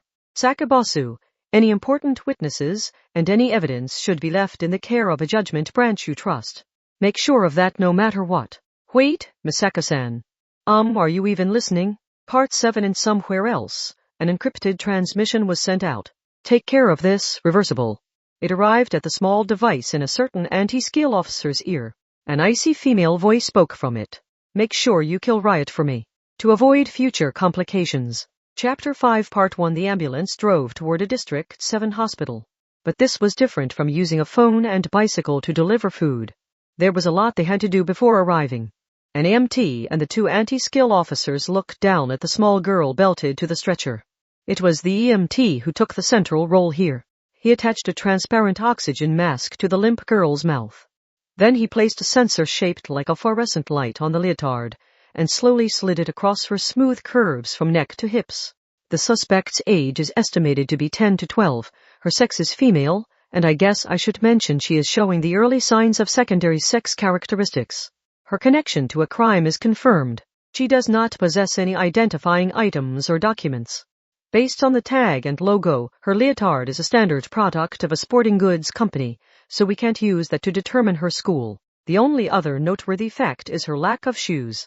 Her weight is estimated to be 34 kg and her blood type is BRH+. The simple test kit shows slight allergies to shrimp and cedar pollen, but nothing else. Okay, we can use whatever drugs we need. Moving on to her injuries, she was knocked unconscious and lightly burned by a high-voltage current and, although the medical sensor can't get a good reading with the leotard covering her entire body, she also has some contusions. They are located on the front and back of her body, so it does not look like she simply fell during the arrest. The bruises on her right palm and shoulder are likely from restraining the recoil of a firearm, but there are some others I am unsure how to explain. She may have been in a fight before arriving at the club. The EMT recorded his voice while finishing his scan of the leotard girl belted to the stretcher, and then he used a pair of scissors to cut through the thin material covering her flat chest and left arm. The fact that she was a girl did not matter here. He attached electrodes to her smooth chest and her temple, rubbed alcohol inside her elbow to disinfect the area around the vein, and slowly inserted an Roman 4 needle while the ambulance rocked around them. He groaned slightly when he checked the monitor. Ugh, there's a significant disturbance in her brain waves and heart rate. I didn't notice any broken bones or serious internal bleeding, but did I overlook something? No. She was shocked by electricity until she could no longer move and then arrested as the suspect in a major crime, so it would be odd if she was not extremely stressed. This proves she's still conscious. Excuse me, but my name is Inao. Have you treated criminal suspects before?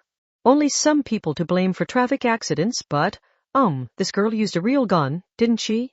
That's not something you come across every day. Did they think they were safe as long as she was strapped to the stretcher? The girl called Riot still had a chance until they injected her with a tranquilizer that would mess with her thoughts. While checking the faces of each of the adults looking down at her, she directed her focus beyond them. She sent her telekinesis behind the anti-skill officers' heads. She chose a sharp scalpel from among the medical tools affixed to the wall and had it slowly float up. Instead of actual surgery, it was a first aid tool meant to remove crushed bullets or jagged shrapnel from the body. This clean ambulance smelled of alcohol, so she did not need to worry about biological impurities like mites or fleas. If she was willing to make a surprise attack, she could quickly kill everyone else here and cut the stretcher's belts. And after doing that, the driver would have to do what she said. This isn't over yet. They took my blood, but they haven't looked it up in the bank yet. If I destroy their local devices, I can still escape this. So we're finally making some progress. Right, Inao? Yes. Sorry about shoving all the worst parts onto you. It's fine. I know my appearance has a way of scaring kids. At school, I'm the scary gym teacher. It's a thankless job, but I felt like the world had opened up before me when I realized that actually prevents a lot of trouble before it starts. You could say it's the role I was born to play.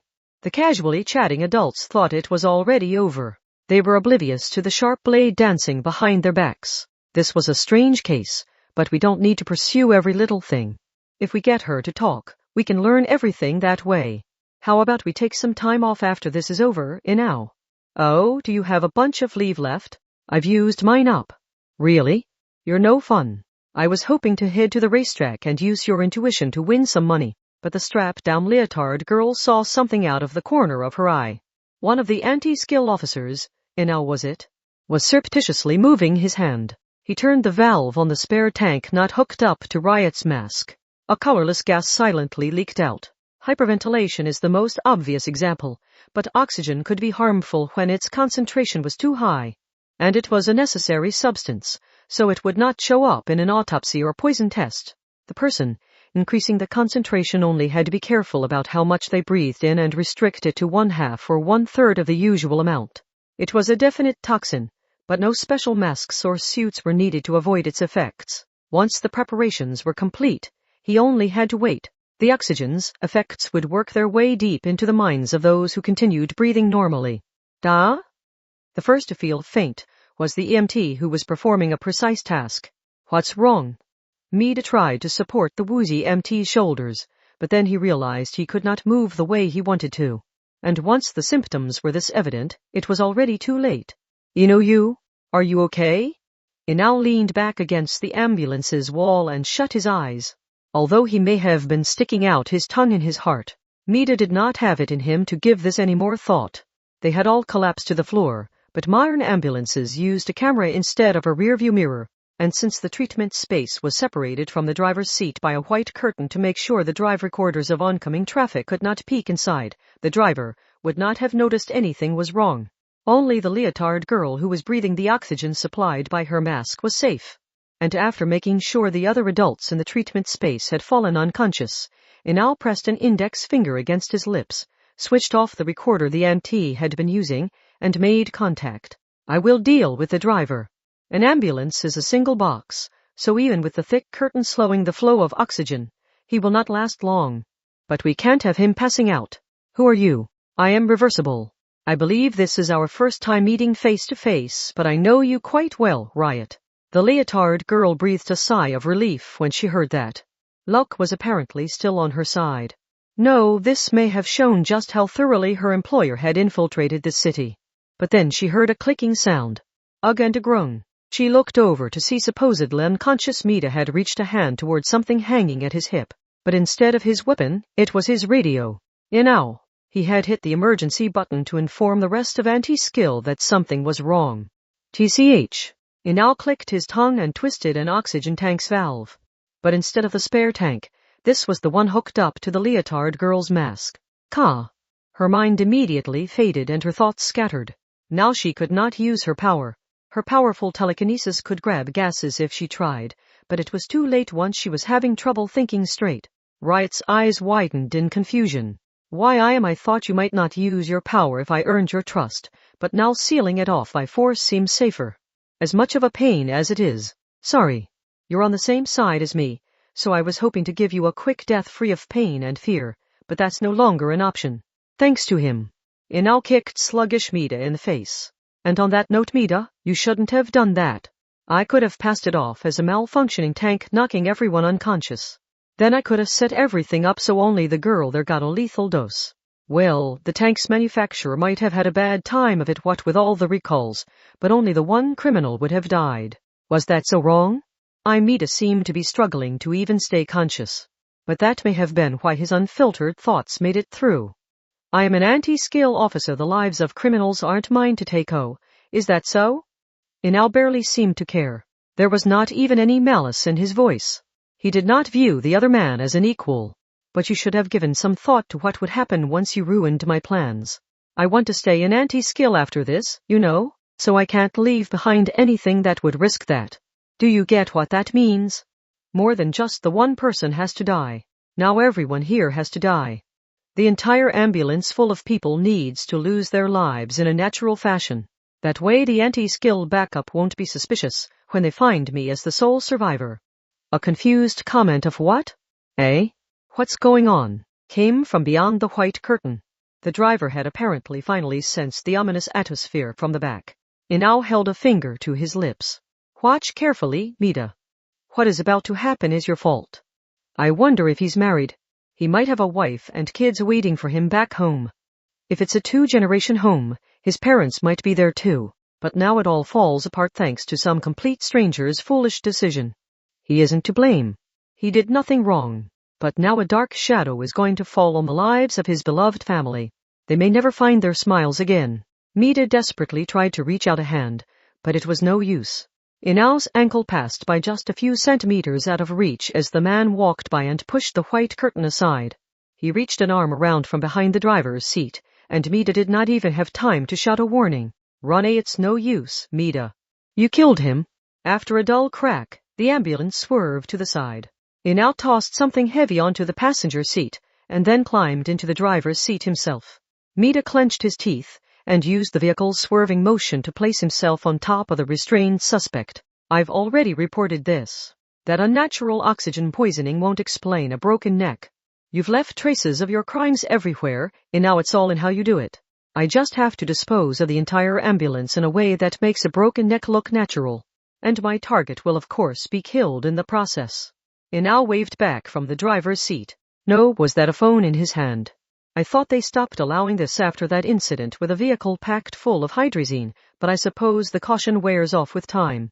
Products like these are apparently pretty common these days. Not that unmanned control tech is all that impressive in a city full of autonomous cleaning robots. I am talking about driverless vehicles. The Zero-Day Link AI server gathers more than 8,000 vulnerabilities, virus varieties, and other online risks on a daily basis and sends them to the virus storage center, so making such a large truck driverless seems incredibly dangerous to me. There was a straining sound as the leotard girl tried to move her seemingly paralyzed limbs since the excessive oxygen supply kept her from using her spur power. But the belts firmly strapping them down kept her from leaving the stretcher. Mida also seemed unable to do anything. It was too late to do anything after the effects were noticeable, so he could not even stand on his own 2 legs. His right hand was touching something where it had landed, but he would have trouble grabbing something and throwing it. He only had enough power to crush a rotten tomato in his grip. Only Inao quacked. And he actually looked excited by what he was about to do. Okay, it's time for an exciting car stunt. Where's a good location for a head-on collision? Part 2 GK Anti-Skill has sent out an emergency alert along with coordinate data. The device that sent the signal is registered to Mida-san, but the signal from the ambulance's car navigation system has vanished. It apparently has not arrived at the hospital it was headed for. Ueharu's confusion was palpable even in the social media message. The enemy had even infiltrated Anti-Skill, the city's peacekeepers. Just as they thought they had found a solid lead to this elusive target, the ambulance carrying the leotard girl had vanished. Whether the enemy was sheltering the girl or silencing her, their clue was as good as gone at this rate. Mikoto and the others would be forced to live in fear of assassins being sent their way from some unreachable position. They had no time. If they were going to take back that girl, how could they do it? Mikoto thought for a moment on the nighttime street. Ueharu-san, where was the ambulance's signal last seen? We can start searching from there. Quite close by. It's about a kilometer south from that club. I'll send you a map. Misaka-san, called a weak voice. Sakabasu Yuri was ducked down and hiding behind Shirai Kuroko's back, while holding her violin case. Her skirt's broken zipper had apparently been temporarily fixed with some pins. She apparently did not wear underwear due to some kind of personal belief, so she had to be intensely worried that the skirt would fall down on the side of the road here. I have heard most everything and I will not let that girl be spirited away, or whatever. Let's search for that ambulance before the trail goes completely cold. Thanks. Kuroko, you send Sakabasu-san there ahead of me. She might be able to find some kind of hint with her power. Sure. Your old twin-tail girl will help out too. Shirai was sulking a bit as she placed a hand on Sakabasu's shoulder and caused them both to disappear together. Mikoto then used magnetism to cling to a building wall and jump between buildings to take various shortcuts to her destination. Anti-Skill, huh? If the enemy has people there, we can't rely on any normal organizations or agencies. Are we supposed to suspect even the pizza delivery worker and door-to-door newspaper salespeople? After using the map on her phone to cut across the nighttime city, she found Shirai and Sakabasu standing at a perfectly ordinary intersection. Satin and Ueharu were also there. Ha. You can never underestimate a rent-a-cycle, Misaka-san. It hardly matters at this point, but we're completely breaking curfew, aren't we? Oh, what are we going to do? The whole gang was there. The judgment pair of Ueharu and Shirai were crouching down and doing something. They were focused on a small stain on the asphalt. It almost looked like someone had dropped their ink during calligraphy class. Except it was not black. It was a much brighter and more sinister red. That's blood, isn't it? Ueharu did mostly data analysis work, so she must not have seen it in person all that often. She seemed nervous, but then Sakabasu cut in from the side. It is BRH+, but it appears to be a mixture of different peoples. It is likely the preserved blood used for transfusions. Why, you can tell all that. Ho. Do not take my carbon search lightly. Ha. Yes, Asper powers were all about application. At the very least, hers was worth the laughing she was doing while bending so far back her spine strained. And the backwards leaning pulled the front of her short skirt dangerously high, but she did not seem to notice. Mikoto cut in from the side. That may have been a sign from the ambulance. The back door opens upwards just like with a normal van, so there's a gap at the bottom even when closed tight. Any liquid spilled on the floor will drip out onto the road. Someone might have secretly crushed a blood pack behind their back to tell us where they are. In that case, we can follow the trail of blood without using carbon search. Shirai Kuroko's whispered comment caused Sakabasu Yuri to blush and start cutely hitting her. Except those cute blows had to be painful with that violin case still in her hands. Ueharu continued the conversation, while rudely staring at her mobile device. For now, I'll send the information to the anti-skill and judgment networks. Let's see, searching for a missing ambulance. Watch out for Naokasha. However, that name had been supplied by Shokyu Misaki of all people.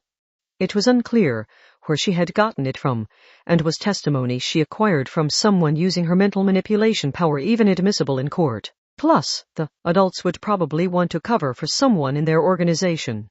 Ueharu, what's in the direction the blood trail leads? Like, is there a giant airport or a next-generation weapon armory? Satin-san, if you're hoping this incident escalates, we might need to have a chat in that alley over there. There is nothing that exciting in that direction. There's only, let's see, The most notable landmarks are an aquarium, a concert hall, and an online broadcast studio. Sure, I frowned at that. Those don't sound like the destination of choice for a runaway criminal. I mean, Academy City as a whole is surrounded by giant walls, so it's not a great place to lose pursuit in a car chase. Ta-ha-ha. Ueharu laughed before adding more. There is also a large tunnel, but they would never go there. With a single long path, they'd be trapped like rats if we sealed off both exits. Part 3, I want speed, so a long straightaway would probably be better. I'll need to have the driverless truck go down it the wrong way, though. Inao spoke his plan out loud, but that may have been because he thought no one was left to resist him. Or maybe he was feeling the pressure himself as he drove the ambulance toward a head-on collision with a large truck. Why? A curse-like voice arrived from the treatment space. But this complaint did not come from a leotard-wearing riot who had some idea what was happening. Funnily enough, it was the ignorant anti-skill officer named Mida. Why did you side with these criminals? Academy City is surrounded by walls and full of security cameras. You must have known this was risky. Did you know net shooters can actually kill people pretty easily? He spoke casually. It was almost like he was asking what Mida had eaten for dinner the night before, even though they're supposed to be tools to safely capture a suspect just by pulling the trigger and launching a net. But when I did it, the compressed gas cylinder ruptured and the fragments shot out like a shotgun blast. That kid kicked the bucket so easily. But when they advertise them as non-lethal suppression weapons, why wouldn't we believe them? A company made that product, so I really think I'm allowed to be mad about it. I warned him like I was supposed to, and I responded appropriately when he tried to resist arrest. The ambulance must have appeared normal enough from the outside. They passed by quite a few cars, but there was no sign of anything happening in the outside world. That was all it was. It wasn't my fault, but who's going to believe me? That's when it happened. Just when I was trying to figure out what to do, someone showed up to dispose of the body for me. When one door closes, another opens. There really were people who understood my situation. Mida was at a loss for words, so Inao continued while driving. His tone remained unchanged. There was no emotion in his voice. I want to stay an anti-skill. I honestly do want to crack down on crime and save people in need. I swear it. That's why I've been working so hard, Mida. I've been getting information on criminals you don't even know about so I can keep Academy City safe. I've taken down brutal criminals who never would have shown up on our radar in 100 years using the normal methods. To be clear, I did everything by the book and acted appropriately back then. So wouldn't it be wrong to let that one punk take it all away? I can save so many more people this way. So what happens to those people if this path is taken from me? This is no longer my problem alone. If I'm arrested here, who's going to protect the city? He was not doing it for money or because he was fed up with his job. Inao Kasha was a proper anti-skill officer. Except some gear had worked loose at the very core. Unable to get up and simply lying on top of the suspect girl to protect her, Mida spoke up with a groan. You're insane. I don't really expect you to understand. But if you ask me, Mida, you aren't saving anyone. Everything you do is no better than the way you're lying on top of that girl. It might look visually similar to protecting someone and you might be satisfied with that, but you aren't solving any of the actual problems affecting the victims. You aren't worthy of respect, because you don't understand what it means to truly protect the peace. A roaring sound could be heard from outside the ambulance. Everything was dyed in the distinctive orange color of the lights. This was a bypass added later to relieve traffic. A tunnel of about 3 km cut right past the area that got congested in the morning and evening. If Inao was to be believed, a large driverless truck had entered from the other side. Even though it was driving the wrong way, the zero-day link AI server collected and tagged a massive number of vulnerabilities and viruses every day, but it was no use here. In fact, its mechanical way of working was the very problem there. I promise you I'll work even harder once I get out of this. Mida, I'll work enough for your share too. I'll take care of the perpetrators of those horrific crimes and bring peace back to the city. So it'll be okay. There's nothing to worry about. Our job is to arrest criminals and bring them back to the straight and narrow, so they never need to resort to crime again. Idealistic hogwash. How can you say that after seeing true crime? And I mean the indescribably vivid crimes lurking on the underside of this city. If you can't say it, then quit your job this instant, Inao. You aren't worthy of the anti-skill name. Inao only scoffed. Mida did not bother arguing further. He gathered his last strength to hold the girl protectively below him just a little tighter. And so Inao would not notice.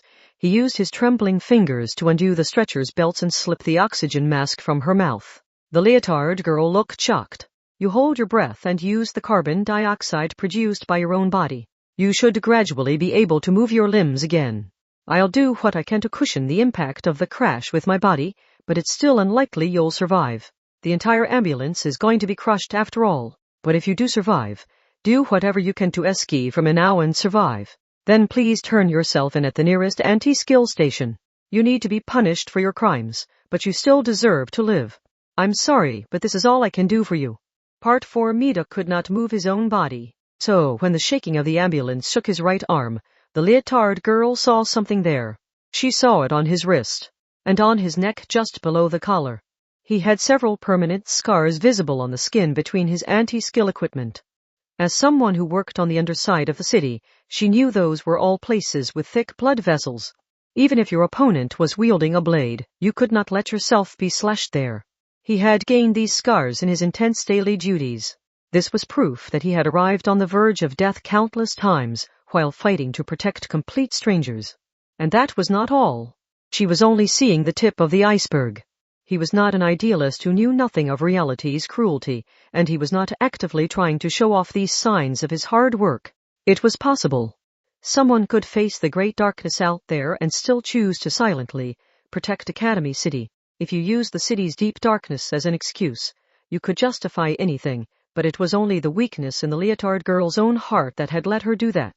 But this meant Riot might have been able to do what he had done. She might have been able to escape the darkness. The back alley still would have been the only place for her, but she could have faced the darkness in a different way. For example, when she heard a scream, she could have rushed recklessly to the scene and used her telekinesis as a shield. That might have been an option, if she had not eliminated the possibility herself. He isn't all talk. But it was too late to realize this now. This was all meant to end her life. She had caused this. This man had what she did not, and she had put him in mortal danger. There really were adults in Academy City capable of giving things real thought and acting on that thought? Then what have I been doing all this time? Part 5. When Inao operated his phone in the driver's seat, he heard a few deep honks from up ahead in the same rhythm as his tapping finger. Something large was approaching based on his phone's commands. Zero-Day Link gathered online risks daily, and the Virus Storage Center created antivirus programs based on the level of risk, but neither of them noticed this danger. The truck had no bright headlights on, because the driverless vehicle primarily used map data and radar scans, so light was not all that necessary. After confirming something, Inao unlocked the driver's side door. He opened the door a crack, while calling back into the treatment space. Bye-bye, Mida. This was different from fanaticism. Inao remained cheerful to the very end. He was not even aware that he saw things so differently from the rest of the world. You are naive and not worthy of respect, but your determination wasn't bad. The scary gym teacher, was it? I was honestly jealous of that. Really. If I could scare the kids into obeying without having to even raise a hand, that netshooter accident might never have happened. That's something I lack. At any rate, don't worry about what happens next. The peace of Academy City is safe in my hands. Shut up, you freak. With a sound of blowing wind, the criminal vanished from the ambulance. With that, it was over. They would soon experience a nightmarish head-on collision that crushed the steel ambulance like an empty drink can.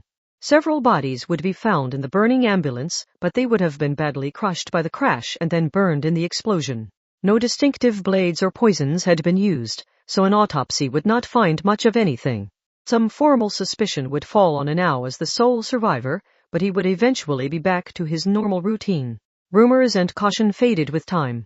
The sole survivor would seem suspicious, but there was nothing anyone could do without definitive proof. Mida hated his inability to accomplish anything here. But more than the truth of his death going undiscovered, it pained him that he could not protect this small life in front of him here. And the time came. The ambulance and the 20-ton truck approached in the long tunnel, and they sped right past each other. Yes, that's right. The pressure was so great he thought his heart would stop, but the anti-skill officer realized something while using his life to protect a criminal. The truck had passed them by. There was no head-on collision. What happened? By the time he asked the question, the change was already underway. Part 6. A continuous grinding sound came from the concrete wall. Meanwhile, Misaka Makoto scattered sparks from her bangs, while clinging to the ceiling of the exhaust-filled tunnel. Drat, simple jamming wasn't enough to stop it. Kuroko, you take care of the ambulance. I don't know what's going on inside, so be careful. I'm relieved to finally have a job other than taxiing people around. With that casual comment, Shirai Kuroko vanished into thin air.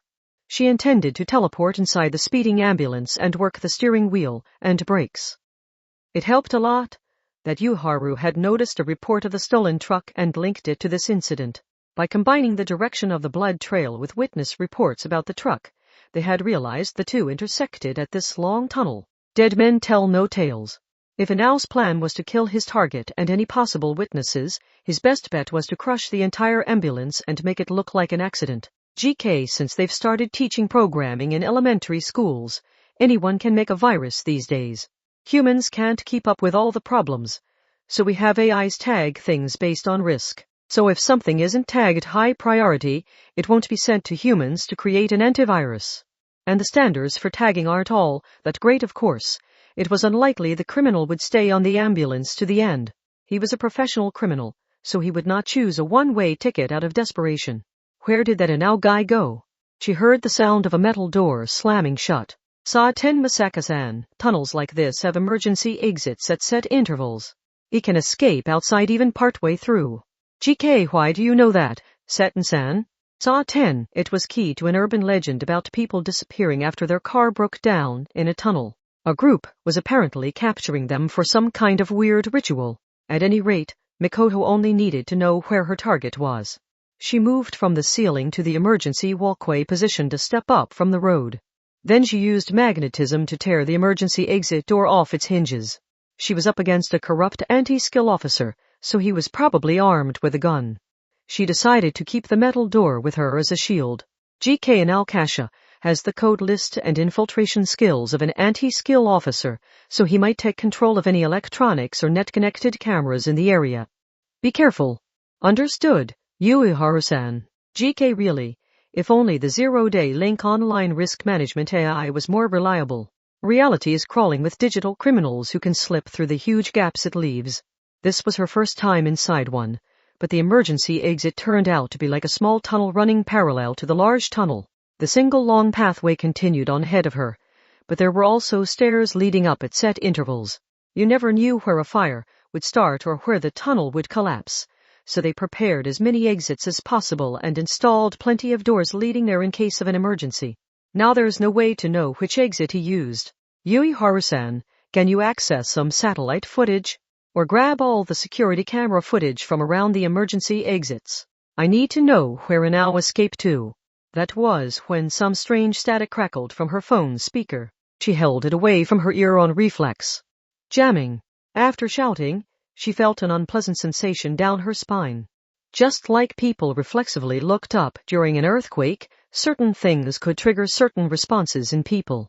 For example, if something odd happened with their phone, their gaze would be drawn to that small screen. It came from right behind her. A merciless blow struck her in the back of the head. The metal door fell to the floor despite supposedly being supported by magnetism. Misaka Makoto could emit microwaves in all directions to accurately detect and intercept an explosive shrapnel as it tore through the air, so it was shocking for an attacker to sneak up on her like this. Still, she had been careless. Even a hit from the side of a notebook would daze someone if it was to the back of the head. That was not a spot you could afford to let someone attack you. She was lucky that she had not lost consciousness, no, that she had not been killed. Are you kidding me? What happened? Exclamation, whoa now. Bluish-white sparks crackled out. She forcibly jumped forward and planted her feet on the wall of the narrow emergency passageway, but her eyes were still shaky and refusing to focus. You can use your power on your own nerves. Is there anything you can't do? An unpleasant sound caught up to her, but she sensed it more through her bones than from her ears. I dislocated my thigh. This was a trick she had learned from the Queen of Takuwadai Middle School's right-hand girl who handled most of the physical work, since the Queen herself was so hopelessly unathletic, but just being able to control electricity was not enough to pull it off. Mikoto's power was strong enough that she had to be very careful to avoid frying her own nerves or breaking her own bones. She had no choice but to bite down on a handkerchief. She suppressed the pain and used both hands as if shoving in a large hook. She jammed the dislocated hip joint back into place. Gah! Clear drops fell from her tear glands regardless of her emotions. Of course, her opponent would not have just waited while she did this. She forced her eyes forward again. She used her tear-blurred vision to focus on the identity of the threat. You. What is shouting my name supposed to accomplish? Silly girl. Inaukasha. That keeper of the peace spun a dark and skinny object in his hand. It looked like a bored student spinning a pen, but this was no idle task.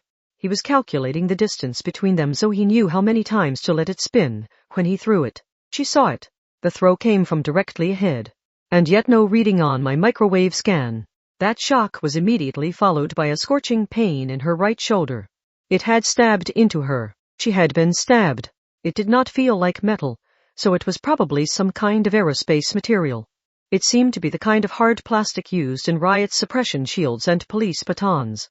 But whether it was metal or not, it should not have vanished from her microwave radar. People instinctually feared lightning, but one theory said that was not just due to the bright light and loud noise. After all, lightning was different from a boiling tea kettle.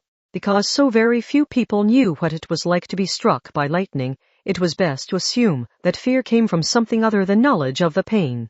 The sound arrived after the light. The aforementioned theory said people feared the strange sensation of experiencing a single phenomenon through different senses at different times. What had happened to Makoto was similar. She could not shake the odd feeling of her mind and body being separated. Like, when dozing off, she felt like she would come down with sleep paralysis if she let her guard down. Oh, too bad. I was aiming between your eyes. And with it sticking in your shoulder, I guess you'll figure out the trick before long. If she had used her eyes and ears instead of relying on her power, she might have been able to dodge it. At times, having too many data sources could be a problem. She heard something swishing through the air. This time, it was a black whip about a meter in length. Unlike in manga and video games, real whips were useless if they were too long. Try swinging around a jump rope or garden hose and that becomes readily apparent. A weapon with a similar feel to a belt was not as hard as a sword or a spear, so it could not stop enemy attacks very well, but it could produce great destructive force with just a snap of the wrist, and it could lash someone from a variety of angles while moving along irregular trajectories. Its power was clear when you remembered it was used in circuses to tame ferocious beasts like bears or tigers that could shrug off a 9mm bullet. Of course, this was not standard anti-skill equipment, and Inao did not hesitate to target Mikoto's right shoulder where the throwing shaft was still stabbing into her. Is he some kind of security goods freak? It was less of a surprise this time, when the microwaves emitted from Mikoto's body detected nothing there. She covered her wound by essentially shoving her left shoulder in the path of the whip. And then have another. Damn it. He prepared another throwing shaft in his other hand. At this close range, it was more like a single-use spear than a throwing weapon. She could no longer swing her body to either side. She clenched her teeth and took a powerful step forward. That might seem reckless at first, but it was a split-second decision. A whip carried the force of the snapping wrist to the optimal location. To put it another way, the attack would fail if the target moved closer than expected. It would hit, but it would not be a clean hit. The whip hit her left shoulder with a dull snap, but it was knocked back and hit the throwing shaft that was meant to slip through the gaps. She had narrowly escaped. And once he was in grabbing range, it was Mikoto's turn. She could bring down most adults by grabbing onto them and releasing a high-voltage current. But not gonna work. Gha. A rusty flavor and smell exploded at the tip of her nose. It felt like she had run face-first into a concrete wall. Inao had easily lifted his knee to stop Mikoto's attempt to tackle him at the hips. Her vision faded while the broken anti-skill officer stepped back to adjust the distance between them. He was up against the railgun, yet he chose to fight at a distance. The fact that this was not pure foolishness may have been enough to prove Inaukasha's skill. Pantam, I can't read his movements. He's right there, but I can't even grab at his clothes. Mikoto had experience with back alley fights, but that was only while using her powers. If she had to fight a pure martial arts match in a square ring with weight and all other factors made equal, she would be unable to rise very far in the ranks. She was so used to having that microwave radar scan that she could barely function when it was unexpectedly taken from her. You don't need to feel bad about this. Really, the fact that an amateur girl has lasted this long against a professional fighter is impressive. Don't talk down to me also. I'm sorry to say that these unnatural injuries mean your corpse can never be discovered. I'll process it and then bury it in the mountains or something. You'll be treated as a missing person. I really would have preferred to have your corpse found to give your friends and family closure, but it is what it is. How many times have you done this? You monster. There was a heavy thud. Inao had released another throwing shaft in the middle of their conversation and it hit her in the center of the chest, but it bounced off. This was not thanks to her powers. Instead of dodging to either side or below, Mikoto had stepped back. That was reckless against a projectile flying straight toward her, but she had given this the appropriate thought. Inao whistled. So you've given up on the microwaves, have you? But doing everything with brute force is so ugly, don't you think? Pant. The throwing shafts were not thrown in a straight line like a paper airplane or dart. They were spun end over end for a more stable trajectory. They were more like a tomahawk in that respect, since it made a full rotation every n meters. Changing the distance between them would prevent the sharp end from hitting her, and she could survive a hit to a vital point. Mikoto brought her empty hand to her right shoulder and forcibly dislodged the throwing shaft there. The pen-sized weapon was entirely black, had a rough texture, and had a burnt smell to it. Only one possibility came to mind. Carbon materials? I'm honestly impressed. I really would have preferred a ferrite coating over these cheap carbon things, but have you seen the price of those US boomerangs? Even with all the wealth in that rich country, they only sold 21 of them. There was no way a civil servant's pay was enough for that kind of quality material. So you were using EM-absorbing materials. Those materials were used in a surprising number of fields, including spacesuits and anechoic chambers. By absorbing EM waves instead of reflecting them, there were no reflected waves to detect. They instead vanished silently. With origami-looking stealth fighters and bombers, the angles of the body would also be adjusted to redirect the waves it could not absorb, so the waves would at least not make a U-turn right back to the radar. Her mistake had been meeting him a few times beforehand. An anti-skill officer could get all the data on their powers from the bank. Misaka Mikoto, Shirai Kuroko, and Sakibasu Yuri.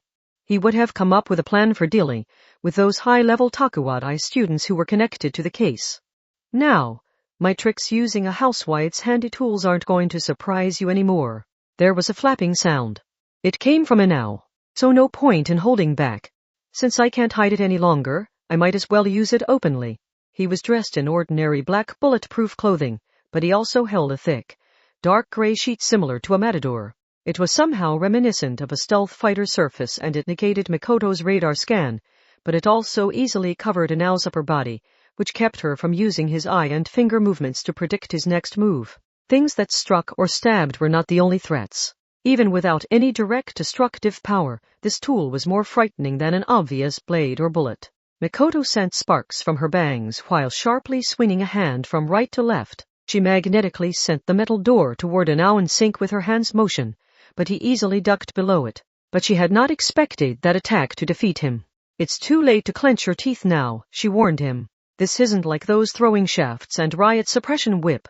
This kind of handheld shield was used with microwave power transmission from a space station.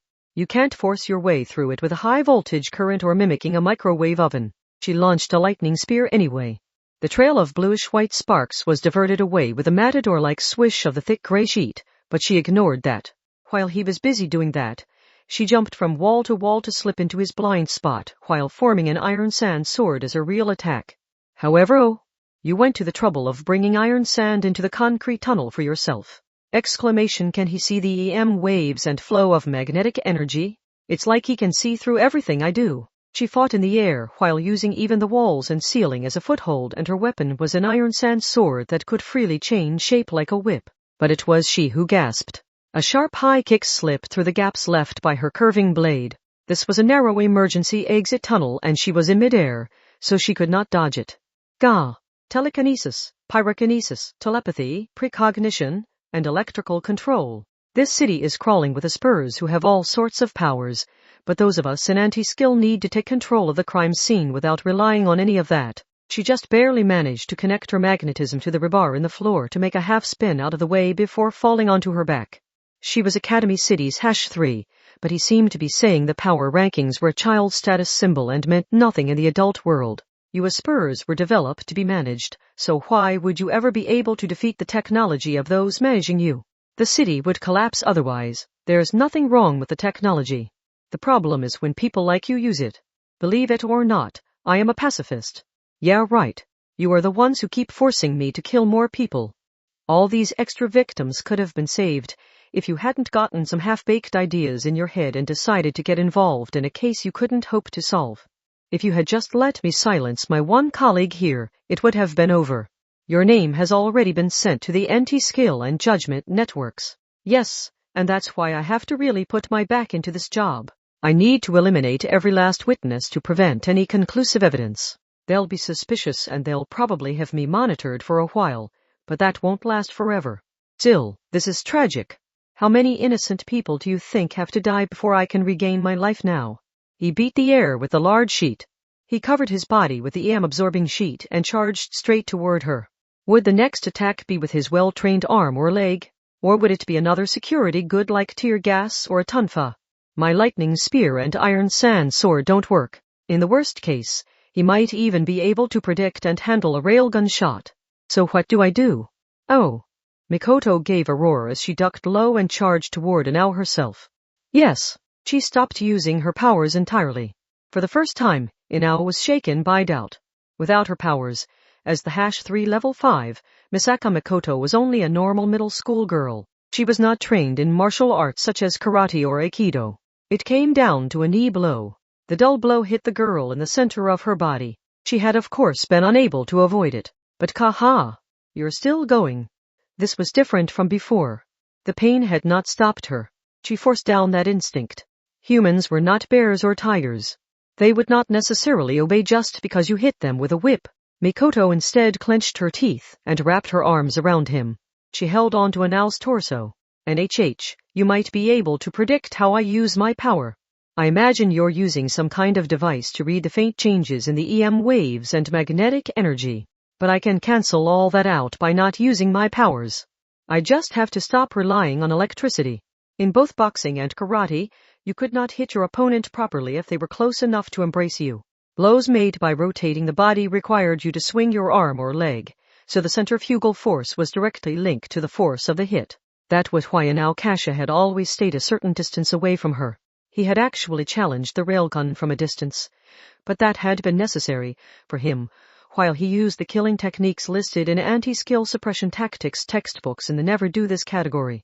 A straight punch converted the rotation into a straight line like a metal crank. A hook or an uppercut directly used the rotation to throw the fist.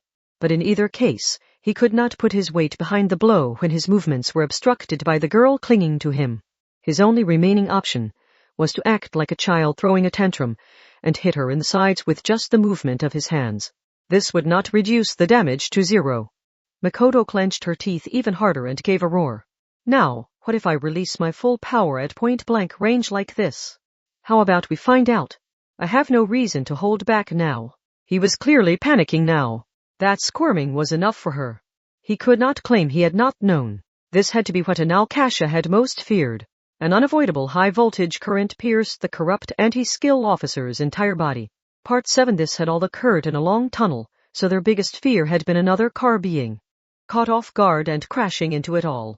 After managing to stop the ambulance, Shirai Kuroko's next job had been to assemble a triangle of reflective panels found in the vehicle and place it behind the ambulance to inform any approaching cars of the danger.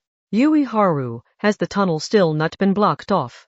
The truck scraped along the wall, so pieces larger than concrete blocks are scattered everywhere. GK, there's nothing we can do until anti-skill arrives. There won't be more like an Kasha mixed in with them, will there? Just as Ueharu suggested, that frightening possibility, Seton rode up on a bicycle after apparently using the emergency walkway located a step higher than the road. Sakabasu was standing on the back, while looking horribly bothered by the fluttering of her skirt. Shirai-san, is there anything we can do to help? Why did you come here, when there is a possibly armed anti-skill officer on the loose? Shirai snapped at them while opening the ambulance's driver's side door, passenger side door, and back door. Satin tilted her head while Nisa girl Sakabasu nervously got off the back of the bicycle. Shirai-san? It seems that an algae manipulated the oxygen level to knock out everyone else in the ambulance. It would be best to let in some fresh air. Shirai sounded exasperated, but some of her breaths were unusually deep. There was also a cold sweat on her brow. She looked a lot like someone trying to suppress their motion sickness. She had only activated the emergency brake, but she might have been in trouble if she had stayed inside the ambulance just a little longer. Someone was squirming within the back door. It was the leotard girl who had somehow managed to undo the stretcher's belts. The effects of the high oxygen level meant drool was dripping from the corner of her mouth, and her leotard had been cut open with scissors for first aid, so her appearance was nowhere near as sinister as before. She was a powerful telekinesis user and an expert criminal. Shirai held out a hand to stop Seton and Sakabasu, and she pulled a metal dart from the belt on her thigh. I will hear no excuses about the oxygen even temporarily dulling your mind. If you resist, I will attack. Please? But escape was apparently not the leotard girl's plan. She seemed to be holding on to the anti-skill officer who was lying on top of her. There's something wrong with him. He isn't waking up like I did. Please, can you check to see what happened? Shirai-san. Be very careful. Shirai gave that quick warning, but Sakabasu pushed her out of the way to step forward. She and Seton dragged the limp anti-skill officer out of the ambulance. The EMT was apparently still conscious. He weakly waved at them, while slumped back against the ambulance's wall. Was he saying he could take care of himself? The EMT must have thought he could not do the job himself with his fingertips trembling so much, so he instead forced out a warning. The effects of oxygen vary a lot from person to person. He's in a dangerous state even after laying the adult anti-skill officer on the exhaust-covered asphalt. He did not even groan. Sutton looked disturbed. He isn't dead, is he? Carbon search. The girl with the rolled black twintails crouched down and whispered. Then she grimaced. He is still breathing, but there is something wrong with the hemoglobin in his blood. It might be because he is a smoker, but the amount of oxygen his blood can transport was already reduced before all that excess oxygen was sent in. I am aware of that. The slashed leotard girl could not even stand up, but she managed to force out her voice. Please, do something about it. I was the target, so these other people were uninvolved, and when we were going to crash into the truck, he said he would lie on top of me to absorb the impact. He asked me to escape from Inao and turn myself in at the nearest anti-skill station. That verbal promise has no real power, but he clearly risked his life for a criminal. I don't want him to die, so please. What do we do, Shirai-san? After some thought, Shirai Kuroko grabbed a convenience store bag that had blown in from somewhere. It might seem simple, but if the issue is with the balance of oxygen in his blood, we should be able to reduce the symptoms by having him breathe in the carbon dioxide produced by his own body. No, Shirai-san. This anti-skill officer Mida-san, was it? His breathing is extremely shallow. Covering his head with that bag won't work. Sakabasu was right. Excessive oxygen in the blood was enough to harm the entire body. If breathing in their own carbon dioxide was not an option, it could also be solved with artificial dialysis that replaced all the body's blood with fresh blood, but the ambulance was not equipped for anything on that level. They knew a way to solve this, but it was not enough. They could only wait as his breathing grew ever shallower and eventually stopped altogether. Please, I'll tell you everything. If you save him, I'll tell you whatever you want to know. The leotard girl was too weak to get up, but she still clung to him with what little strength her arms had. Shirai's group had no way of knowing what had happened to her, but the way she was sobbing with tears and snot on her face made her finally look more her age.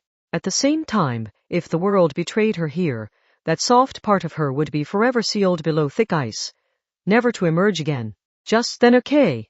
There was a loud slapping sound. Sakabasu Yuri had let go of her violin case and struck her cheeks between her hands, and she started speaking to herself. You know what you have to do, Sakabasu Yuri. Yes, there is no time for any other method. You just have to provide him with more carbon dioxide than his normal breathing will provide. In that case, there is one method we haven't tried. What method is that? Carbon search. Sakabasu muttered those two words in lieu of answering. But what was she using her power on in this case? She had already finished scanning the anti-skill officer, so it would not be him. Redoing it was not going to reveal some convenient new fact. Shirai's eyebrows twitched up. Wait, are you using the carbon dioxide in the air itself? You will only distract me, so be quiet. And you must never tell anyone what I am about to do. What was she asking them to keep secret? For some reason. She blushed and took a deep breath before stopping moving altogether.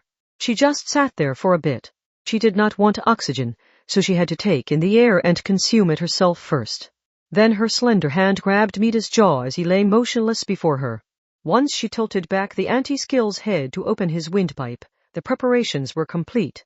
The time had come to show her resolve. She placed her lips on his and breathed out with enough force to fill Mita's lungs like a balloon. A few long seconds passed. Piwa.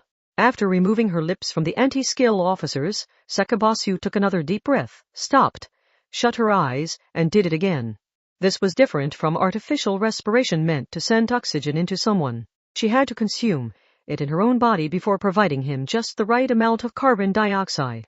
It did not feel like she was working with another human being. It felt disturbingly strange, like she was blowing up a leather bag. There was no response. A great hopelessness started to fill her heart, but not yet. She could not give up. This choice and this method could not have been wrong. And HHHH. She did it again. Sakebasu Yuri was not Misaka Makoto or Shokyu Humasaki. She could not solve everything in some clever way, and there was only so much she could do. But so what? Everyone had the right to save people, and everyone should have the right to be saved. She might just be one of the masses, but she was not going to let her efforts go to waste. She did not care if it was ugly and unsightly. If she did everything she could to make it work out, she could catch up from behind. She might feel out of place and not up to the task, but she could be one of those who reaches out a helping hand. She persistently repeated the process. And he moved, muttered the leotard girl. His fingers just moved. Panto, of course they did. I am not just randomly breathing into his lungs. I am constantly using carbon search to monitor the amount of oxygen in his body's blood and the optimal density of the gas. I know exactly how much carbon dioxide is needed to treat him. She had blown all her air out over and over, so Sakabasu herself had to be feeling a little dizzy. The curly black twin-tail girl could not support herself, and ended up pressing her forehead against Mita's chest, while she smiled weakly. The anti-skill officer was still sprawled out limply on the ground, but his breathing was gradually growing less shallow. It was growing deeper and more stable. He would be fine now. Sakabasu must not have had it in her to pull out a handkerchief, because she wiped the sweat from her brow with the back of her hand, sat flatly down, and then lifted her butt back up out of concern for the inside of her skirt. Shirai Kuroko spoke up in surprise. Sakabasu-san. Gwa. Please do not say anything. And I must reiterate that you are not to tell anyone about this. This was my first time doing that, but it was an emergency and I had no choice. Anyway, I want to wash off my lips and eat lots of sweet things to overrate the memory. Yes, like a thick pancake dripping with lots of honey. No, I hate to ask this, Sakabasu-san, but did you never take the disaster response class run by Judgment? Artificial respiration normally is not quite so romantic. You place a handkerchief or something between them and you. To protect against infectious disease, something fluttered in the air. It was a specially designed resuscitation tool that Shirai Kuroko had pulled from her skirt pocket. It was something like a square handkerchief made of transparent plastic. It had a hole with a special fold in the center, so air could be blown through without direct contact being made. So, if you had asked, I could have lent you this time. Sakabasu Yuri turned to stone in the middle of the city of science and technology. At the same time, Misaka Makoto appeared through the broken emergency exit door with the corrupt anti-skill officer draped unconscious over her shoulder. Hey, I'm all done. Huh? What's with all of you? Well, you must not tell anyone what happened. This is all the more reason why this must be a secret. Gwa. Part 8. The next morning, the leotard girl let out a soft breath in the District 7 hospital she had been safely taken to. Fine, she gave a small smile of resignation toward Misaka Makoto and Shirai Kuroko. She looked them straight in the eye and made an announcement. I will tell you everything. Everything that I know, anyway. Chapter 6 Part 1. Takuwadai Middle School had a cafe. It generally functioned as a hangout for the girls to enjoy elegant tea and small snacks that looked more like bird food than anything.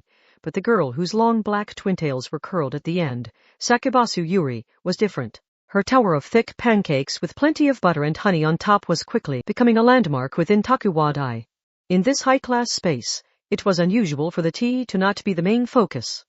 It was enough food for Shokyu Misaki to grow a little pale as she watched on. Why, you sure can eat. Especially for someone your size.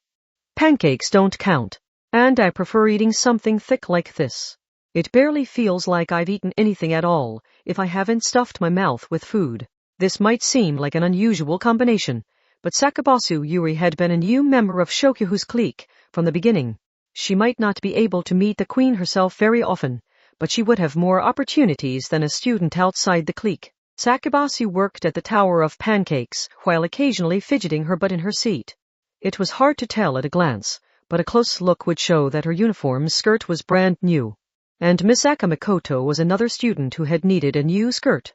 Sakabasu seemed to have her own issues to deal with, but Shokyu Misaki did not touch on them. As a first year, are you starting to get used to your life ability here in Takiwadai? Yes. And the Stradivarius I was able to acquire through your connections has been a godsend. A violin case was casually sitting on the ground near her black knee-socked legs below the table. And it had no lock. I have even made some friends outside the school, Saten-san and Yuharu-san. No more am I a sheltered girl who only takes the bus between the dorm and school. I am now a proper lady who can hang around town with friends after school. I see, replied Shokyu Misaki, while resting her head in her hand and laughing. Sakabasu tilted her head curiously with knife and fork in hand. Shokyu had come to the cafe, yet she had not ordered anything. Come to think of it, what brings you to me, Queen? Oh? Do I need a reasonability to visit with you? Now that you are in my clique, you belong to me. Queen, said a ringlet curls girl before leaning over and whispering something into the honey blonde girl's ear. As the clique's hash too, this girl had the troublesome job of managing the organization, but she was also a confidant who the queen trusted enough to give that job. As a newcomer to the world of ringlet curls, Sakabasu saw her as a goal still far out of reach. Shokyu Misaki sighed quietly and stood up. I am glad I had this chance to see you, Sakabasu. Especially because of that natural smile on your face. After all, I hold some responsibility as the one who introduced you to Chandelier. Oh, Sakabasu responded with a look that suggested she did not quite understand, although it looked like Shokyu quite liked the girl's imperfect behavior. Before leaving, she asked one last question. Sakabasu, are you enjoying your school life? Yes, very much. Part 2 after school. Sakabasu Yuri first met up with Misaka Makoto and Shirai Kuroko in their school building, and then they joined Ueharu Kazari and Satan Ruiko outside the school. Riot, was it? I heard she was taken to a hospital instead of an anti-skill station. Shirai shrugged at Satan's simple comment. Well, she was injured. And after that scandal within anti-skill, they probably can't push very hard if she refuses to be questioned at a station. Makoto casually cut in. Are visiting hours still going? I feel like those end pretty early. We're not normal visitors, so I doubt we have to worry about that. Shirai Kuroko and Ueharu Kazari were both in judgment, but the former was the type to talk about her detective's instincts and the latter was more data-oriented. When the girl covered in flower decorations said it would be okay, it was a lot more persuasive. They walked to a large hospital in District 7 and they spotted a few anti-skill officers before even walking through the outpatient entrance. Mikoto breathed an exasperated sigh. That's a pretty strict guard. Well, one-sama, they have no idea who will be fired if there are any further scandals. I wonder if Mida-san is here. Ugh, it would be super awkward if we met him. Sakabasu's comment suggested there was little chance of an immoral love blossoming there, but since that awkwardness was not based on fear, she had taken this in a positive direction. They all entered the hospital together. Shirai and Ueharu showed off their judgment armbands and school ID while going through some kind of special procedure, but that took a surprising amount of time. There was apparently some jurisdictional friction between anti-skill and judgment. Satan leaned back in a lobby bench and spoke. Having to sit still is like torture for a middle school girl, don't you think? If we have to wait, why not go explore the cafeteria? They might have a bunch of tasty stuff like the rice porridge you eat when you have a cold. Wait, what's with you two? Well, the clock. Oh, no. The curfew. Not the curfew. What do we do? I've snuck out multiple nights in a row already, so the dorm manager is probably on the lookout now. In true prestigious Takiwadai fashion, their dorms were quite strict. An obedient student like Ueharu had been quite worried about the curfew, but Seton had learned something after sneaking out at night quite frequently. Sakugawa Middle School's security was so lax that someone who collapsed in their room would become mummified before anyone noticed, so she was kind of jealous. Mikoto and Sakabasu anxiously watched the clock, but after a certain point had passed, their shoulders slumped and they stared out the window where the sun was setting. Saturn was forced to drag the two of them to the cafeteria installed in the hospital. Instead of serving a specific type of cuisine, it was more like a highway service area. They had a wide selection of meals and bowls that were not all Western and not all Japanese, but it did not look like they had worked to specialize in any one thing. Sakabasu casually moved her knife and fork. Munch, munch. We missed dinner at the dorm, so if we don't eat something here, we'll have to go to bed hungry. Eh? That's your dinner, but it's only a huge stack of pancakes. Just like with crepes, pancakes can be a meal or a snack depending on the toppings used. But these are not quite what I wanted. They are not good enough to surpass the best pancakes I have ever had. By the time Sakabasu had polished off the giant tower of carbs, Shirai and Ueharu finally arrived in the cafeteria. They both looked exhausted. We explained the situation to them. Honestly, is the adult world built from nothing but entrenched inefficiencies and wastes of time? After all that work, we definitely need some sugar to fuel our brains. Those two led them to the suspect known as Riot. Mikoto had expected a special room with metal bars, but they ended up somewhere else entirely. Sakabasu, who was still carrying her violin case around, tilted her head. A pediatric rehabilitation room?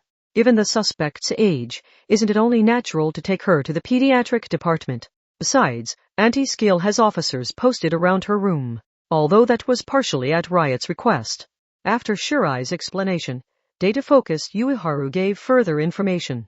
The rehabilitation rooms are only used during the day. No one comes here after hours, so it is the perfect place for a private chat. Once inside, they found a large room the size of 2 school classrooms. To be more child-friendly, it was painted with bright primary colors. It felt like being thrown into a giant kid's meal. The equipment inside could be divided into 2 categories. Playground equipment like swings and a slide, and training equipment like a bench press and a treadmill. Oh, they even have witch and psychic cards. Wow, this is the 15th wave booster pack. I thought that hadn't been released in Japan yet. Sakabasu Yuri quietly glanced over at innocently excited Saturn and gave her a somehow complicated look. Mikoto recalled how she had worried that the trading card game she had created when she was 5 might have caused her family to suffer. But that was not the focus here. Riot. The blonde girl had apparently been given baggy pajamas to wear. That made her look very different from when she wore the leotard. Instead of sharpening her slender body into something professional-looking, she actually looked her age. Sakabasu leaned forward and spoke. So you said you would tell us what we wanted to know. When she saw their faces, she gave a sigh of resignation. No, it was when she saw Sakabasu Yuri, who had saved meat of anti-skill for nothing in return. Find the girl was sitting on a training machine. She apparently did not want to touch the playground equipment. I will tell you everything. Everything that I know, anyway. You can call me Riot. That of course did not sound like a real name. Going by a pseudonym may have been a sign of how deep in Academy City's darkness she had sunk. Shirai Kuroko glanced at a document displayed on her phone before asking a question. You are Hanakawa Hinadori-san, correct? Her hair was blonde and it did not appear to be dyed or bleached. But the girl herself reacted to something else. I told you to call me Riot. I don't like that name. It doesn't fit who I am. But it's so cute. Sakabasu's overly honest response only increased the exasperation in little Riot's voice. For now. But who wants a name that means baby bird when they're in their 40s or 50s? Maybe forcing your hopes on your child is a privilege of being a parent, but I really wish they had thought this through. That might not seem that weird to most people, but these things could still end up being powerful complexes. Everyone had their own reason for falling to a life of crime. This may have been one of many contributing factors. Then Riot, or Hanakawa Hinadori, got started. I think it developed all on its own to begin with. The girl sighed in the simple pajamas she had put on in place of her light blue leotard. You know how you might be able to get an expensive bag in a unique color or invited to try out new menu items at a fancy hotel restaurant? There are those things that only a chosen few get to enjoy. And then a weird reversal sets in where the people who receive those services feel like they have been chosen. But then the people that felt that way gathered up those small rewards, drew lines connecting them, and built up a giant network. A network Mikoto frowned. Hanakawa, the girl sitting on the training equipment, nodded. They developed a shared set of values. Or maybe you could call it a currency only they could use. Bag rank 3, ring rank 2, foreign car rank 4, violin rank 5, and so on. They developed and spread a culture that explained how to become one of those chosen few and what you had to present to receive what services. That's what rarity is all about, right? There are regions of the world that use seashells or whale teeth as money. Violin muttered black twin-tailed Sakabasu Yuri while glancing down at her violin case. The small girl smiled cynically. The riot name may have come from this side of her. Exactly. When some kids messing around caused the value of all Stradivari to crash, the higher-ups were less than pleased. Those were supposed to be violin rank 5, but a loss at a simple school exam stripped them of their effectiveness as a key. Would Almaty be next? Or maybe Guanari? Either way, they needed to head to the chandelier auction house and spend a small fortune winning one. You can see why someone easily could have ended up dead. Then you really were ordered to kill the violin's owner? No, I wasn't. Mikoto asked, but the girl on the training equipment shook her head. I mentioned a shared set of values, didn't I? It wasn't the Stradivari that mattered. It was the giant organization, the network. They were afraid of the entire situation that had shaken trust in one of their keys. That key could be a ring, some fur, or land. It didn't matter. Once one was destroyed, concerns would spread that something could happen to your key. And once everyone loses trust in the keys, the network falls apart. Oh, I know. Let's say an online bank is hit by a cyber attack and someone's account is cleaned out. It doesn't matter if they're a friend or not. Do you really think anyone is going to leave their money in that bank? So they had to take measures to stop that. Quietly cut in Ueharu. Hanakawa gave a snort of laughter. You've got that right. The ones feeling the pressure weren't the Stradivarius owners. It was the hosts who had attached the special label to the Stradivari and said what services they were worth. The hosts? You mean the people at the center or core of the network you mentioned?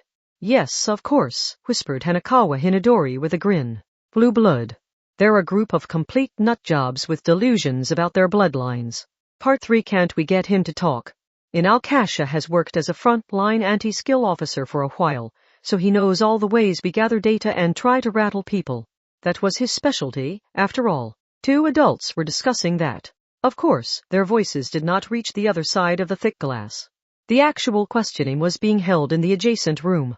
The people in there could not see the people here. Through the glass, 2 men were seated on opposite sides of a table.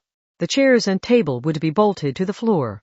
As an interrogation room, they could not leave anything that the suspect could use as a weapon. And a honey-blonde girl cut by behind the anti-skill officers observing the adjacent room with stern looks on their faces. Except she could have strutted by in front of them and neither of them would have noticed her. She tilted her head in front of the machinery, placed a white-gloved finger on her slender chin, and finally flicked off a few switches with a pause between each one to check what she was doing. She had switched off all the audio and visual recording. With her preparations complete, she reached for the knob to the adjacent room. Shokyu Humasaki. She used mental out, strongest of the purely psychological powers. When she opened the door, the voice within reached her directly. Inao, this is the end for you. Stalling in hopes of a plea deal will only leave a bad impression on the lay judges. Do you want to cause trouble for your innocent family? Hi, Mr. Suspect, can you see me? Of the 2 men seated across each other at the bolted-down table, the girl stood behind the anti-skill officer, who looked close to tears. And she looked past that proper officer's head to face the suspect. Inalkasha. The organization's hitman finally showed some abnormalities in his perspiration and heart rate. He quickly tried to stand up from his chair, but it was too late. He was not strapped down, but he could not move. Not his hands, not his legs, not anything. It only took the click of TV remote. The #5 queen brought her empty hand's finger to her lips. He reacted to that. Try using his family to shake him further. But going too far could make him regain his cool, so keep a proper distance. An off-base instruction reached the anti-skill officer's ear via short-range radio, but Shokyu did not care. She laughed and pulled another TV remote from the bag hanging over her shoulder. Tell me everything. You get no secret-keeping ability here. Nothing remains hidden. The diligent anti-skill officer did not look back her way. He did not even notice her. Only Inalkasha trembled while unable to get up from his seat. Just to be clear, I am not in the mood to play nice today. Part 4 Delusions about their bloodlines. Sakabasu Yuri shook her curly-tipped twin-tails by tilting her head at that unfamiliar concept. Blue blood. Sutton also looked confused. Blue what? That refers to noble blood, doesn't it? Yui Haru's knowledge here may have come from her adoration of that high-class world. The pajama girl seated on the training equipment, Hanakawa Hinadori, nodded. By delusions about their bloodlines, I mean people who baselessly think they have Napoleon's blood or are a direct descendant of Nostradamus. They assume someone as noble as them could never be a simple office worker's child. It's a similar delusion to the people who think they're the reincarnation of someone or other. Most of the time, they abandon the idea after everyone stares at them like they're crazy, but sometimes there are people who build up so much detail in their head that they convince the people around them too. Once that happens, there's no stopping them. In some cases, they themselves couldn't back out even if they wanted to. So you're saying none of it is true? Mikoto sounded exasperated, but Hanakawa found the question even more ridiculous than that. It doesn't matter either way. Bloodline. Noble descent? We live in a city of science, so surely you know none of that gets you anywhere. The twin-tail duo of Sakabasu and Shirai exchanged a troubled look. Hanakawa Hinadori gave a snort of laughter. But it turns out those bloodline-obsessed freaks see Academy City as some kind of utopia. You understand why that is, don't you? Because your DNA determines your inborn talent. It determines the type of your Esper power and its potential for growth. Mikoto understood this because of what happened when she supplied her own cells. The military clones known as the Sisters. Many factors had been complexly intertwined there, but none of it would have happened without her excellent Esper power. But sometimes, promising seeds and buds are stifled by a poor teaching environment. Hanakawa waved a hand dismissively. Now, if you think you come from some noble lineage, what could be more attractive than the idea that people from a chosen bloodline can achieve the strongest Esper power? After all, cutting-edge science is proving their ridiculous discriminatory logic that someone's status is determined by their birth. No theory of research could be more convenient for them. But that was wrong on a fundamental level. If Oda Nobunaga had used pyrokinesis to fire the Matsulock guns or Tokugawa Ieyasu had used psychometry to predict and prevent the treason of his retainers, there might be something to it, but there were no records suggesting that. Pursuing Einstein or Da Vinci's DNA would not lead to an excellent Esper power. There was no connection between someone's historical success and their level as an Esper. And more than that, on an even more fundamental level, it was not that great people accomplished great things. A lot of it came down to choosing a path in life that played to your strengths. No one was destined to accomplish great things from the moment they were born. That was why second-generation celebrities and athletes had so much difficulty. They were placed into a set framework before anyone knew where their strengths lay. And if a great person was not blessed with the opportunity to accomplish great things, their greatness would never be recognized. Plus, success did not come solely from individual skill. A great many factors were complexly intertwined to create that result. For example, if Napoleon were to relive his exact same life, there was no guarantee he could repeat his impressive string of military victories. If the world around him developed differently or the people around him did not cooperate, there was nothing he could do. Even the difference between sunny and rainy weather during a decisive battle could change the result. That was how random and hard to predict success was. Mere DNA was not a perfect roadmap to success. But, even though the idea was so fundamentally flawed, that's why they've gone completely nuts. Hanakawa continued on while sitting on the training equipment and letting her dangling legs sway a bit. That unnecessary action may have been a sign of nerves not evident in her voice. They believe that a noble bloodline means a noble power. They know it to be true. They never even considered any other possibility, so when the research comes back and says their bloodline is worthless, they throw it out because it must be mistaken. In the end, they've already made up their minds. You can call it a delusion if you want. They aren't focusing on their bloodlines because science says it's right. They already value their bloodline and they're just focusing on any scientific theories that say what they want to hear. They're like people who insist the Earth isn't rotating and will praise any heretical scientist that backs them up. Crazy, right? They could only fall silent. Takiwadai Middle School was a prestigious school for high-class girls. The students there carried a variety of titles, but that was no excuse. Belonging to a special family or corporation did not give you the right to look down on others. Or so Makoto and Shirai had been taught. That's just wrong. Finally, Sakabasu Yuri spoke up. She was a rare kind of Takiwadai student who had earned her own way into everything required to be a high-class girl. We might have those ruthless cliques we created, but that isn't something the adults gave us, right? Even if we relied on adult connections, no one would gather around us if we're only doing it because the adults told us to. Riot only shrugged. The look on her face said not everything in the world ran on logic. Mikoto groaned. So blue blood, was it? Is there anything they're actually trying to accomplish in reality? Are they happy as long as they have those Academy City keys that let them feel special?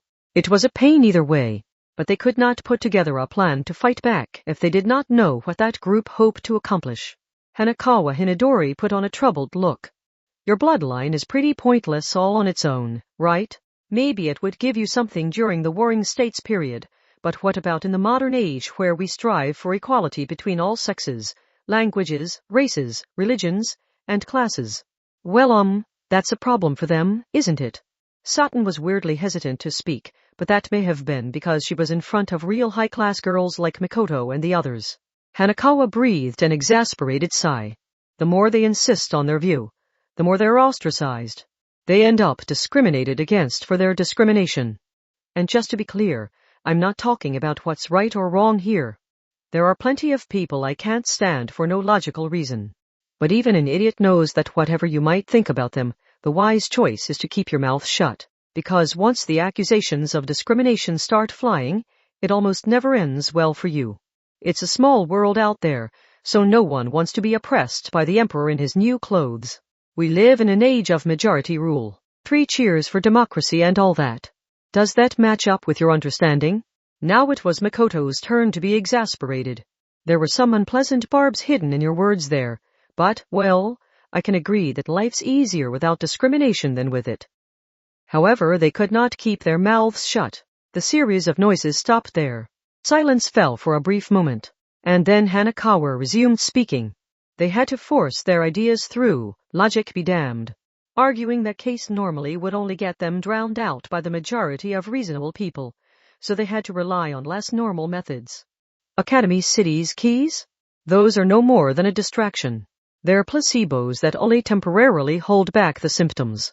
They've managed to fool themselves this long with words like socialite and rarity, but it seems they can't restrain themselves any longer. I mean, we're talking about morons who get angry when they have to breathe the same air and eat the same food as normal people. They're an even stranger life form than those plastic-eating larvae. There's no way for them to establish a livable everyday life. Their frustrations have built up for so long that they're about ready to blow. In other words, they need some way to let off some steam. They won't be satisfied until they've taken some kind of concrete action. Part 5. It's a virus. In the interrogation room, Inao produced a trembling voice while still sitting in his chair, but it's designed to destroy instead of hijack control. It will be sent from Academy City and randomly disable network devices all over the world when their OS, security, firmware, or whatever else is updated. A computer virus? Academy City's tech is about 30 years ahead of the outside world, so if it can pose a threat in this small city, it can be plenty effective on the rest of the planet. What are you talking about? Asked the well-behaved anti-skill officer. Hey, Inao, are you trying to confuse us with disinformation? Directly behind him, Shokyu Misaki rubbed her slender chin with her fingertips.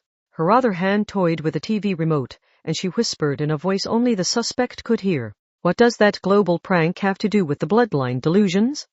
The belief that birth and social status determine one's quality as a person is only hated because the modern age rejects it.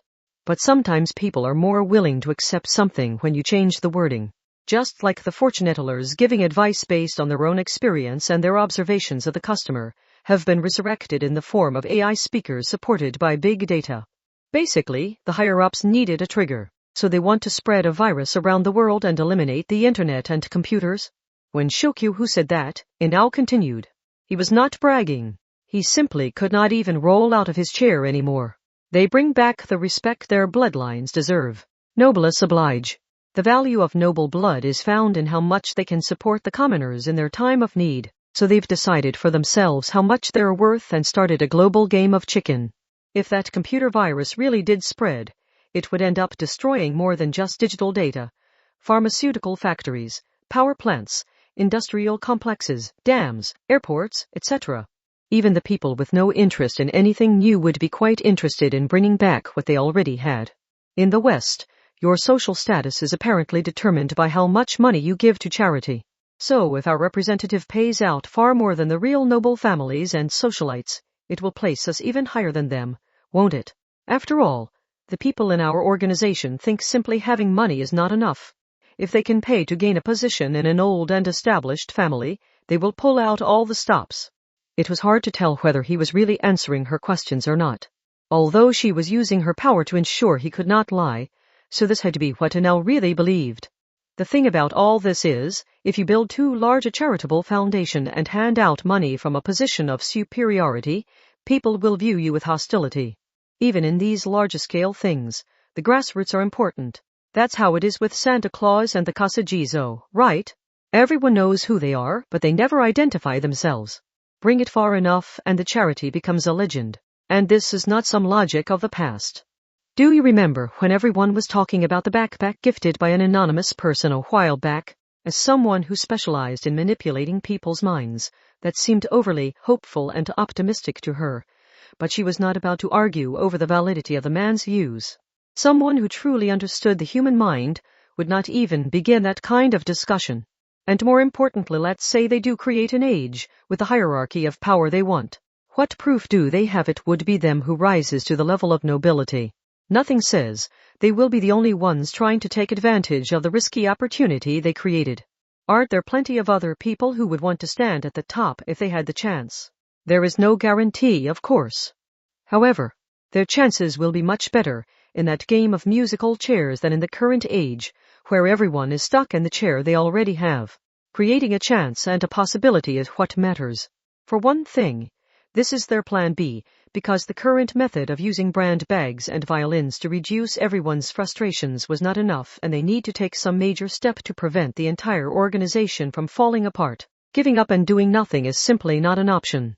Also, it is a noble bloodline that the higher-ups want. They want to be nobility, not royalty. I called it a game of musical chairs, remember? If there are empty chairs left over, there is room for others to interfere. It is not quite like an auction. If all you want to do is enjoy evening parties and sip at the sweet nectar of your position, then being at the very top is actually a major inconvenience. Those executive positions require so much paperwork and you are publicly executed if you screw up, so those can be given to someone else. The best place to hide a tree is the forest, and near the top is the best place to position yourself. There you have plenty of rivals who will hide your indulgences and ugliness with their own. They had no way of knowing if it would turn out that well. Would a computer virus actually work? Could they really manipulate so many people to do what they wanted? And would they really be chosen as the nobility of a new age? They had a general path laid out for themselves, but it felt like there were a lot of hurdles they would have to ad-lib their way past along the way. And if they had to place themselves at the mercy of some high-risk, high-return calculations, it was hard to think of it as a sure thing. But they might be motivated by utter nonsense, but they can still cause real harm. And that includes how far the virus's damage will spread. Chokyu did not sound happy, but her words of course did not reach the anti-skill officer seated right in front of her. She did not know much about phenomena outside the human mind. The situation made her think of the #3 who she was constantly squabbling with. An undeniable catastrophe might occur, or it might fizzle out. Financial deals might grind to a halt, starting a Great Depression, or a single country or continent's digital systems might shut down, triggering an invasion by some other country. In other words, she had no idea what would happen. In a way, this was even more of a pain than being presented with a plan meant to slaughter the 7.5 billion people on the planet. At the very least, it seemed impossible to keep the number of deaths at 0 if this was allowed to happen. But she knew nothing for certain since she did not have all the security information on the many power plants and factories around the world. It was possible there were some crucial facilities out there with outdated or sloppy designs and everyone just stuck with it because it hasn't blown up yet. You said it would target the OS and security updates, didn't you? A few different companies and organizations are in charge of that, but they're all effectively the same. Their engineers have already given up on manually identifying and working out countermeasures for the massive amount of viruses and hacking methods produced on a daily basis. An average of 8,000 malicious scripts are discovered every day, and the quantity and quality are gradually rising as time passes. The puzzles they must solve have far surpassed what they can handle. The IT classes taught in schools these days had their downside. When even elementary school kids could write their own apps, even elementary school kids could create and upload their own malware. The antivirus software is supposedly manually created in a special facility known as the Virus Storage Center, but even that isn't enough. Most of the process is automated for the same reason as destination sorting for online store packages. They have machines handle as much as possible, and the humans handle the irregular parts left over. More than 80% of vulnerability patches are entirely done by the machines. You understand, don't you? The Virus Storage Center is supposed to be a museum of malicious data, but it barely functions in that role at all. For the same reason that a small team of elite commandos can't handle every war across the globe. There was no hesitation in Anal's voice. He was not being arrogant either. He had simply fallen into a state where he was listing off everything he could think of until something worked, and he could reverse his fortunes here. Corporations and universities that specialize in security will receive a great number of error reports from users, and they use an AI system similar to a complex search engine to gather and analyze that data. They do receive an answer, but not even the programmers that designed the system can explain how that answer was reached.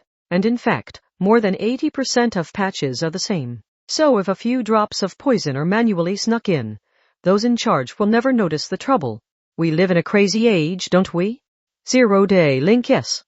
The different groups like to talk about how they share data on viruses and vulnerabilities, but that's really just them linking their representative computers together to steal each other's methods of solving the puzzles.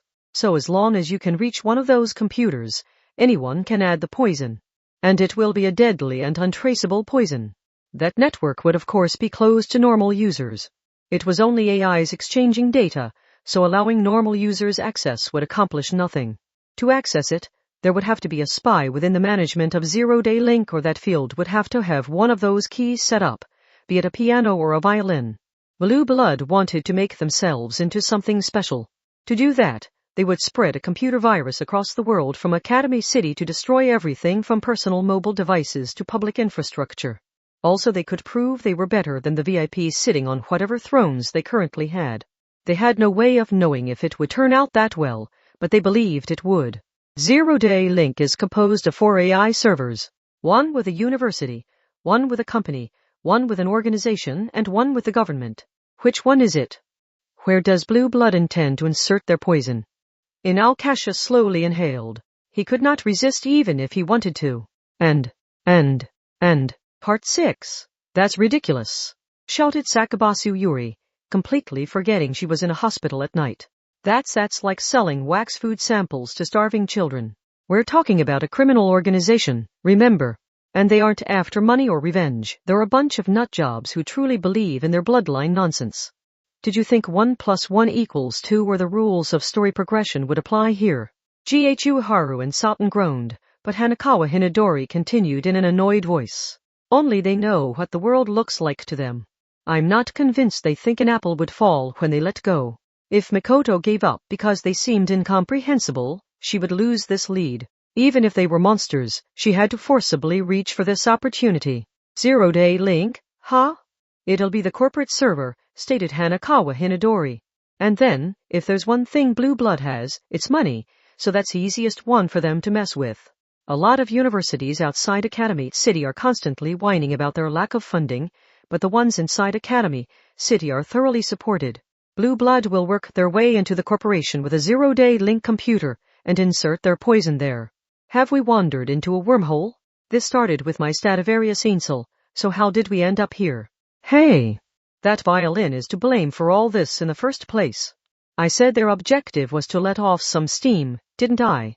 They had managed to settle down a fair amount using the illusion of specialness given by controlling Academy City's keys.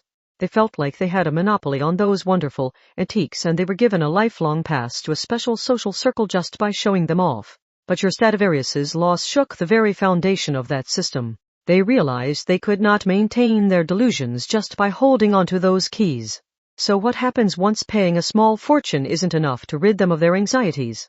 The small girl laughed cruelly before continuing. They all have bloodline delusions, but some have stronger delusions than others. When the waves of reality crash into them, some of them will come to their senses.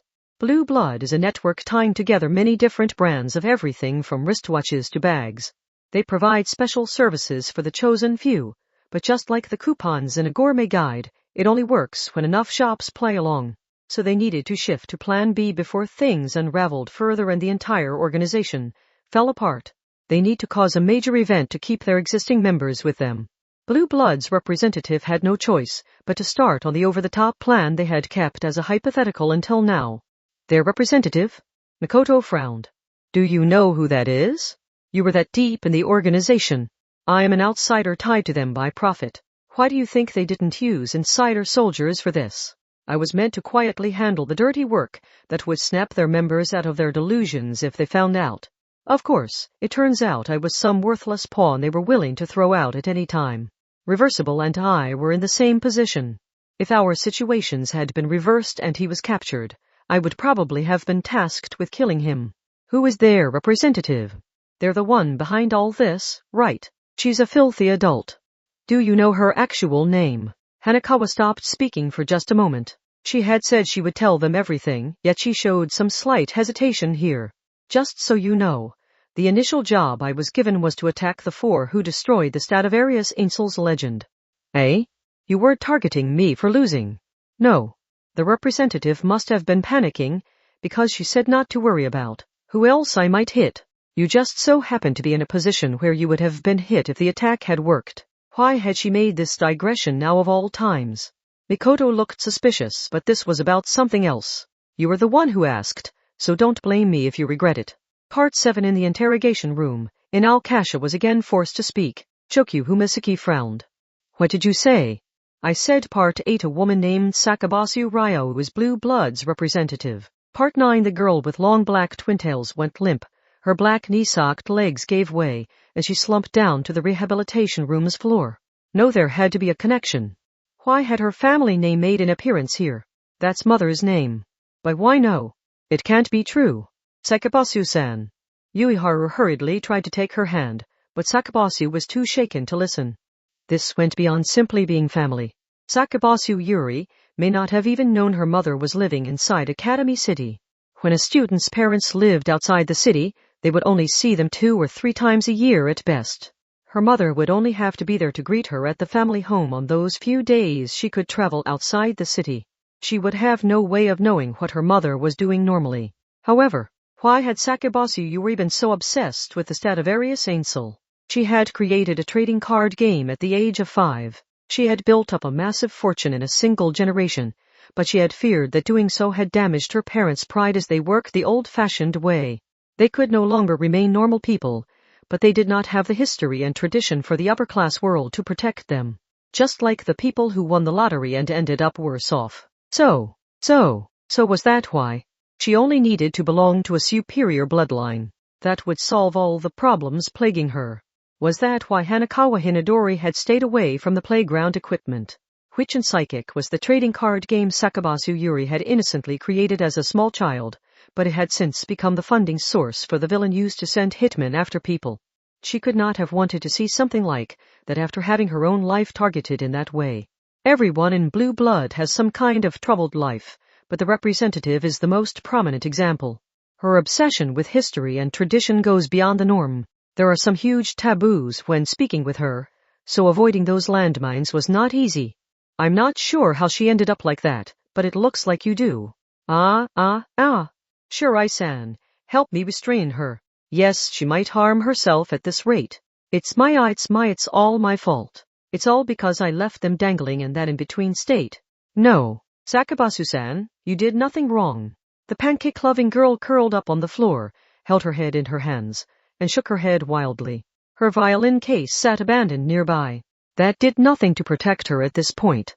I brought misfortune to my own family. If only I had never made that toy, if only I hadn't made all that money, none of this would have happened, and no one would have gone astray. You said they can do this because they have lots of money, didn't you? Does that mean I was the one propping them up? I caused all this. I paid for those bullets. How could this happen?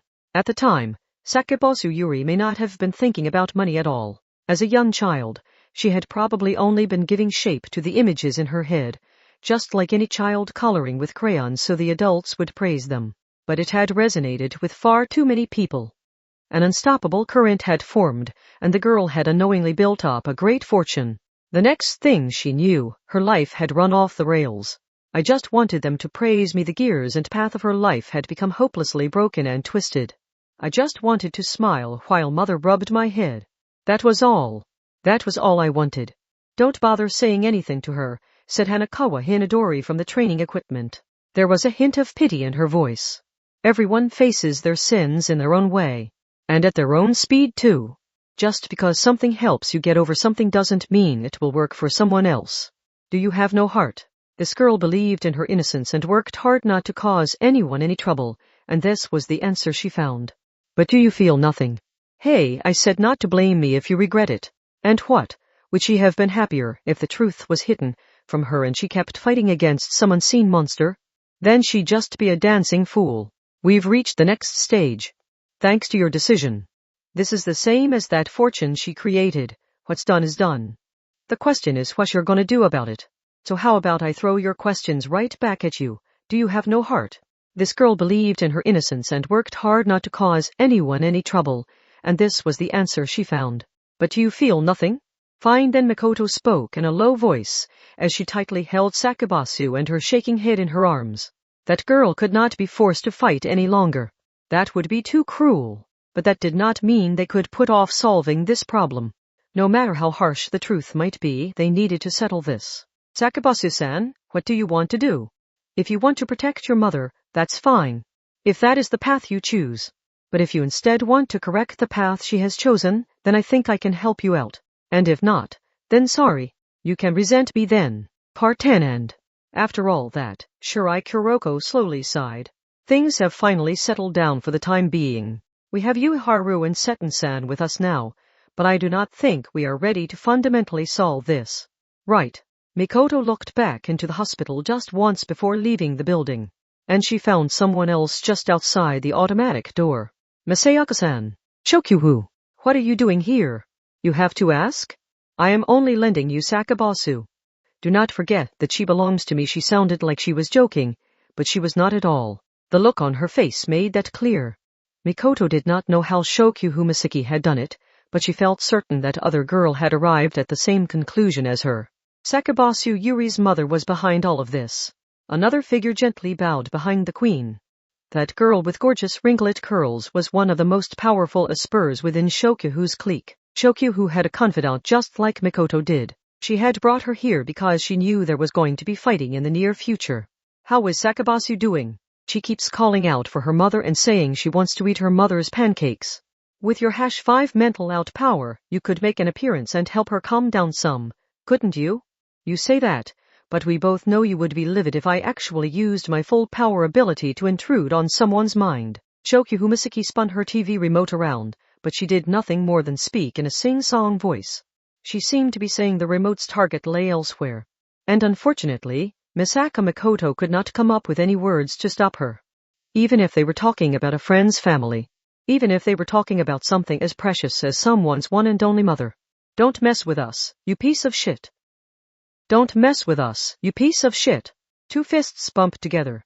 Takuwadai Middle School's Level 5s departed for the final battle. Chapter 7 Part 1. It was dark out. First, they deactivated the electronic security and then they raised the metal shutter and unlocked the analog lock meant as a countermeasure for cyber attacks. The whole process took less than 3 minutes. After having a subordinate open the glass door, someone calmly walked in. Where is the guard on duty? We acquired the necessary personal information in advance and bribed him into silence. He agreed to smell some knockout gas around back. Night duty security is one job where the pay far outweighs the actual work involved. The people who choose the job for that reason tend to have a need for a quick reward. I see. The woman stepped into the darkness, while glancing over at her face reflected in the glass door. She looked far too young to be a mother. She wore a black silk party dress, and her long black hair was even silkier than that. It was mostly straight, but there were curls by her ears. That lady shined from head to toe and she had a curvy figure, yet the light of her skin and eyes was even more youthful, than that of an undeveloped girl who had only just started puberty. That would have seemed imbalanced if not for the thorough care given to her by professionals. Makeup, health foods, aesthetic salons, fitness gyms, aromatherapy, face washing products, sleep products, beauty parlors, detoxing, oxygen therapy, stress reduction, etc. There was an endless list of ways in which she had polished her body inside and out. It was all the magic of money. The one flaw was her inability to claim she had earned that money herself. Sakabasu Ryau. She had no Esper power or next-generation weapons. Her beauty came from a different sort of power, and she now walked down the dark hallway with her sharp heels clacking.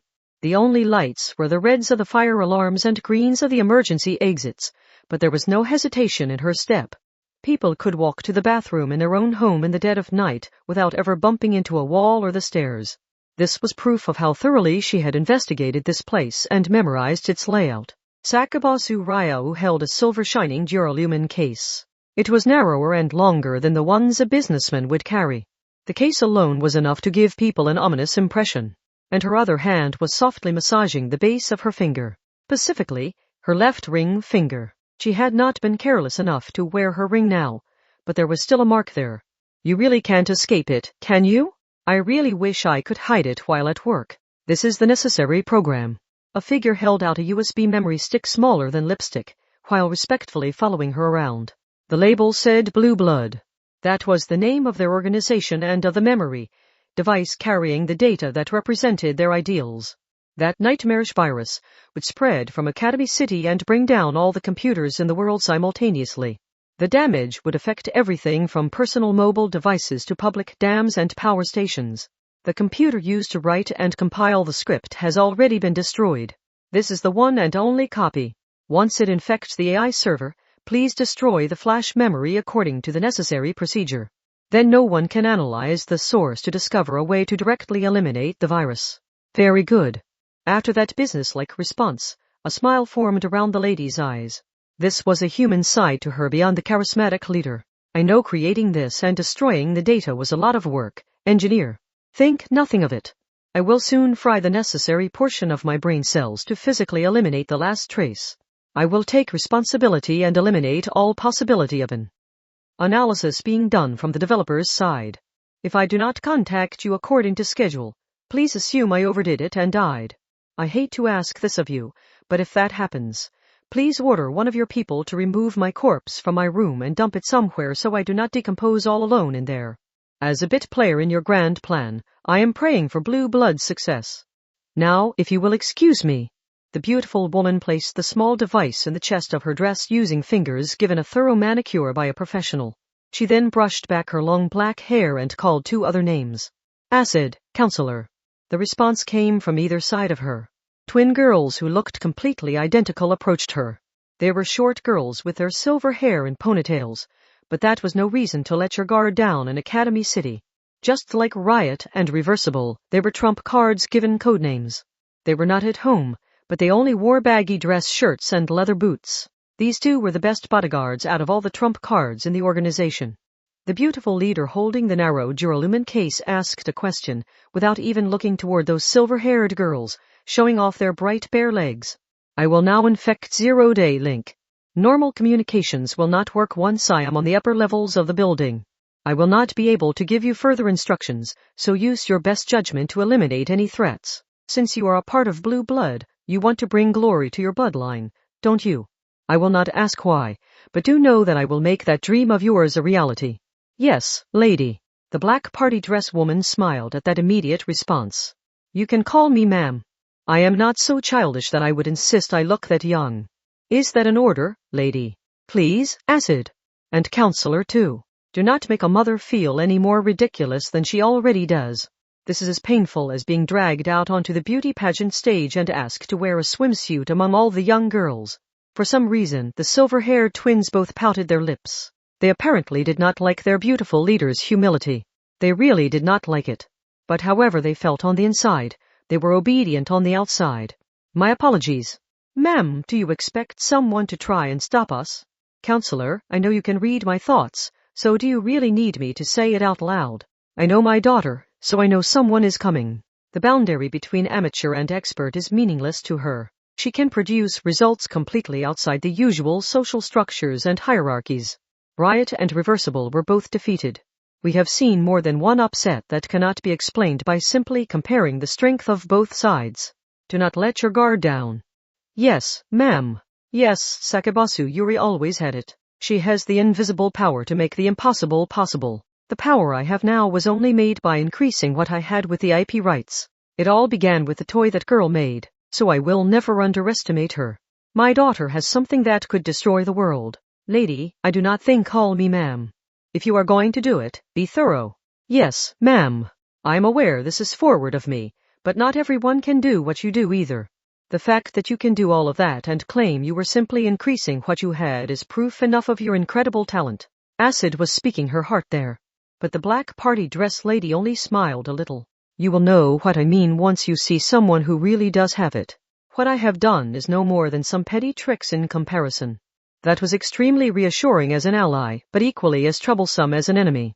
If someone found a 1,000 yen bill on the side of the road and simply picked it up and pocketed it, that was all they would have. A 1,000 yen profit was logically the maximum they could earn there. But the people who had it were different. If they selflessly took it to the closest police box and received plenty of praise for their good deed, they would create connections to the people around them. If the president of an entertainment production company or a global investor happened to be in that group, they would have created a truly valuable connection. That 1,000 yen would produce a result worth far more than that. And that was what actually happened with those people. It might seem ridiculous, but that was who Sakabasu Yuri was. After all, who could have ever imagined it? Who could have imagined a card game made at the age of 5 would continue to produce a vast fortune to this day, like an oil field that never ran dry? In fact, even Sakabasu Yuri would have failed if she had tried to do that. That had been the result of her innocently working at it without trying to cause anything at all. The more logically people looked at the battles fought by those who had it, the more they were drawn in. Takiwadai Middle School's level 5s and judgment were not the threat here. The black-haired lady had heard about the elective exam. Those other students had been her daughter's enemy to begin with, yet they had eventually ended up as allies. Everything had worked out for the better. Ordinary cause and effect would have said that could not happen, yet it had. Sakabasu Yuri really was the greatest threat she did not want to run up against. As long as that girl was acting out of benevolence and not out of self-interest, everything on the field, both enemy and ally, would work to her benefit. Trying to do any of it on purpose would cause that miraculous balance to collapse, but if she innocently tried to do good deeds, then all phenomena would work toward giving her strength, just like a snowball rolling down the hill. For example, what had convinced the old man who managed the chandelier auction house? Why had a faithful servant like Riot spilled the beans? Why had those two girls, who could never get along, joined forces to end this? None of it had been the flashy railgun or the teleportation that left 3D space. So whose actions had brought about all those results? Yes, a lot had happened that Sakabasu Ryawu was not even aware of. However, even if she did not know everything about the people pursuing her, she was vaguely aware that they had followed a single solid path that was not going to branch off. Something would arrive along that path. They were only a group of middle school girls and they should have reached a point where the trail went cold several times already. So how had they managed to find a new clue every single time? It had not been about money or Esper powers. No, it had been the result of so many good deeds. It did not matter if someone was an enemy or an ally. It was different from manipulating or controlling someone's mind. As long as it was pure benevolence that drove her and she did not include any self-interest in the equation, then everything on the field would bring power to Sakabasu Yuri. Sakabasu Ryawu only had the information available to her to work with, but that was enough. They will be coming. The insurance company server is not a problem since there was a dummy corporation in between, but either Riot or Reversible must have talked. That means they will know my name and that girl is bound to have her thoughts upon learning what I am doing. Sakabasu Yuri's benevolence is sure to rear its head and lock onto me. That mother had only been able to build herself up on the foundation built by her daughter, so that was the only conclusion she could reach. She squeezed the Duralumin case's handle a little tighter as she spoke. Logic and statistics are worthless. Even experience is of no use here. Act on your immediate senses. That is the only way to stand in the same field as her. This is far more than a hackneyed clash between Academy City Espers. Be aware of that. Understood, ma'am. You only need to make it through tonight. 0-day link will overwrite the world. If this works, it will prove that those of us with the proper bloodlines are those who have it. We can rewrite the world in that way, and then we truly will have blue blood. Part 2. They were in the center of District 15, Academy City's largest shopping district. This is the polar opposite of District 3, isn't it? I've heard this district alone uses 40% of Academy City's power. Misaka Makoto and Shirai Kuropo spoke in annoyance, while viewing the flood of neon and electronic signs. It was not Halloween or Christmas, so what was with all those LEDs wrapped around the roadside trees? There were a lot of broadcast and mass media facilities here, so outside broadcasting vans covered in antennae and location shooting buses covered in smoked glass were all over the roads, were all the taxis and other hired vehicles meant to transport people in the entertainment business. It was approaching late night, yet the place was still crowded. Mikoto looked around suspiciously, while weaving between some youths carrying energy drinks who looked like they would start cheering each other on at any moment. We're talking about the headquarters of a security software company, so I was imagining some kind of glass-covered secret base deep in the mountains or in the middle of the desert. You know, with a domed or donut shape. A child like you might not understand, but a company can increase their reputation by having their HQ in an expensive part of the city even outside of Academy City. Aren't there a lot of corporate HQs in Roppongi or Akasaka? Really, it's all about keeping up appearances and showing off. Think of it like the corporate billboards in a stadium or the so-and-so presence in the name of a musical or orchestra. That may have also explained the TV and online ads that only gave the name of a corporate group without giving any actual product names. It was not for the ordinary customers who would see the product on the store shelves. It was an appeal to the people who bought stocks.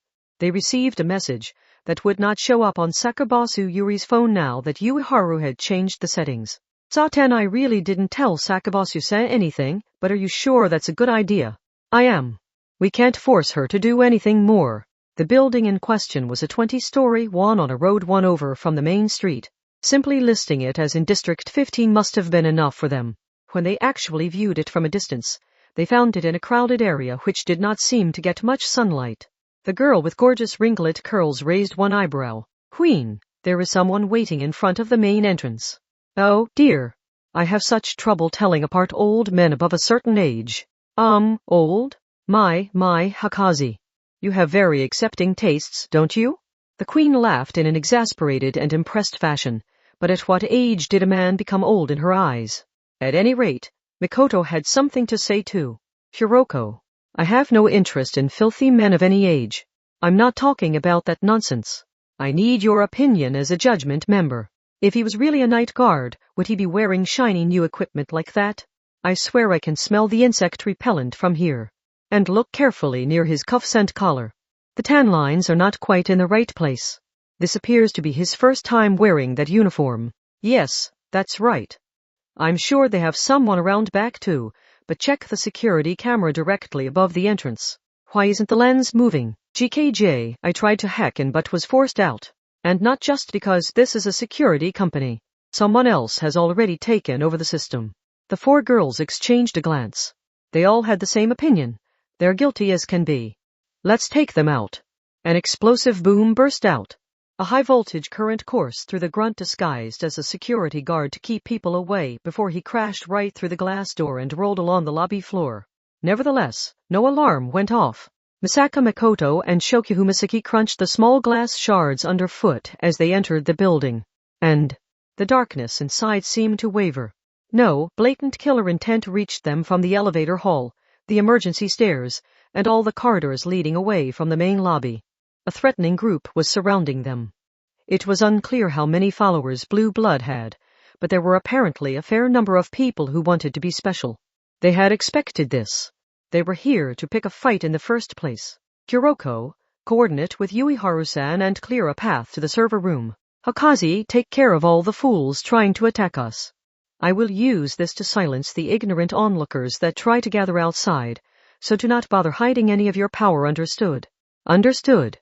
The hunters gave their instructions and the hounds were released. The men were dressed like night guards, but their weapons were an exception. Instead of police batons and flashlights, they appeared to be wielding suppressor-equipped handguns and flamethrowers with several portable gas cylinders inserted like a revolver, but what did that matter? You must not underestimate the special deck composed entirely of level 4s and level 5s from Tokuwadai Middle School. They were from a prestigious powers development school. It was said the students would be powerful enough to take over the White House if they worked together. The ringlet girl strengthened her muscles and neurotransmission by controlling her bioelectricity, so she slipped through the gaps between the bullets flying her way and broke the plate in a bulletproof vest with a single punch. Metal darts sent out via teleportation accurately pierced the flamethrower cylinders, detonating the weapons.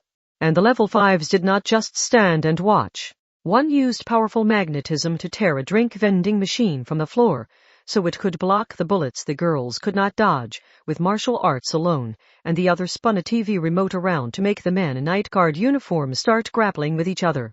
Mikoto magnetically pulled a fire extinguisher into her hands, and then clobbered a nearby man in the head with it. They're weak. Way too weak. Dealing with them is a waste of time. GK, I found a map of the HQ's interior from the documents submitted to the Closet Fire Station. The server room is on the 20th floor. That is where you will likely find the AI that makes up a quarter of Zero-Day Link. The top floor? Asked Kuroko. They placed a computer higher than the president's office. GK, they can't place it underground in case of an earthquake or water damage. And to prevent intentional sabotage or hacking, they wouldn't want to place it somewhere ordinary employees, visitors, and cleaning staff can go. So their best bet was to place it on the isolated floor above the president's office on the 19th floor. The elevator only goes up to the 19th floor, so the only way to the top floor is by passing right in front of the president. You can tell the president is something of a control freak who does not trust their employees or business partners. Is that how it works? GK, it makes sense from a security standpoint. The state of the president's social interactions is another matter, though. In case of an emergency, the crucial blades can be physically removed from the servers and carried away by helicopter. This is a security software developer, after all. They must know how valuable intellectual property like computers and programs can be. Sa Tenno, I've heard that urban legend. The Human Life Seed writes. There's a rumor of a list of items like priceless art and fancy cars that are considered more valuable than human lives, so rescue teams will work to protect them instead of actual people during a disaster or major incident. So if your rent is unusually low, it probably means everyone in your area will be left to die. Chokyu took a peek at Mikoto's phone and quickly grew pale. Thus spoke the extremely unathletic girl. 20th mm Misaka-san? As civilized human beings, we will of course be taking the elevator, right? Do you want to get trapped inside it 20 stories up? Come on, the emergency stairs are this way. Ah, I had a feeling. Mikoto ignored her complaints and kicked open the metal door. She first sent a high-voltage lightning spear straight up and a few men dressed as night guards rolled down. This won't be all they have. Not when we had to deal with people like Riot and Reversible already. They cautiously climbed the emergency stairs. Mikoto heard the hee-hee-hoo breathing of a young wife with a large stomach coming from behind her. She looked back curiously to see Shokyu Misaki clinging to the metal railing, with both hands and trembling partway up the stairs with sweat soaking her body. We're only at the 3rd floor, so I hope you're only doing that for laughs. My civilized ability is on another level from yours, Misaka-san. Not everyone trained themselves by running around in the monkey enclosure at the zoo. Breathing doesn't lie, unathletic girl. Or are you wearing such thick makeup you can't manage cutaneous respiration? How am I even supposed to communicate with a low intelligence ability girl who acts like cutaneous respiration has any bearing on keeping humans alive? Misaka-san, are you a mysterious creature that suffocates to death if you soak up to the shoulders in the bath? She feels unnecessarily soft, so while she looks skinny, I bet you would find she is an incarnation of visceral fat if you checked with an MRI. Yeah, no girl wants to have a beer belly or dad bod. I need to watch myself to make sure it doesn't happen to me. You certainly have a disturbingly active imagination. What part of this perfect, radiant, and sweet-smelling body could possibly make you think of a dad? Shokyu Misaki had tears in the corners of her eyes now, but the queen lacked her usual intensity since she really was weak in the knees. It was unclear what kind of unbalanced life she lived to end up so physically weak when she was so careful about eating healthy foods. And then the gorgeous ringlet curls girl stepped forward, because she was used to babysitting that girl. Queen, if you are tired, I could carry you like a princess. Really? My lovability for you knows no bounds, Hakazi. Stop it, you burden. Don't waste a valuable frontline fighter by making her carry your fat ass around. I never even considered it. I can totally walk. And why did you suddenly start talking about my butt there? Why, you're just stubbornly refusing to acknowledge the wonderful size of my chest, aren't you? Oh? Gravity doesn't discriminate, Shokyuhu. If this is too hard for you, just tell us. Those of us who are nice and light can support you before you topple backwards and your giant ass crashes into the floor. With 3 of us, not even that lump of fat can crush us. I said I can walk. Look, I can easily outpace you. In some kind of miracle, the queen of Takuwada actively used her muscles for once to walk up the stairs. While her clique members thoroughly spoiled her, Misaka Makoto had apparently found a different way to hold her reins. But, we may have been trying to help there, one sama, but you stole a valuable opportunity from Hakazu-san. Don't let it get to you, Hakazu-san. The wrinklet curls girl had frozen in place with her arms spread in a welcoming pose, so Shirai Kuroko placed a hand on her shoulder and held a finger to the corner of her own eye. The normal level 4s were overshadowed by the bickering of the crazy level 5s.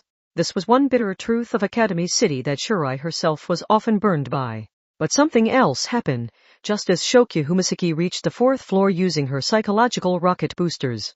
They heard a creaking sound, but it did not come from the floor or door. It came from the emergency stairway's wall. Specifically, the one on the outside of the building. That was confusing. But as an Esper living in Academy City, Misaka Makoto was extremely wary of any phenomenon she could not immediately explain. Be careful, everyone. Something is coming. Oh? You're sensitive. Is that a sign of your experience? Oh? You're sensitive. Is that a sign of your experience? Was that compressed air that rushed in from outside? Sparks scattered from Misaka Makoto's bangs, and she controlled magnetism with all her might. The emergency stairs were nothing more than blocks similar to stair cars stacked on top of each other.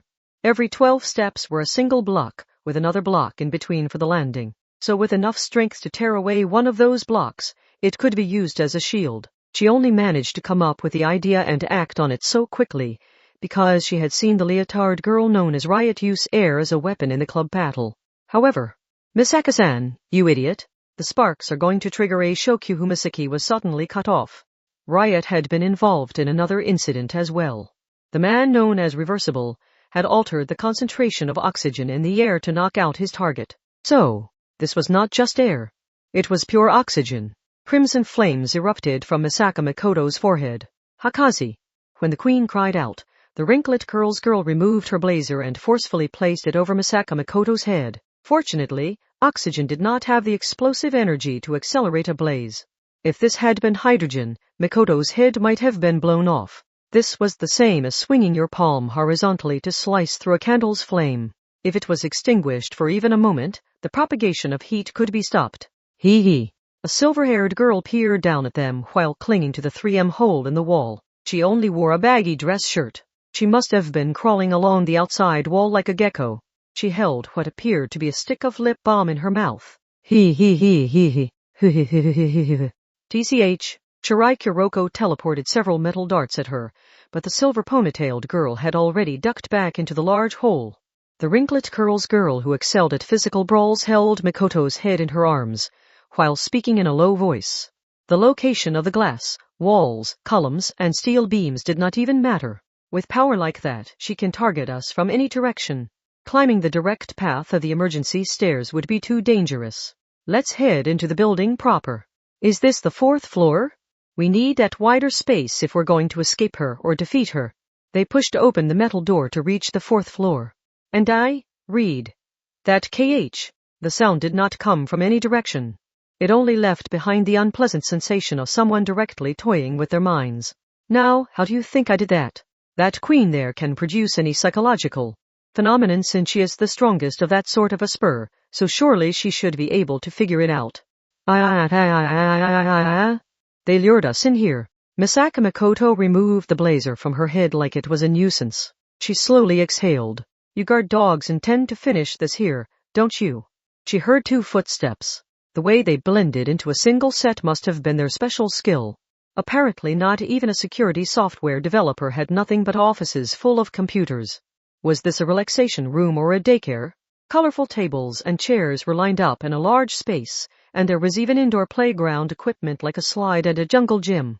although it was unclear if that was meant to be used or just for decoration. It was somewhat reminiscent of the hospital pediatric rehabilitation room, where they had spoken with Hanakawa Hinadori. Perhaps it was designed based on the same relaxation principles.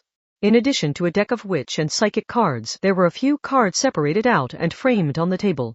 Perhaps they were actually worth something. And in that psychedelic world where primary color toys littered the middle of the grown-up world, two silver ponytailed girls stood side by side with identical cheeks pressed together. I am acid, and I am counselor. Between each statement, they used their lips to pass each other the lip balm they held in their mouths. It was like passing each other a single microphone to share it. The act brought their lips dangerously close to touching, and they actually seemed to be enjoying that possibility as they continued.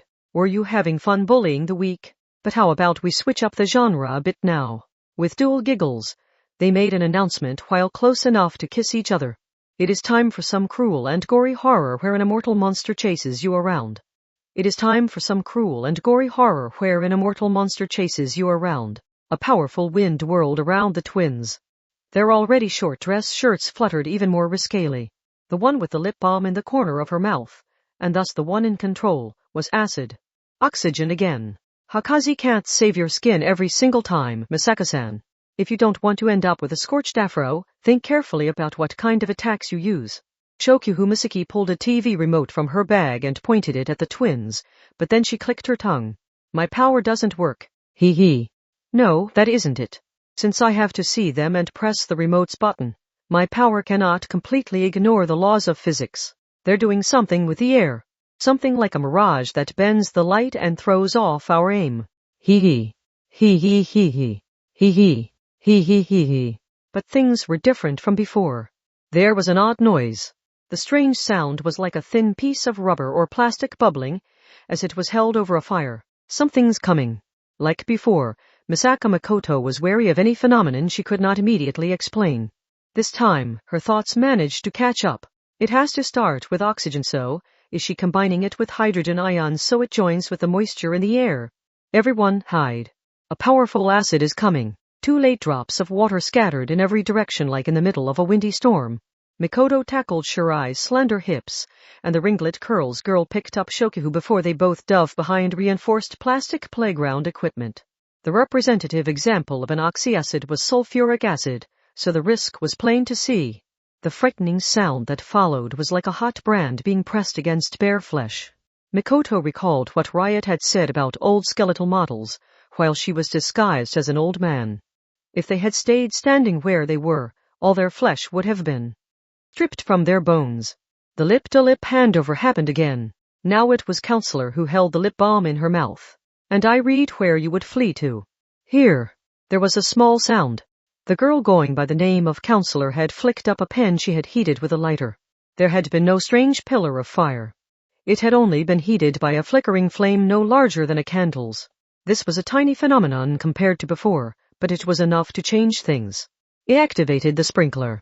But the resultant artificial downpour did not make the normal sound. Once the raindrops hit the floor, they bubbled up with white smoke expanding. Now, a question. Sulfuric acid is the representative example of an oxyacid. It is stable as a liquid even at high concentrations, but what happens when a lot of water is suddenly poured onto it? Not good.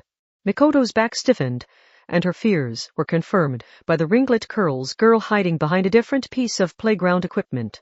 If you breathe in that chemical smoke, it will damage your lungs. And watch your footing.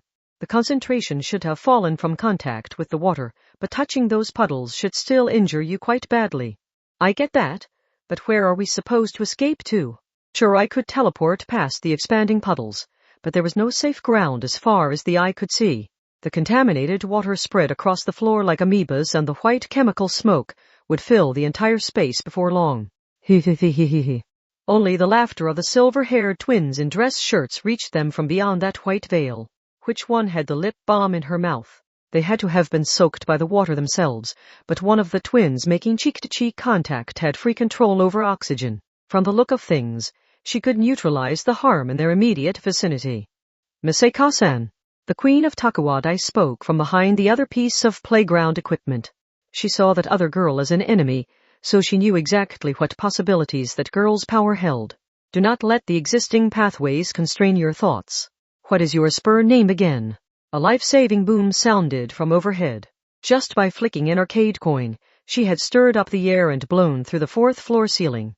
The white chemical smoke scattered, the artificial rain from the sprinklers was cut off, and a new escape route was opened overhead. Kuroko wrapped her arms around Mikoto's hips.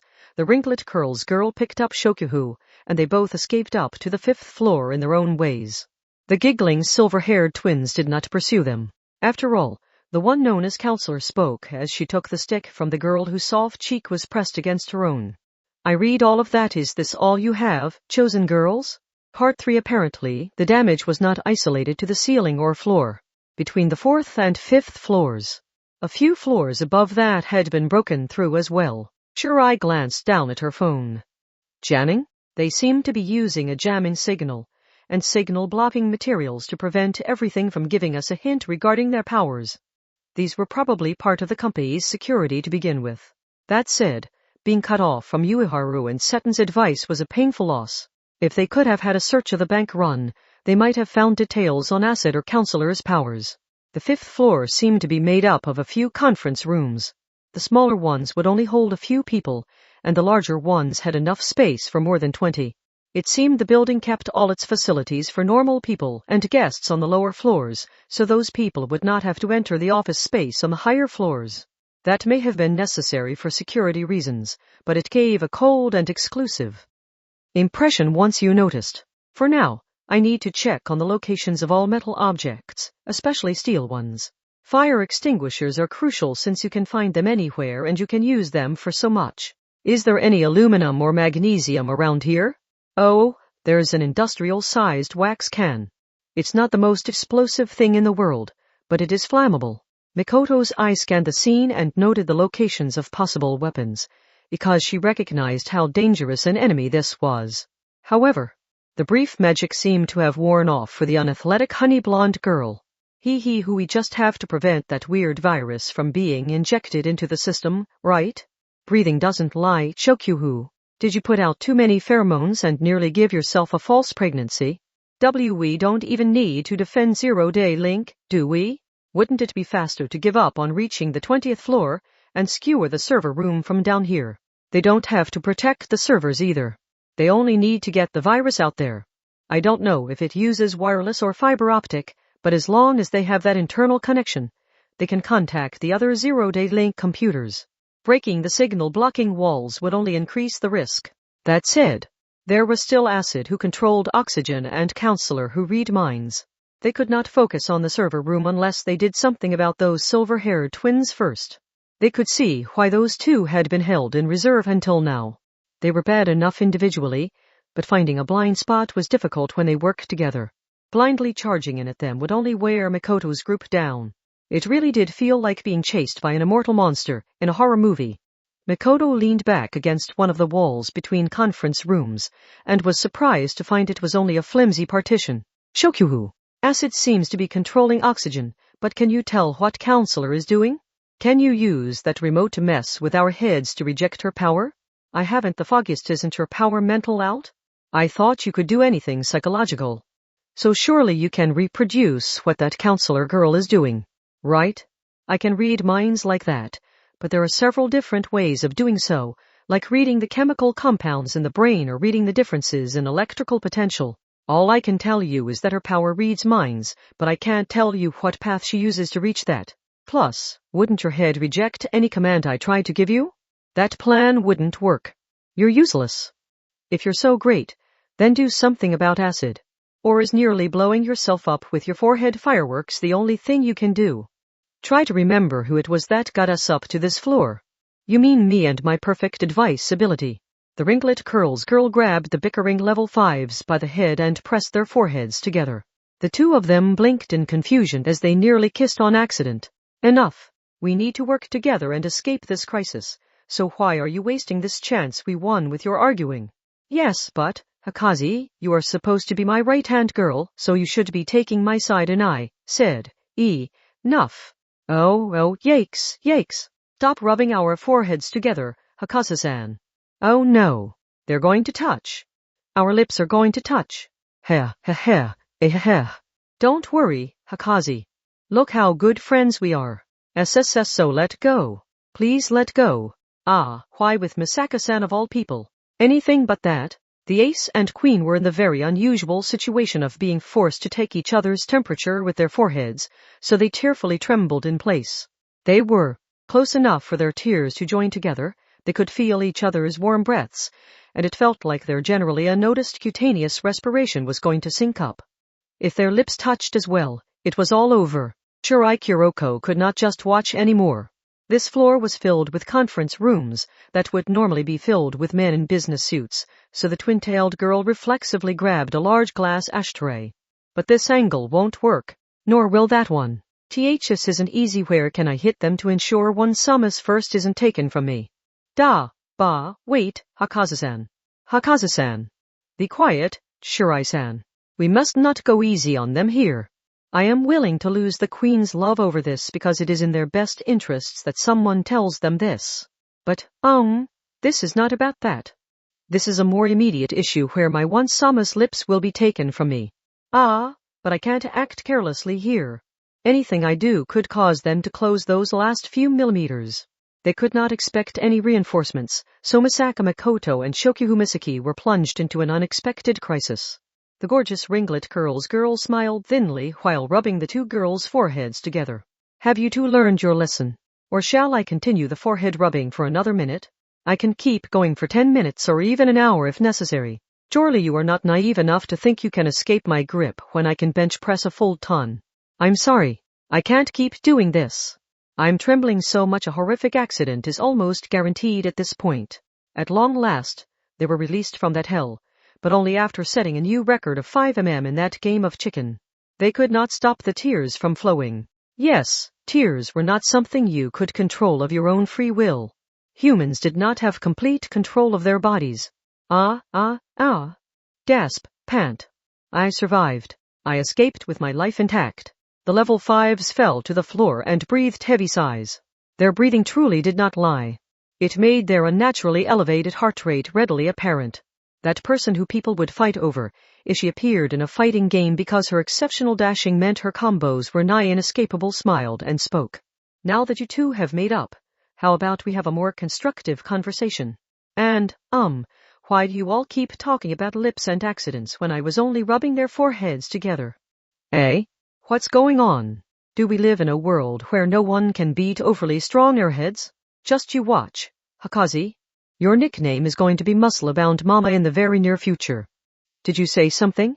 No, nothing at all. Look how good friends we are. No, nothing at all. Look how good friends we are.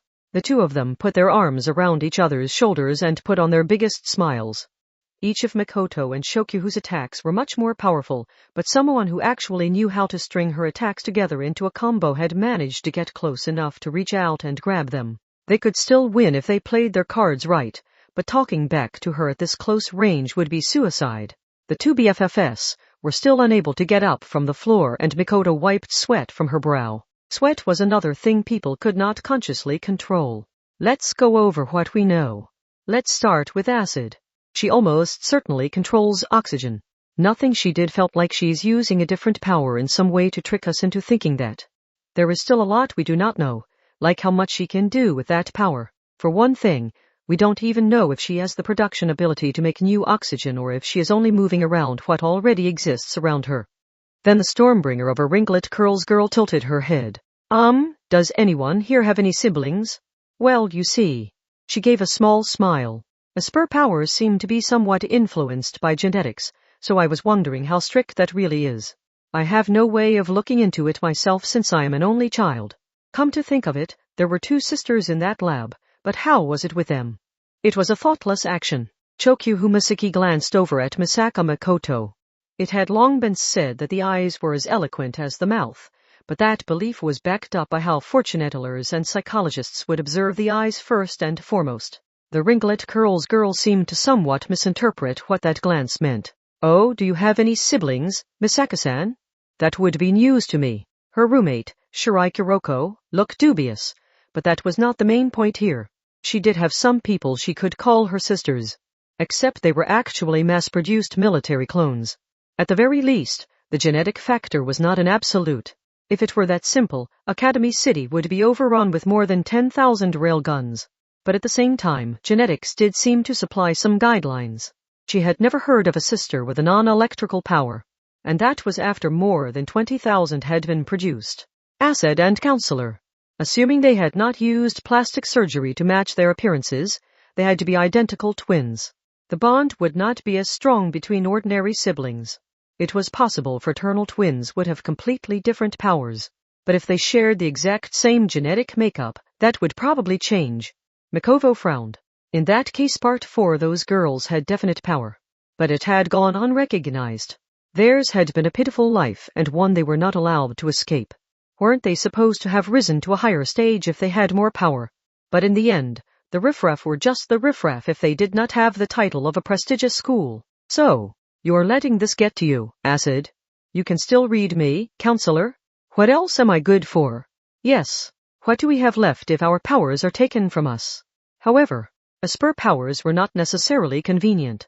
They passed the stick of lip balm from lips to lips as if passing back and forth a microphone they were sharing. Shall we double-check? Is that really necessary? My oxyacid cannot be set to stun. The identical twins discussed their situation, while reaching for the buttons of the baggy dress shirts they wore. This was a necessary ritual. The oxyacid created by combining oxygen with plenty of hydrogen ions was powerful, but that meant even a small drop could spell disaster. They would immediately notice if any got on their skin, so they had to worry about it getting on their clothes and eating a hole in those. But in those cases, it was not always too late. Once they had stripped down to their underwear, the girls checked both sides of their shirts in turn. I do not see any holes or scorch marks. No problem here either. Oh? Counselor, whose shirt is this one again? I can read you, Acid, so I can tell you truly do not know. And to be honest, I am not sure either. Their bodies were exactly the same size, so it did not really matter. After checking their shirts, they put them back on. With the ritual complete, it was time for their next move. Acid, you can have this. They held hands and looked overhead. Highly concentrated oxygen whirled around them, and then the ceiling collapsed, sending construction materials crashing down to the floor nearby like a waterfall or avalanche. The two of them whispered to each other as if none of that were happening. How fragile. It really is, Counselor. Although I am afraid of some of the oxyacid dripping down when I use it overhead like that. The bottoms of their baggy dress shirts fluttered dangerously. The ceiling had collapsed, but they did not actually need to dissolve the entire thing. No high-rise buildings were actually made of nothing but reinforced concrete these days. That would be too weak to impacts and vibrations, and it would have terrible insulation, reducing the efficiency of the air conditioning. So if they damaged the joints connecting the various materials, the rest would collapse under its own weight. They did not fly through the sky or anything like that. Acid did not control the wind or the air, which were a mixture of different gases. She only controlled pure oxygen. That meant producing a gust of wind was an inefficient use of her powers. She excelled at chemical reactions. Specifically, she produced boxy coffin-like blocks out of the empty air and stacked them up. That muddy-colored staircase was of course a collection of various oxides. Acid had created a powerful oxyacid by combining oxygen with hydrogen ions and then the moisture in the air, but that was not her only specialty. She could also create solid blocks by combining the nitrogen and carbon in the air. The silver-haired twin girls held hands and readily climbed those disconcerting steps that would cause untold harm if you licked them. They showed no concern at all for how exposed their bright thighs were. They are from Tokiwadai, aren't they? Yes, a prestigious girls' school. A status we could never hope to achieve. If a delinquent school produces high-level aspers, they don't even know what to do with them, do they? That was their story.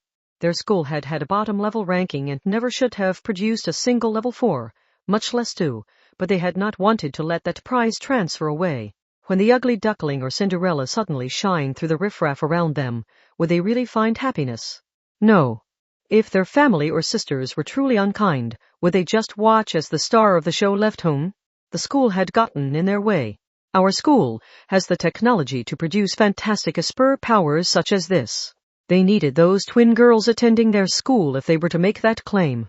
They also wanted the record of the twins graduating from their school, so the teachers had written falsehoods into their permanent records and doomed them to forever remain in that bottom-level delinquent school. Endless possibilities should have opened up to them, but no one had grabbed a hold of their outstretched hands. On paper, they had supposedly hit their teachers countless times and aborted an untold number of non-existent children. The teachers had only sneered and told the twins to sue them if they had a problem with it. They were supposed to prove their innocence, but how? Were they supposed to spread their legs and say, take a look every time some false accusation was leveled against them? People snickered when they walked around town. Their photos were posted on social media like mugshots, and they had even had raw eggs thrown at them in front of the train station. When their parents called, they only ever heard shrill shouting these days. They were stuck there until graduation. And with the nonsense accusations written up about them, they could not hope for much better at the next level of their education either. They would be stuck in bottom-level delinquent schools forevermore. But then someone had spoken to them. Then why not destroy that school yourselves? It had been a revelation. If the school was gone, nothing would remain to hold them back. They might not be able to clean up the poor reputation that had already been established, but they could at least crush the source of that trouble and break free of the vicious cycle. They could not change the present, but they would stop things from getting any worse in the future. And to top it all off, the twin known as Acid could accomplish some useful things with her power to control oxygen. That oppressive mass of reinforced concrete had burned like a campfire at midnight. That was all it had taken to rob the school's 300 students and its teachers of their stagnant territory.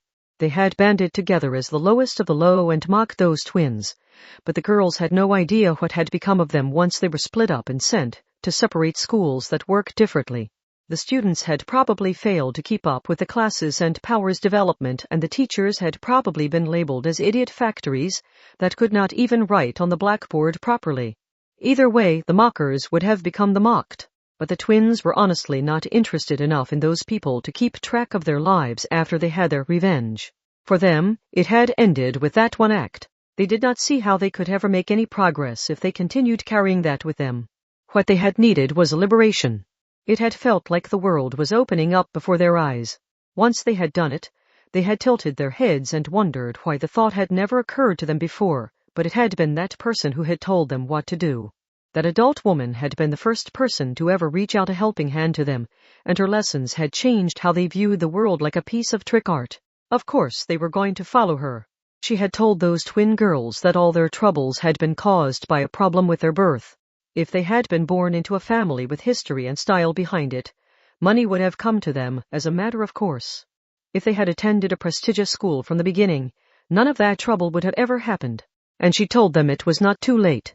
Their current environment was a mistake. If they were lifted up to the position they rightfully belonged in, they would have attended a prestigious school like it was normal and developed their powers even further like it was normal. So that was what they would do. No matter what it took. This was not like robbing a bank for money or making threatening phone calls to a rich kid. They were only taking back what was rightfully theirs. So why should they show any restraint? There they are. Indeed they are. The silver ponytail twins giggled, passed the lip balm with their lips, and pressed their cheeks together. They had known this from the beginning. The one in the hallway straight ahead is Misaka Makoto. That was enough for the Electromaster to frown, but the one behind that thin partition wall is Shirai Kuroko. The frown turned into a full-on grimace. But Counselor was not done yet. The one behind the vending machine is Shokyu Misaki. With a click of their tongues, the teleporter and mental out had to move out into the open. Using cover was only useful when it acted as a shield or hid your presence, but neither use applied here if Acid concentrated her attacks on them. And if the wall or hiding place ended up trapping them, it would only work against them. Once their presence was known, they had to move out. It was of course Counselor who had read all this. But Counselor? There was a deviation in the tempo of their laughter. Acid opened her mouth a bit, but the lip balm never arrived. Mikoto casually scattered electricity from her palm in front of them, and as soon as it hit the floor, the entire surface of the floor burst into flames. I really do not approve of abusing the Judgment Fire Prevention Manual to open up all the valves, said Shirai. That explained why the sprinklers were not functioning, but that was not Acid's main focus. Counselor was acting weird, so she worked to organize what information she had even though that was not usually her job. This was a first. She had to half steal the stick from her twin's lips instead of having it passed to her. Is this some kind of oil? No, is it wax? Acid had taken control now, but her confusion was not just about Mikoto's actions. Counselor could read everything, so why had she not given advance warning? That confused her much more. But before she could correct this mistaken situation, Arsonist Mikoto opened her mouth. Acid, you are an oxygen controlling a spur. That much I'm quite sure of. There was a low roar. At that point, Acid finally realized why their enemies had spread this fire around. Fire consumes oxygen, said Mikoto. It is normally too small a difference to notice, but the flickering and intensity of the flames should reveal how much oxygen is left. Wax fires burn at a lower temperature than you would think, added Shirai.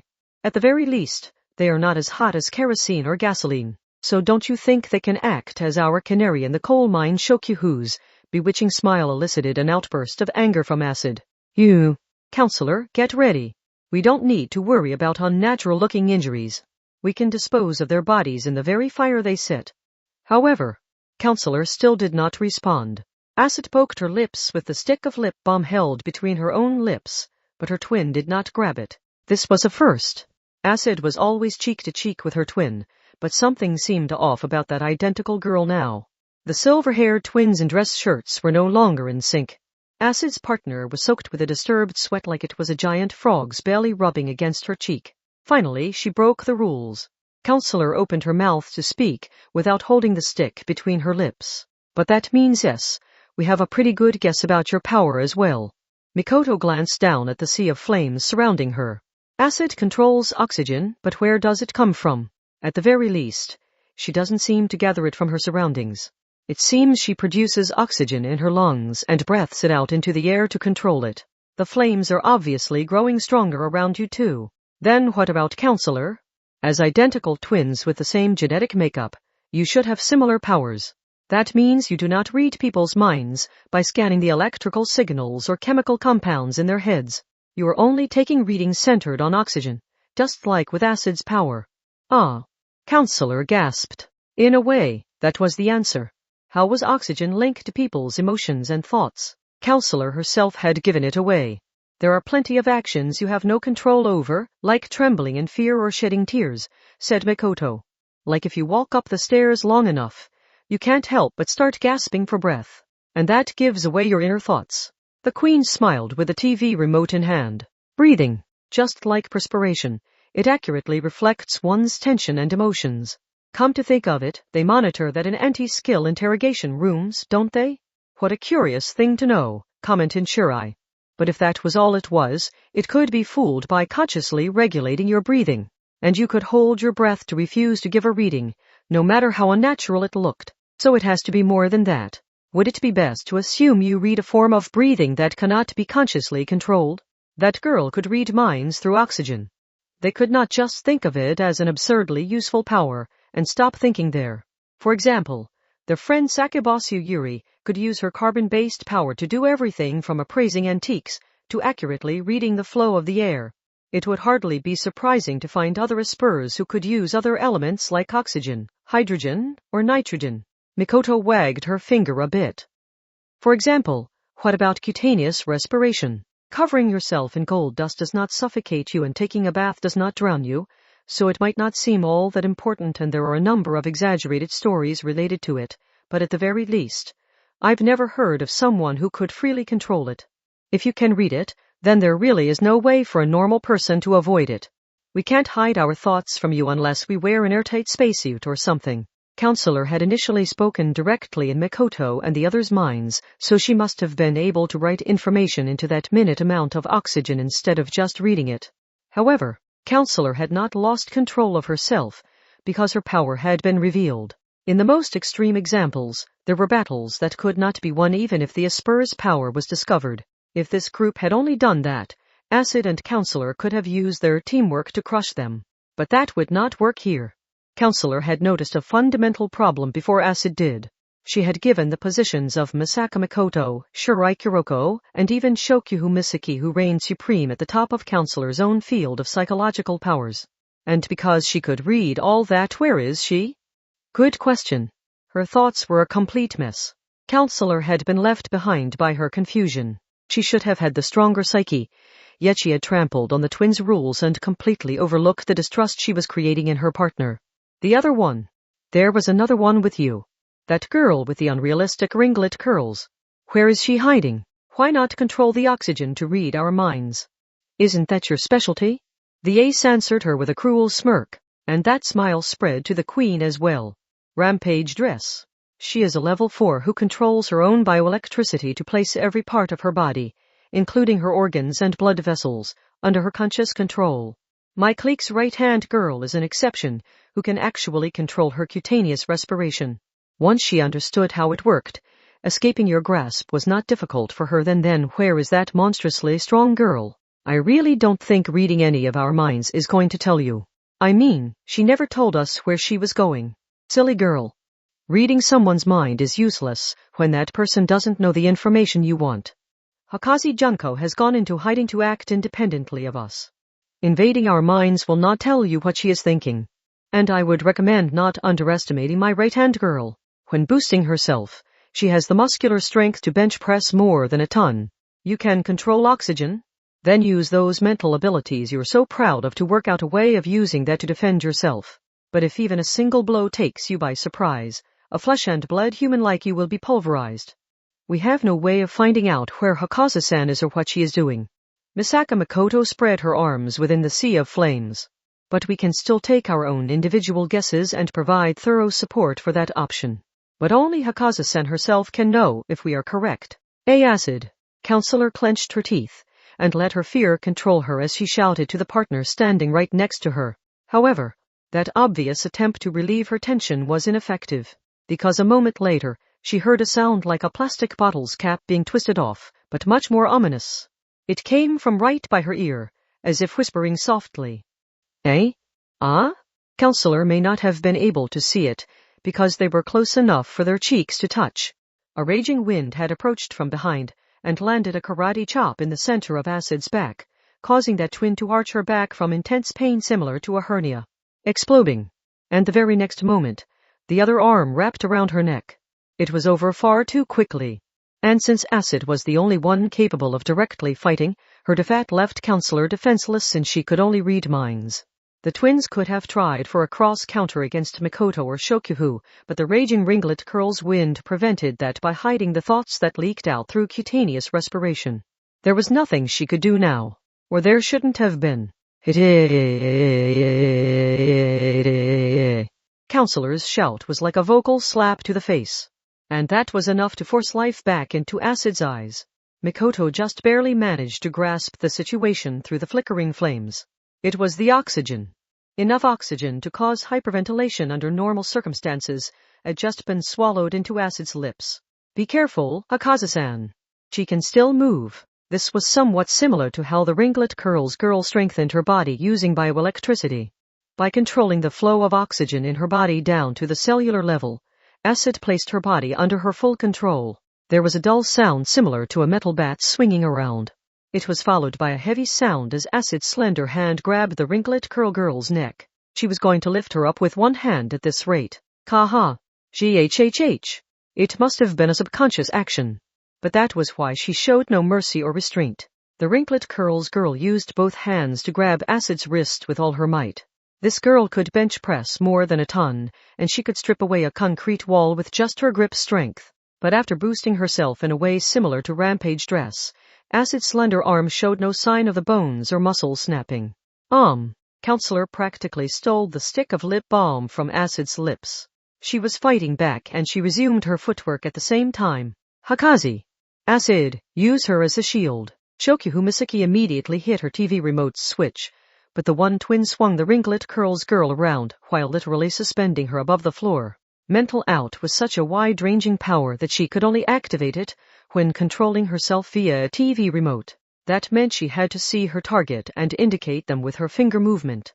With that physical curtain blocking her view, her attempt ended in failure. Do not worry. I will tell you exactly what to do. We can turn this around together, Acid. Counselor was reading the contents of Misaka Makoto, Shirai Kuroko, and Shokyuhu Misaki's minds. That could not be prevented on the fly after revealing the true nature of her power. Even if they surrounded the twins, their every attack would have a cross-counter waiting. While being used as a shield with her neck in the one twin's grasp, the ringlet curl's girl tried to force out her voice. Shirai-san. Her warning did not arrive in time. A dull sound exploded out as something hit the twin-tailed girl in the forehead. It was a solid compact containing a new autumn-exclusive color of foundation. While holding the girl up with one arm, Acid had blocked the enemy's view like a bullfighter and used her strengthened arm to throw the cosmetic item she had pulled from her uniform's pocket. Mikoto and Shirai used coins and darts as weapons, so they knew such things could be very destructive when used well. The blow must have shaken Shirai's head because she collapsed to the floor. We can't make any careless attacks, but we can't just stand here either. I can read that. They could not hope for a long-term battle. If they did not figure out something soon, the wrinklet curls girl would not last. Her slender neck was being squeezed. With her control of her muscles, she might be able to reduce her oxygen consumption in a state similar to suspended animation, but not even that would last forever. The silver-haired twins let the hems of their dress shirts flutter as the flames whirled around them. They were back in top form. Counselor could read the enemy's thoughts and Acid could control the oxygen. They had climbed back to the top. Part 5 Crap. Misaka Makoto clenched her teeth in that moment. What did she need to bring an end to this negative turn of events? Something those twins don't expect. A situation not even Counselor can read properly. She thought about it and found only one answer. For one thing, it was unrealistic to expect any help from unconscious Shirai Kuroko or the wrinklet curls girl who was being suspended by an arm. But even with the one logical choice, it was unclear if a makeshift team would work here. Not to mention that Counselor could discover anything they were hiding using their cutaneous respiration. Shokyu, how effective would this be? She could only go for it. Ah! The shoulders of the silver ponytail twin known as Counselor must have shaken before the girl being addressed. She had indeed read Misaka Makoto's thoughts. But the long blonde-haired girl's remote aimed in an odd direction. Acid and Counselor could defend against it if it was aimed at them, but their methods did not have a long enough range to prevent their enemies from using it on each other. What are they doing? Counselor gulped and focused on reading the railgun's thoughts. I'll use a lightning spear from straight ahead. As long as it's non-lethal, I can take out that wrinklet curls girl named Hakazi Junko along with the twins. But no. Misaka Makoto is being controlled, so her own thoughts don't matter. It's Shokyu Humasaki's thoughts that matter. She's the one deciding what Misaka Makoto will do. Counselor looked to the side. That girl with the TV remote was a level 5 psychological esper, but that did not mean she could prevent Counselor from reading her thoughts. Cutaneous respiration could not be consciously controlled, so carefully scanning the balance there would reveal her emotions and thoughts. I will have her use an iron sans sword. Rescuing my right-hand girl Hakazi Junko takes top priority. The sword's edge is sharp enough that Acid's severed hand can be reattached if she receives prompt medical care. The scariest part was how the girl boiled with anger on the inside despite appearing so calm on the outside. But now Counselor knew the truth. She only had to focus on Shokyu Humasaki to get through this. Acid could take them by surprise any number of times with the physical abilities given by controlling her oxygen intake on a cellular level. She could even wield Hakazi Junko as a club to attack the other girls. They had a plan. They could definitely win like this. Acid, focus your attacks on Misaka Makoto. We can finish this while their teamwork is still. Counselor trailed off. She could read people's emotions and thoughts based on the target's cutaneous respiration. They could not prevent her from doing so without wearing an airtight spacesuit, which was why she noticed what Misaka Makoto was really planning beneath her surface thoughts. For some reason, Shokyu's mental out doesn't work on me, so no matter what she tries to have me do, it will be the lightning spear that hits them. Wait, no. Misaka Makoto really is in control. No. Wait, we don't really know why my control doesn't work on her. I might be able to take control if I pour all my strength into it. If that works, then the iron sans sword will slice right through that girl's wrist. I mean, why should I hold back for her sake? She understood now. She had read it all. Counselor had managed to dodge everything with perfect accuracy, because every person could only plan to do one thing and could only do one thing. With just the one option, she could predict it and dodge it. No one could escape their own thoughts, so with Counselor's support, they could achieve victory without taking so much as a scratch. Except, what if there were two options? Misaka Makoto and Shokyu Humasaki. Whichever one ended up being in control, one of the #3 powerful attacks would be coming. A slight delay in reacting would prevent her from dodging it. Blocking those attacks by force was out of the question. It would be like being hit head-on by a large dump truck, so predicting the coming attack and dodging it would no longer work. Not even Mikoto and Shokyu knew how this would turn out, and either option would allow them to defeat Acid and Counselor. Counselor's power was meaningless at this point. A fighting amateur would have to rely only on her ordinary senses to predict which attack was coming. The stick of lip balm slipped from her mouth and fell to the floor. Two voices were in perfect harmony within her mind. Those girls were normally polar opposites, but they were a perfect match in this moment. You really want to do this? Then it's time we taught you who you picked to fight with here. Part 6. For a while afterwards, a scorched smell lingered in the 5th floor air. And not just because of the fire that had finally been put out using a foaming chemical fire extinguisher. Shokyu brushed back her honey blonde hair and pouted her lips. The iron sand sword would have been cooler. You can only say that because you wouldn't have been the one dirtying your hands. The silver-haired twins, Acid and Counselor, were collapsed on the floor along with the wrinklet curls girl who had been taken hostage. It had been an emergency, but Mikoto had zapped the hostage while Acid held her. She was not going to escape that unharmed. Kuroko, are you okay? You put me through a lot of trouble, you know that. Mikoto and Shokyu lifted up the unconscious girls. But one Sama is so close. I feel like I am being corrupted by some kind of wicked passion. The wrinklet curls girl felt it would be awkward to announce she had come to ensure Kuroko was simply enjoying the situation as they cracked their eyes open and made eye contact with each other. Meanwhile, Shokyu Misaki sighed. That Machiavellian girl had made the wrinklet curls girl her right-hand girl. Even if the attack had come from their own side, she may still have been quite worried. Hey, Shokyu, is your girl okay? Huh? But the Machiavellianism was still there. She must have decided showing weakness was never a good idea because the Queen of Takuwada brushed back her long blonde hair when she noticed Mikoto's eyes on her. Of course she is. I chose Hakazi as my right-hand girl. You really think something as minor as this would take her out of the fight? Ha-hain. My Hakazi is incredible. She would run right into a sea of flames if I was in trouble. She acts as my clique's representative to keep the heat off of me. And she stays by my side even when I'm not in trouble. I could never find anyone to replace her. Not that I could say any of this to her. Wow, there is no way Hakazu-san can open her eyes now. I mean, she's starting to tremble and blush, so she's obviously already awake. Wait. Does that mean Kuroko is too? Gwag. Don't ruin my fun. Shirai Kuroko cried out in a way very unlike a middle school girl. But she seemed happy even as she was thrown to the floor. They bound and gagged Acid and Counselor before stuffing them in random lockers. How to fully restrain such versatile spurs was a tricky question, but Acid, the source of the physical phenomena, created oxygen with her own breathing. Unlike hydrogen, oxygen was not explosive and her own skin was vulnerable to the powerful oxyacid. They decided trapping her in a narrow space where the walls reached her skin would be surprisingly effective. Now then, things had calmed down. But they could not relax yet. Acid and Counselor were only the guard dogs. Their real target was still here. They were after the server room on the 20th floor. If Sakabasu Yuri's mother, Ryo, managed to infect the zero-day link computer with her virus, everything they had accomplished would be for naught. The wrinklet curls girl hesitantly stretched her arms up to see how her body was doing. NHH, I'm all charged up. So do the people without selfish desires get more in the end? Wondered Shirai. But I already decided I would live true to my feelings. They wanted to be part of a famous bloodline that left its name in history. So they would destroy the entire world to make people see their blood as special. Noblesse oblige. If they readily provided more funding than the nobles in a time of need, the masses would accept them. They wanted to become a legend similar to Santa Claus or the Kasajizo. It was all for that.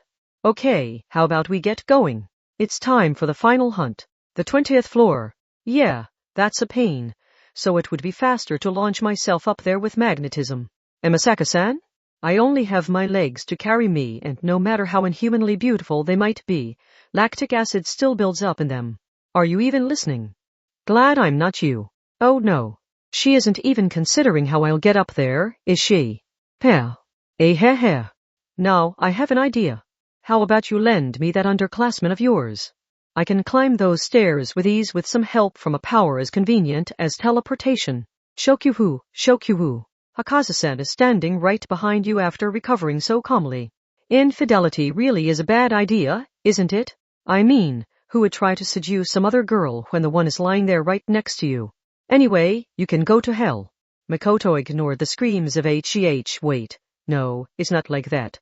Hakazi. After reaching the 19th floor, where the president's office was, they cut across there to reach the stairs leading directly to the 20th floor. Fortunately, there were no tripwires or other traps. Did Sakabasu Ryao not have that kind of technical skill, or had she feared tripping one of her own traps in the dark? It's cold in here. My. Look at this child. You need to be able to resist the cold if you want to keep up with middle school fashion, says the person clinging to Akaza-san for warmth. When they opened the large door, they were greeted by a refrigerator-like chill. The darkness inside was of a different sort from before. This was a blatantly artificial darkness, like in a planetarium or movie theater. There must not have been any windows. It felt like a vast graveyard made of plastic. A space larger than Takuwadai's lecture halls was lined with boxy computers, the size of refrigerators, and they all had green and yellow pilot lights blinking irregularly. The center must have doubled as a maintenance access corridor. The rows of gravestones were pushed to the left and right, leaving a long straight path in the center. That was the large server room's main street. The letters and numbers labeling sections of the room like an old apartment complex's building numbers were arranged to be viewed from that central line. My! And in the center of that path, someone exhaled a white breath. This must mean yes, Acid and Counselor were defeated. They may have been Academy City Spurs, but I suppose they were only children. The woman wore a gorgeous party dress made from a glossy black silk. She looked a lot like someone the girls knew. Her long black hair was curled only at her ears, and her white skin made her age impossible to judge. The body lines pushing out her dress from within, the sex appeal coming from her nape, and the shine of the colored nails at the end of her slender fingers were all very different from the girls of Takuwada Middle School. None of this was an internal light. It was all applied externally. It was possible this woman was more artificial than the solemn, planetarium-like darkness in here. You're the one too immature to understand what children do. Mikoto focused on the object in Sakabasu Ryao's hand. It was a silver shining duralumin case with a longer and narrower shape than usual. What does the difference in income matter?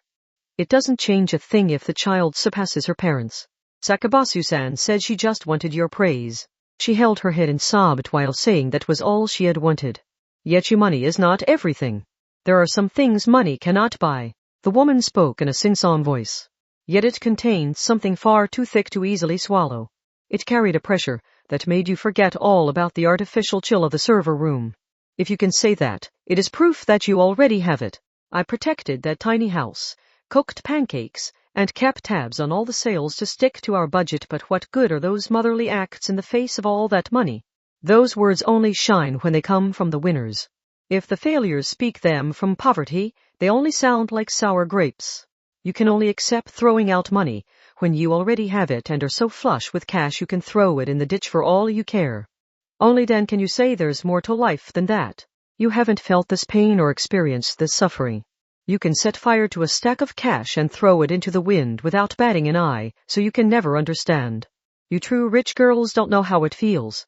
After that rant, the black party dress woman smiled a little. She exhaled a white breath and shook her head. She let her body sway unsteadily to refocus her mind. But the thing is, having money really is meaningless. You give the poor money and they will still be poor. They will only be mocked as swine with their pearls. In the end, it is predetermined who can reach a higher level. It comes in many forms: bloodline, family, history, and tradition. The people with those privileges are not even aware of it. Meanwhile, the flightless birds are doomed to be devoured by the insects on the ground. They will not die immediately, but it will gradually spread through them like pus. She snapped open some clasps. She opened the oddly long and narrow duralumin case. I do not resent my daughter. Yes. According to Riot, Akahanakawa Hinadori, Sakabasu Ryao's target in the initial attack had not been Sakabasu for losing the violin contest. She had ordered the shotgun fired on Makoto's group for winning. However, on top of that, I am not so old and infirm that I will accept charity from the very daughter I birthed. She tossed the open duralumin case to the side. In the planetarium-like darkness, Makoto glared at the black silk party dress woman, who now held the case's contents. A violin? Shiroko or Hokasa-san would be too powerful. Shokyuhu. Let's attack simultaneously. I can handle this all on my own. Academy City's #5 spun the TV remote in her hand and aimed it while pressing the button with her thumb. Mental out was the strongest psychological power. This woman could not avoid it like acid and Counselor could. She was no more than an adult, so she would have her mind controlled and forced to simply stand there. Or so they thought. Did you do something? Exclamation. She can still move. Shokyuhu Misaki was so confident in her own powers that her eyes widened past the limit. But freezing up was a bad idea. Arg, I'm supposed to be working for one Sama. Queen. Shirai and the ringlet curls girl moved forward to protect defenseless Shokyuhu. Meanwhile, the clock was still ticking. Sakabasu Ryao held the violin's chin wrist between her shoulder and chin and placed the bow across it with her other hand. And she directed the neck toward the girls almost like she was taking aim with a rifle. A note followed. Jaya-ween. Mikoto visualized it like a sharp knife slicing through the artificial chill and flying toward the center of her chest. She had launched a lightning spear at the same time, but it veered off course partway through. Gah! Mikoto took a blow to the heart and was thrown backwards. What? That was one Sama's Academy City's #3 lightning spear. Everyone could tell this was not at all normal. For one thing, how could she wield a violin like a deadly weapon? It's the scab. While Sakabasu-san stroked it, has this woman developed a sound that intentionally rips away that psychological scab. This chilly air really is not good for the instrument, so I will end this quickly. This was not just an unpleasant sound like nails on the chalkboard. Sakabasu Ryau's sound came with a physical blow. Mikoto knew a single violin could not actually produce a shockwave like a fighter jet, but she still found it hard to breathe. Frankly, she was amazed she was not bleeding from the corners of her eyes. Stradivarius Tamlin. The bow stopped moving for just a moment. The beautiful mother in a black party dress sighed a white breath and spoke, while rubbing her cheek against the demonic violin. All art carries creation and destruction as two sides of the same coin. The Stradivari are famous for the creative side of their music, so it only stands to reason they would carry just as much power when used for destruction instead. So it's a next-generation weapon. Do not overwrite this with that silly word. This is quite the opposite of that. Esper powers have only existed for a few decades. A new academic field like that cannot hope to surpass the historical weight carried by this instrument. Wansama. Our top priority is Zero-Day Link. You can stop her by destroying all the servers in Jaya-ween. With a forceful tug of the bow, another invisible blade flew out. There was nothing in the air, yet Shirai Kuroko saw blades stabbing into her arms, legs, chest, and forehead. She had actual weight, yet those imagined visuals sent her spinning backwards through the air. Sakabasu Ryao spoke, while elegantly holding the violin in the center of the darkness. Her white breath carried a sweet heat as she took aim at Shokyuhu Misaki, who was ill-suited for direct combat. Take this. It is no use. The queen's right-hand girl gave a shout and charged forward. Her power allowed her to consciously control even her cutaneous respiration, so she may have been able to block out her sense of hearing. But that is not how this works. The crashing noise that followed came from the ringlet curls girl rolling along the floor. The black party dress woman smiled thinly while using the sharp toe of her high heels to push aside the girl lying at her feet and holding her gut. Do be careful. You do not want to see what happens if your skin sticks to the cold floor. GHH Stradivari provide their users with the weight they lack. Talent? Genetic traits? If this is about effort, well, it was not easy acquiring this. I am not about to be defeated by some cheap spur powers development program. It isn't just the sound. Is it shaking all the bones in our bodies? Even if all four of them worked separately to destroy the computers lined up like gravestones, would Sakabasu Ryao allow it? As large as this room was, it was still a single enclosed space.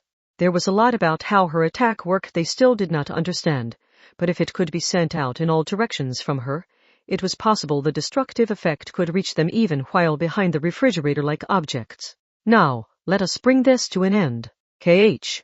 Crawl helplessly on the floor and give up. As rich girls who have it, you may have been able to trample on the world's logic this far into your lives. You may have been given a predetermined path of success that sidestepped all pain. But this is what happens to children who turn on the adults. It was coming.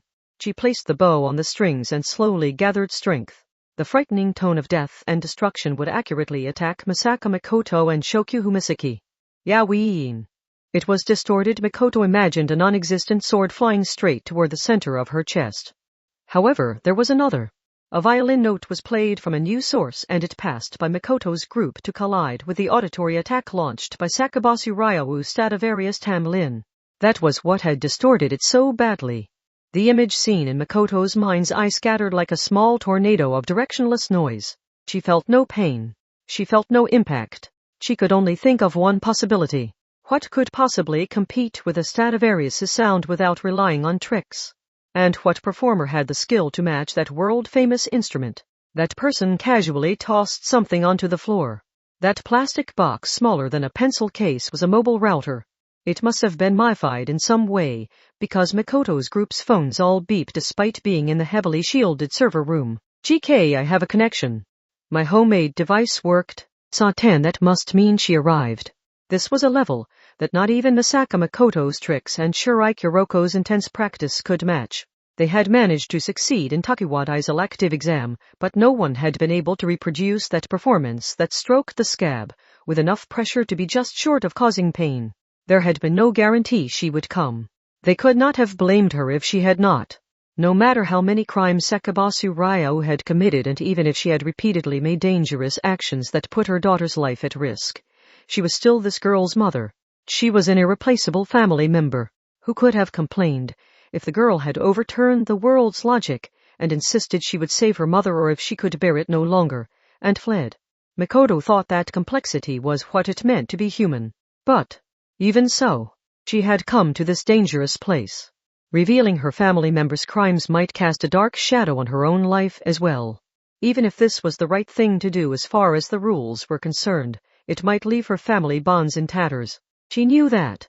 She had to know that, but she had still risked her life to rush here and do something that would not benefit her in any way.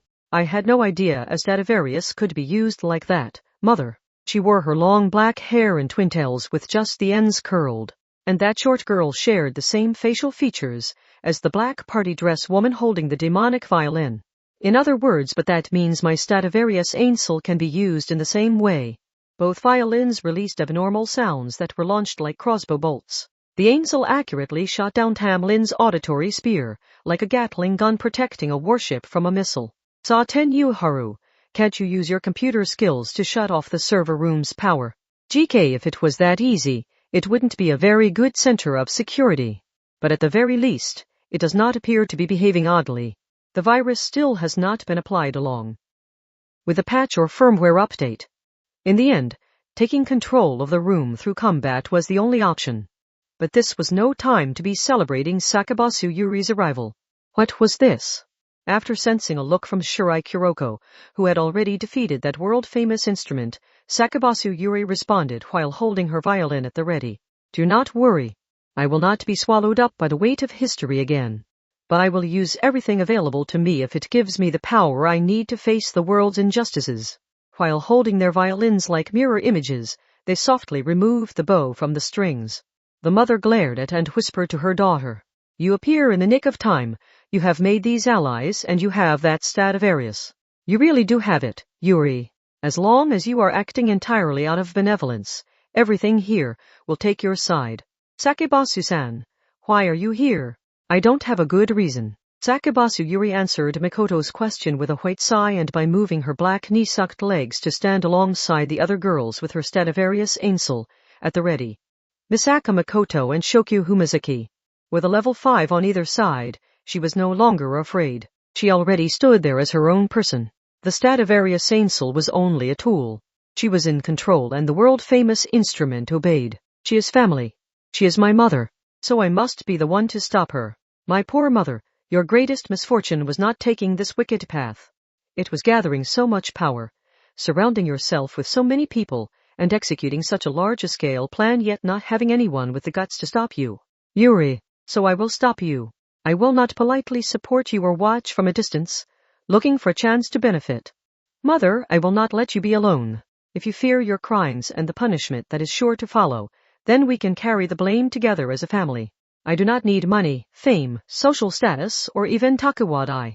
I do not care if I am family to a criminal. Why should I be ashamed to take your hand and name myself your daughter? This may have been the birth of a new legend. What did Oda matter? Why should anyone care about Tokugawa? A great family and bloodline might find its beginnings in a vow to feel no shame, stand strong, and never give in when it came to protecting those who shared your blood, no matter how many stones were thrown and how strong the winds of adversity blew. That girl was already flying the flag of Sakabasu. If it would allow her to fight the wicked temptation dragging her mother into the depths of the earth, she would engage Einstein in a battle of wits or challenge Benkei to a fistfight. That was how she had completed herself. She would not allow her mother to be alone. Shirai and the ringlet curls girl got up once more. Rather than a violin, the sound of clenched teeth reached them from a short distance away. It came from the beautiful mother. The fact that you can so easily throw it away is the very proof that you have it. You will never understand my pain. You never needed to experience that pain. All people have blood and history simply by being people. You need to realize that no one must look up at anyone else if we all shine equally bright. Mother, your complex is no more than an illusion of your own making. How can you say that when you were the one that ruined my life by forcing that massive fortune onto me? What I made at the age of 5 was a child's toy drawn on construction paper. It was you adults who gathered up the designs, released them to the world at large, and attached an obvious price tag to them. Mother, I did not make that fortune all on my own. That success was something we earned together. You could have found pride in that. A loud boom followed. Both Stradivari had released full-power destructive notes. Ainsel and Tamlin. The two world-famous instruments created by the same person may have been evenly matched. Except there was a difference. Wasakabasu will not lose. She might be your child, but she is also a member of my clique. Shokyuhu Misaki managed to get that out even as her visible breaths took an irregular pattern. The girl supported by the queen faced her mother again. I understand. I too was drawn to a tool like that. You might think you can do anything with Stradivarius Tamlin, and you might think the quality of your tool is all that matters. She did not hesitate. She did not step back. Sakabasu, you removed her black knee-socked legs to step out in front of the Railgun and Mental Out, who were known as Ace and Queen of Takuwadai. A white breath escaped the corner of her mouth as she stood on the front line. She stood there to protect everyone else. And that did not just mean the girls in Takuwadai uniforms. She would save everyone, including her mother.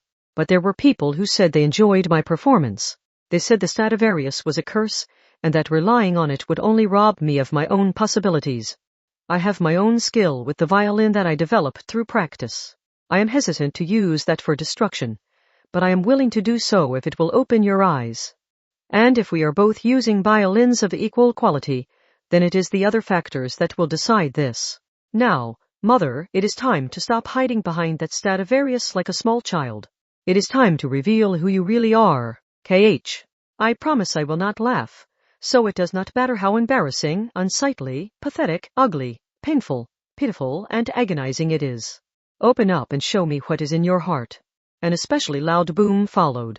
This time, the massive noise was not distorted. In a direct collision, the equal strikes might have cancelled each other out. But that was not what happened. The powers were different. This was not just Sakabasu Yuri's skill as a performer, but it was something she had obtained by being herself. GK, I'm glad that conversation took so long. Saw 10 formations are a bit like a group dance, right? You can leave the specifics to Big Sis Satin here. Chiroko, Shokyuhu. We have our instructions on our phones, so let's do this.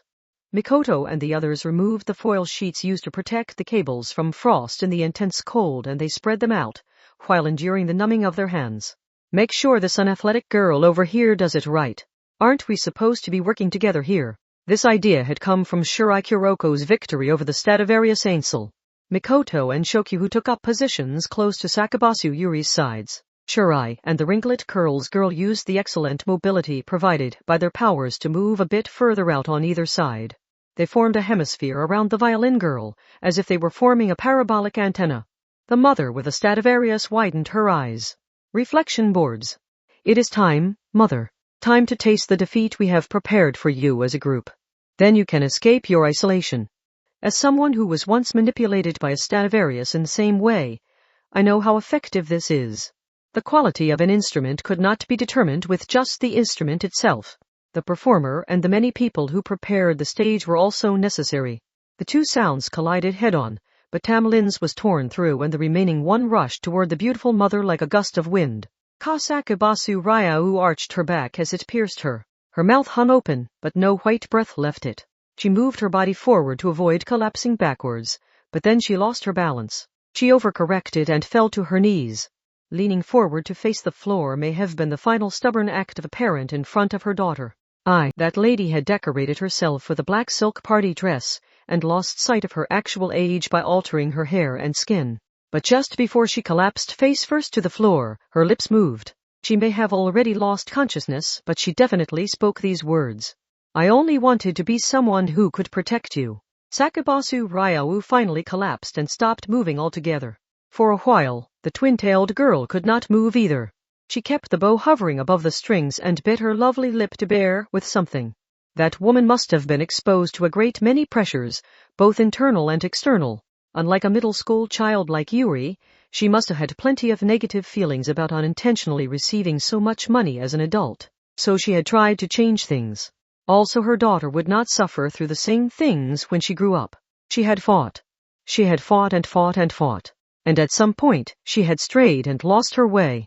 How could she bring her family peace if it had to be bought with people's lives? At some point, she had lost sight of that, even though her initial motives had been entirely admirable. Sakabasu-san, she would make pancakes a lot, said the girl while looking down at her mother. She seemed to know she was not a very good cook, so that must have been the one thing she knew how to make, because just like store-bought curry roux, you only have to stir eggs and milk into the pre-mixed powder and pour it into the frying pan. But I still haven't found something I would rather eat. Not even the finest Japanese cook or the chef of a 5-star Western restaurant could cook something better than that. There was no one above her holding her back. We were already the best we could possibly be. That flavor was all I wanted. She wiped away the clear drops in her eyes before they could freeze. Sakibasu Yuri's white breaths carried her voice. Let's end this. 0-day link is still running, isn't it? I do not know what mother was trying to infect it with, but if we search her clothing and take her smartphone and whatever other storage devices we find, this will all be over. Yes, Aten, but where should you search? GK, there are models smaller than a pill out there. Shirai-san, use your phone to scan her entire body. It might be woven into her clothing like a theft prevention tag. This incident was never going to have a completely happy ending. Sakibasu Yuri had cleared her name in the attack on the family restaurant, but they had instead revealed it to be her mother's crime. That meant she would be criticized regardless. In the end, all of Mikoto's efforts had failed to achieve her original goal. She had failed to protect Sakibasu Yuri. But that girl had still said they would end this. Did Mikoto have any reason not to honor that wish?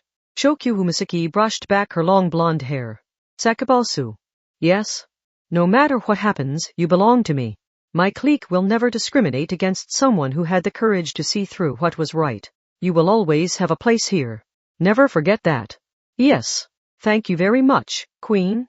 The black twin-tailed girl smiled and bowed. Now they could end this entire incident. Sakibasu Yuri crouched down and placed a hand on her mother's shoulder. The woman lay face down on the ice-cold floor, but her skin had not stuck to it. Her daughter rolled her onto her back. Excuse me. After setting up her phone according to Yuiharu's instructions, Shirai moved it along the surface of the black party dress with a troubled look. Finally, she gestured at a certain point with her slender chin. She was instructing Sakibasu. The mother's black party dress did not seem to have any pockets. After some hesitation and worrying, the daughter reached her fingers into her mother's cleavage. And just then, something popped. It sounded a bit like static electricity. It may have been a minuscule thing compared to the barrage of noise from before, but she was stopped by some strange and unexplainable phenomenon. What? Wait, Sakibasu-san, stand back. There is still something here.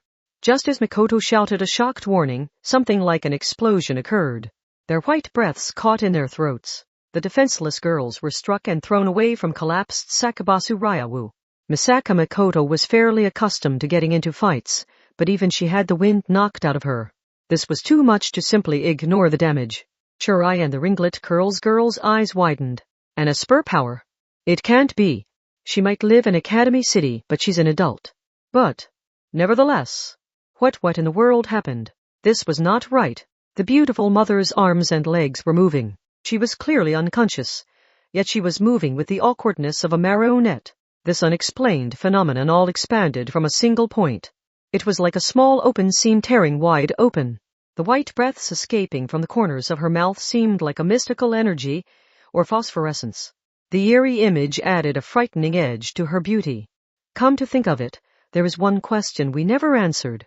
Shokyu Misaki clenched her teeth while holding out her TV remote. No, she was pressing the button with her thumb. Yet the woman did not stop. She stood up within her black silk party dress. The movements were all weirdly limp, like she was nothing but human skin stuffed full of mud. Why didn't my mental outwork on her? She isn't a four-legged beast or an unmanned weapon. An ordinary human should not escape my control like that. Then is there something else getting in the way?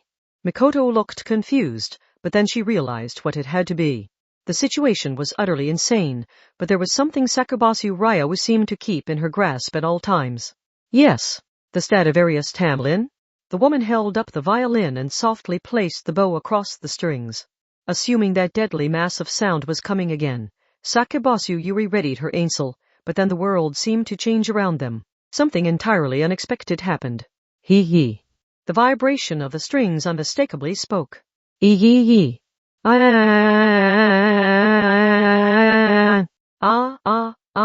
This is so much fun. Quite the tearjerker there, you two. I only intended to consume her tears and suffering, but it looks like today is my lucky day. Now I get to enjoy the mother and daughter both. It was a voice. There was no other interpretation. The violin. Jike wa. Sa-ten wait, that's the violin? But the voice recognition is giving us actual text. What is going on over there? Mikoto was there and not even she could answer that one.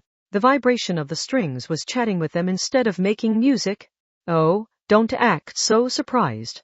Sakubasu Yuri, you chose the ainsel yourself, if I recall. The Stradivari are so strongly desired because they give people whatever they lack. I'm here because I was needed. I'm doing this because I was asked to. Do you get the picture now? Her personality has changed. Asked Shokyu with astonishment in her white breath. To reiterate, Sakubasu Ryo had made a mistake at some point and lost her way. She had become someone who could harm others without feeling any pangs of guilt. But when had that happened? What had changed her from a mother who cooked pancakes to delight her young daughter even though she could not cook? Had the cause really come from within?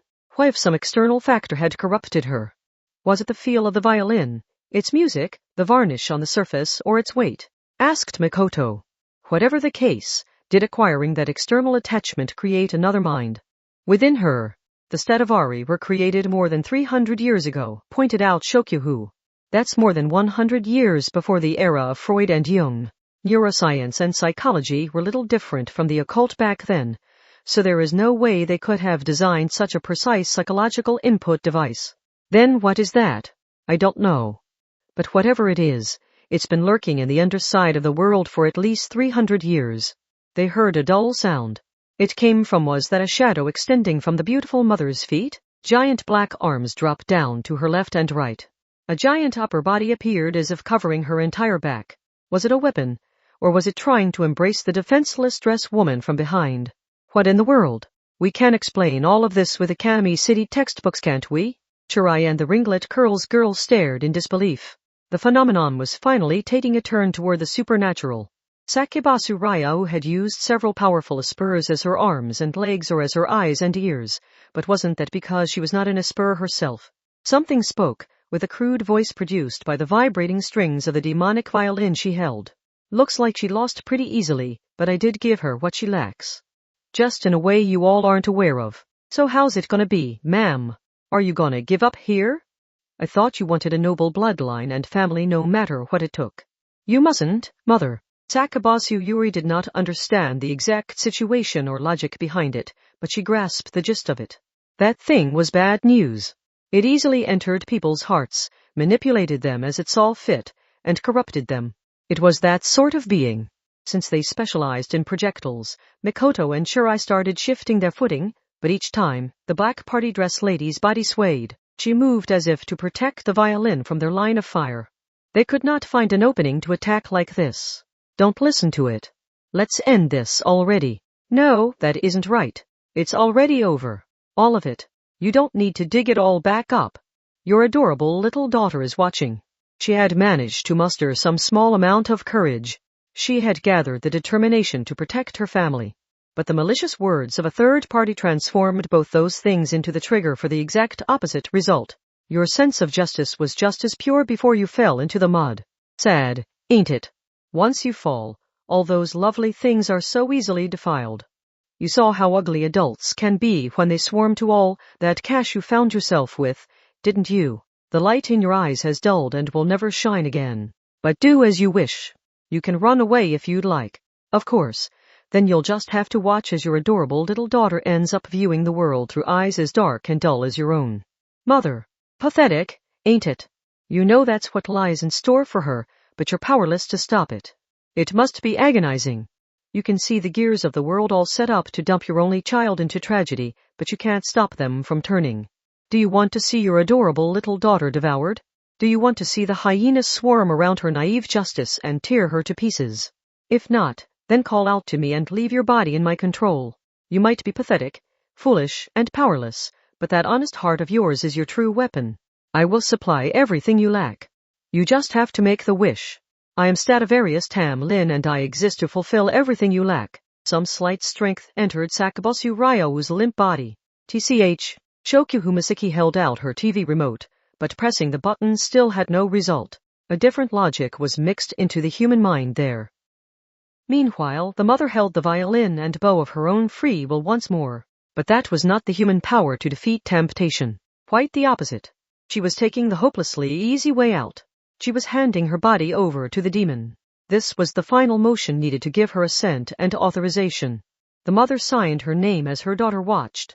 She signed the impure contract. Because no matter how corrupted she became, she could not allow her daughter to take the same path. And she spoke. Sakabosu Ryou said one last thing along with a white breath. I'm sorry, Yuri. I was such a terrible mother who couldn't do anything right. An even more powerful shockwave exploded out and filled the large server room. The industrial computers lined up like gravestones no longer mattered. They were all knocked over and smashed, sending violent electricity scattering everywhere.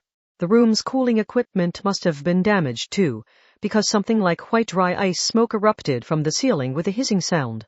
The metal foil they had used as reflection boards to increase the power of the violin were torn. They were useless now. It was utter chaos. The mother had been willing to throw herself into the fires of hell to fulfill the zero-day link plan for her daughter's sake, but whatever she had become did not bat an eye at destroying all that now. She wielded her violin and the 4 intensely vibrating strings produced a deafening roar of laughter. Ha ha.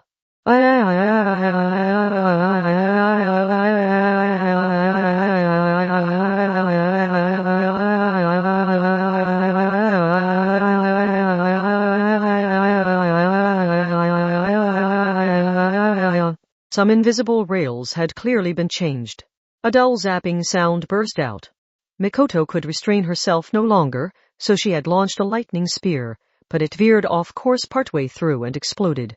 One note from the violin had been enough to rule over this entire space. Contract received. Contract received. You have my praise for exposing your pathetic side, accepting your foolishness, contemplating your powerlessness, and yet clinging to your honesty. So don't you worry about a thing. I'll supply everything you lack. You want a noble family, a respected bloodline, and a name no one will ever forget, do you? Then I'll create all of that for you. By any means necessary. Was there any meaning in it? Or was it just a physiological reaction? A single clear drop fell from the eye of the mother's limp, empty shell. She could not wipe it away, so it froze there on her cheek. How painful must it have been for that mother to shed a tear of weakness in front of her child? That selfish violation made the black twin-tailed girl clench her teeth. It was true that her mother had not known what to do with the sudden influx of money that had destroyed their previously gentle lifestyle, came in contact with a strange violin, had her heart disturbed, and ultimately harmed a great many people. If she had not been stopped, she would have spread chaos around the world.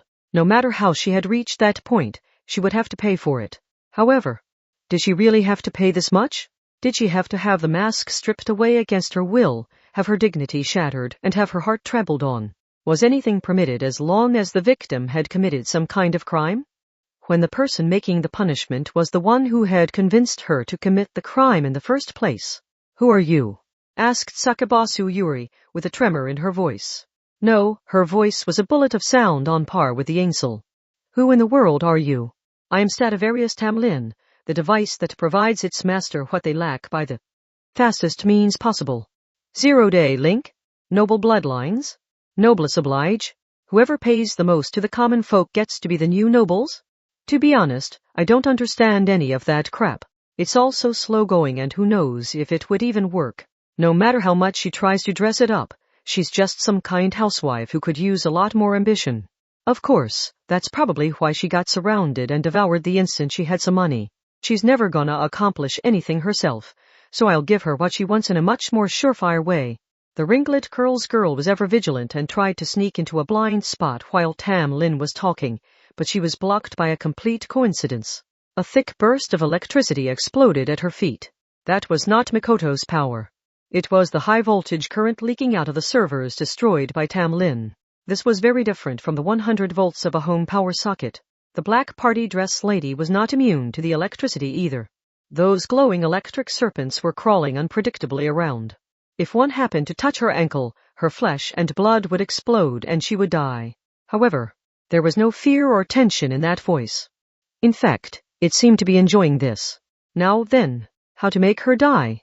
What? Even Mikoto tensed her shoulders when she heard that. This was taking an unexpected turn. Why are you so surprised? History and tradition are the result of a great many deaths. Family names are the things written on graves. So there's a real simple way for this mother to lay the foundation for her daughter. Sakabasu Ryau only has to die to grant her own wish. And in as dramatic, moving, beneficial and unforgettable a way as possible. But no one was talking about that. She wanted to be happy. Her methods were wrong, but she only relied on you so they could all smile together as a family. It's no use, Misaka-san. This thing does not seem to have any real interest in the person it has borrowed. Whatever it is, my mental out does not work on it. I doubt it even has a human mind. Call me whatever you like. But you humans have a bad habit of assuming being like you is a good thing. It's like putting clothes on a cat and feeding it miso soup. Miso soup full of chopped green onions. Tam Lin seemed to be saying it was not human. If a program was monitoring human activities, would it make that same assessment? The way people die has meaning. Maybe you would have an easier time understanding if I use this country's origins as an example. Oda Nobunaga is only famous because of his shocking death as Hanalji burned around him. Can you list the names and causes of death of the Tokugawa leaders who lived through times of peace? It's all about death. Death is the quickest way to give weight to your blood and family. Ha ha ha ha ha. And I've gotta make the best use of this life I've been entrusted with, don't I? Sakabasu Yuri heard that conclusion. But there was more to the world than malice. I'll help you, Sakabasu-san. Didn't I tell you? You belong to me. I don't have to explain why I'm doing this, do I? Misaka Mikoto and Shokyu Misaki stood in the way to challenge this foe. But they were not the only ones. This Black Twin-Tails girl is nothing but trouble. But I'm used to it by now, so let's get this over with. Queen, grant me permission. I know I offered this power to you, but she is part of your clique. May I use my full power just this once? GK, tell me whatever you need. I'll investigate anything. Saten me too. Shirai Kuroko and Hakase Junko had joined the others again. And Sakabasu Yuri quietly held up her violin. You are not a terrible mother. When the words spilled from her lips, she used them as a starting point to express her thoughts. No matter how much the chemical coolant leaking from the broken cooling equipment froze the server room, it could never extinguish the heat filling her heart. You did hurt a lot of people and cause even more trouble, but it all started with nothing more than a desire to protect your family. I refuse to believe that is a bad thing. She did not hesitate. She did not look away. I never wanted the money. A mother had agonized over her desire for the strength to say that, so the daughter would do it. Our bloodline and family status never really mattered. Sakabasu Ryau had separated her and her daughter's accomplishments in her mind, but that had not been necessary. They could have shared it all as part of the same family. She had even done so herself. When she had drawn a crayon picture of her mother, her aunt had praised her for it. She had written a school essay about her father's job. She had bragged to her friends about how incredible her family was and that her parents could do anything. That should have been enough. There was nothing wrong or shameful with having pride in your family. So, Sakabasu Yuri, did not hesitate to wield another Stradivarius capable of becoming just as much of a monster, and shouted like she was picking a fight with the entire world. She wanted to protect her family. It should have been enough to stay in that small house full of memories, smiling together and making pancakes. And mother must have felt the same, before a demon like you latched onto her, and took advantage of the fears all that money gave her. Distorting people's wishes is not the same thing as granting them, Tamlin. Whatever wicked temptation you bring, it can never truly fulfill or satisfy anyone. Everything you give them is a product of misguided compromise and resignation that actually cuts off the path to truly granting their wish. Everything you hold so dear is no more than that. It isn't even worth a fistful of dirt. Queen. A high-pitched noise rang between Sakabasu Yuri's eyes. No, perhaps only she could hear it. Were her blood vessels or nerves going haywire? It was a disconcerting feeling, like all her body's skin had grown taut. In fact, something may really have been tearing like a run in a pair of stockings. She could feel a spreading heat within the chilly server room. But the surface wounds and bleeding were not what mattered. This was a call. She held a world-famous violin in her hands. That Stradivarius was worth well over 100 million yen. Her mother's soul had been taken away when she was overwhelmed by that brand name and its fame, but that would not happen to Yuri, who was supported by so many people and understood the power of her own performance. She could face it properly. An instrument was a tool. It was the person who was in control. As long as she made no mistake there, she could change the Stradivarius's curse into a blessing. I will be taking my family member back. No matter what. Ainsel. That name referred to a fairy with the same name as herself. With a white breath, the girl answered the call. She called out to the partner in the unlocked violin case who she had literally shared her bed and table with. She would not be defeated by that world-famous instrument. Because she was an equal and independent being. So lend me your power. Stradivarius Ainsel. Chapter 8 Part 1 The Ainsel and Tamlin, both Stradivari, which carried the title of world-famous violins, clashed using notes of destruction. The leaking chemical coolant made the large server room even chillier than necessary. Computers the size of refrigerators were lined up along the floor, and they exploded one after another as stray shots hit them. The dry ice-like fog was torn through, and thick arcs of electricity colored the darkness like neon. This time, Sakabasu Yuri's performance was not enough to overpower her mother Ryo. No, something had stolen her mother's body, and that something was working to swallow up the girl as well. Sakabasu-san. Mikoto grabbed the black twin-tailed girl around her slender hips and used magnetism to leap toward the ceiling. A storm of EM waves raged along the floor. When Mikoto saw gravity pulling on the upside-down girl's skirt, she hastily changed how she was holding her. During all this fighting, the wicked strings vibrated to spit out a voice rather than music. G-key, ahaha. You play some nice violin, girlie. I had assumed a mature woman was best when looking for the body most suited for playing me, but did I actually want the fingers of a refreshing unripe fruit gently wrapped around me instead? I refuse to touch a monster like you. Show him what we can do, Ainsel. Yeah, that's the stuff. You really know how to stimulate the scab. It's making me so damn jealous. You must know nothing is more exciting than taking what belongs to someone else, so I can only assume you're asking for it by showing that off. The positions of master and servant had been entirely reversed on the other side. Instead of adjusting the size of the instrument to what the performer could best play, the humans were lined up and compared to see whose arms, legs, and fingers were the perfect length to play a 60 cm violin. This was a clear statement that a human life was a small price to pay for drawing out the music of a world-famous instrument. The violin's explosive notes targeted the ceiling, so Mikoto moved around while holding Sakabasu around the hips. She moved from the ceiling to the servers and then back to the floor. Kuroko, you take over. Help Sakabasu-san with your teleportation. Will do. Of course, that bastard was going to aim for the moment of the switchover. Mikoto launched a lightning spear as covering fire, but it was once again diverted away from the enemy. A gentle but world-wise wife is pretty great, but this opportunity doesn't come along every day. Instead of tearing apart a man and woman to take her hash one spot, I actually have the chance to steal someone from another Stradivarius. G-key, ahahaha. KH. Damn you. Lick those slender fingertips in preparation for me. Once I grant this old wife's silly little wish, it's your body I'll claim next, girlie. So you'll need those fingers to play some beautiful music with me. And there's no stopping until I'm satisfied. They were both Stradivari, but the attacks coming from Tam Lin had clearly surpassed anything possible using the wavelengths of a violin. It was like some other destructive force had been added on. This was something indescribably sinister, which came at the price of the owner's destruction. Shokyu Humaseki let out a white breath and gave an order. Go, Hakazi.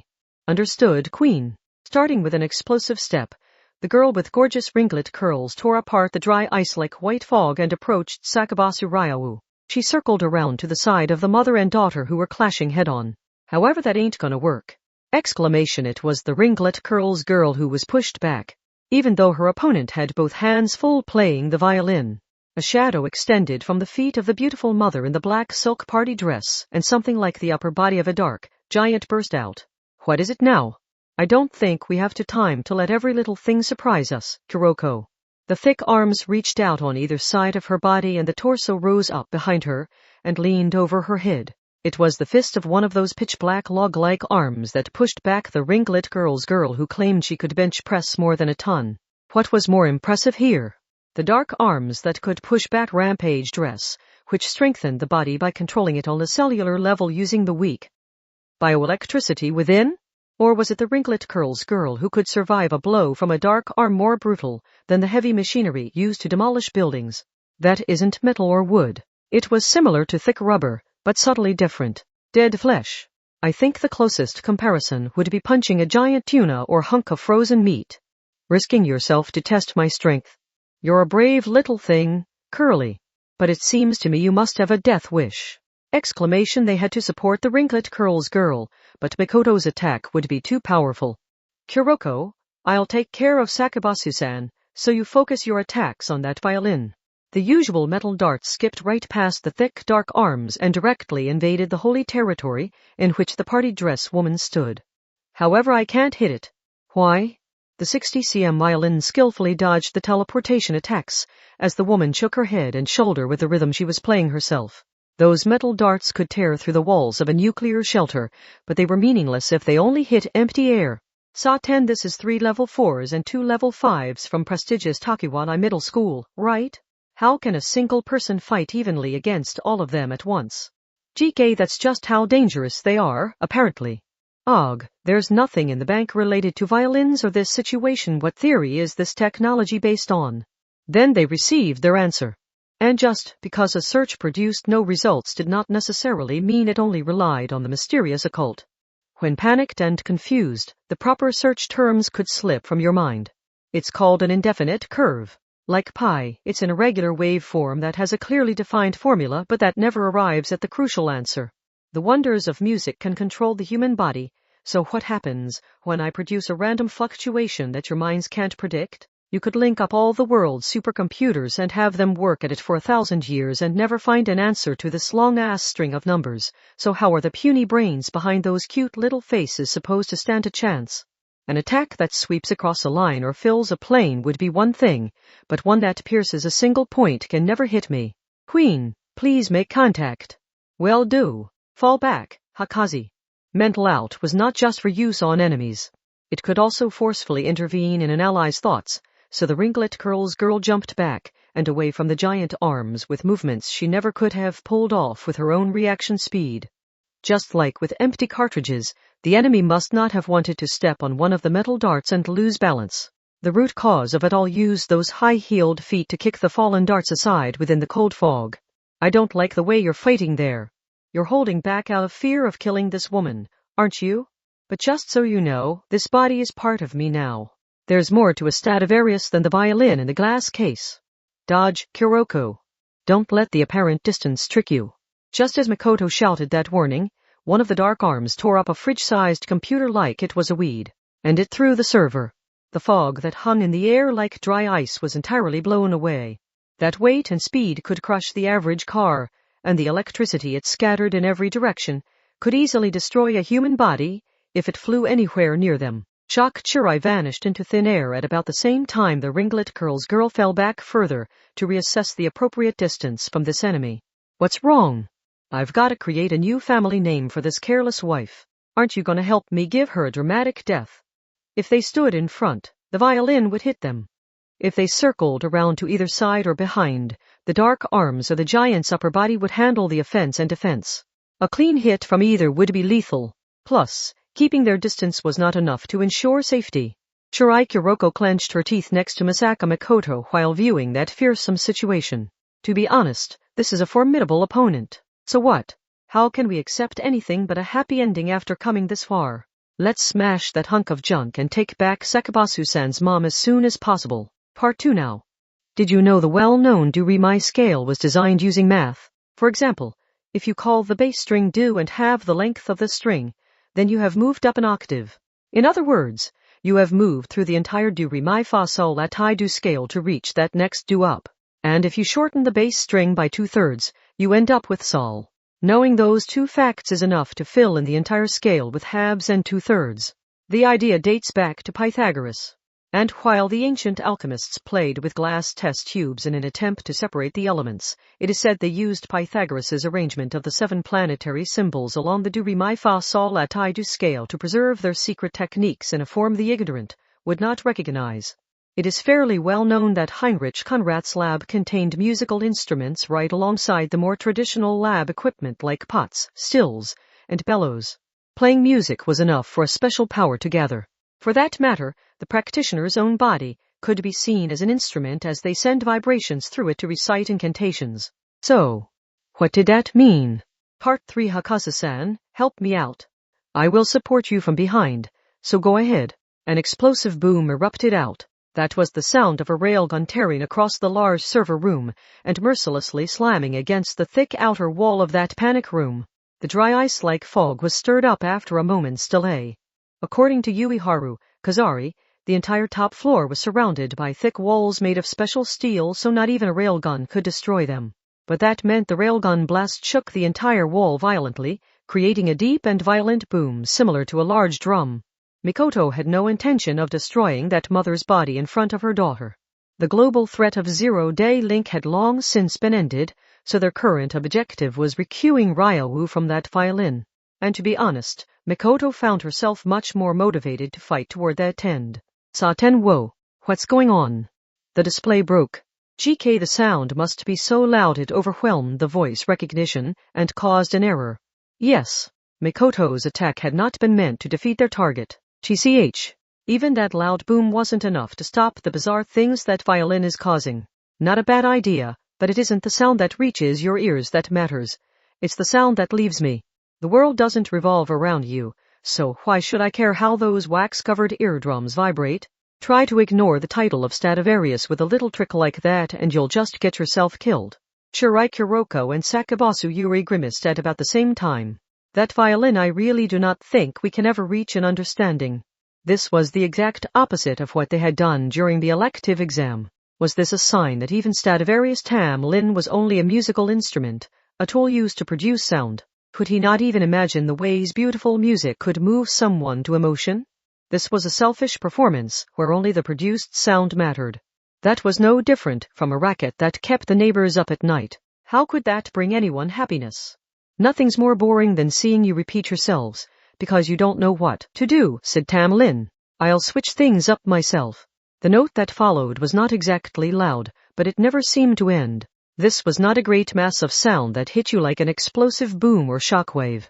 However, a moment later, the volume leaped up like a giant shark bursting from the water's surface. It was loud enough that Mikoto could not even hear her own shout.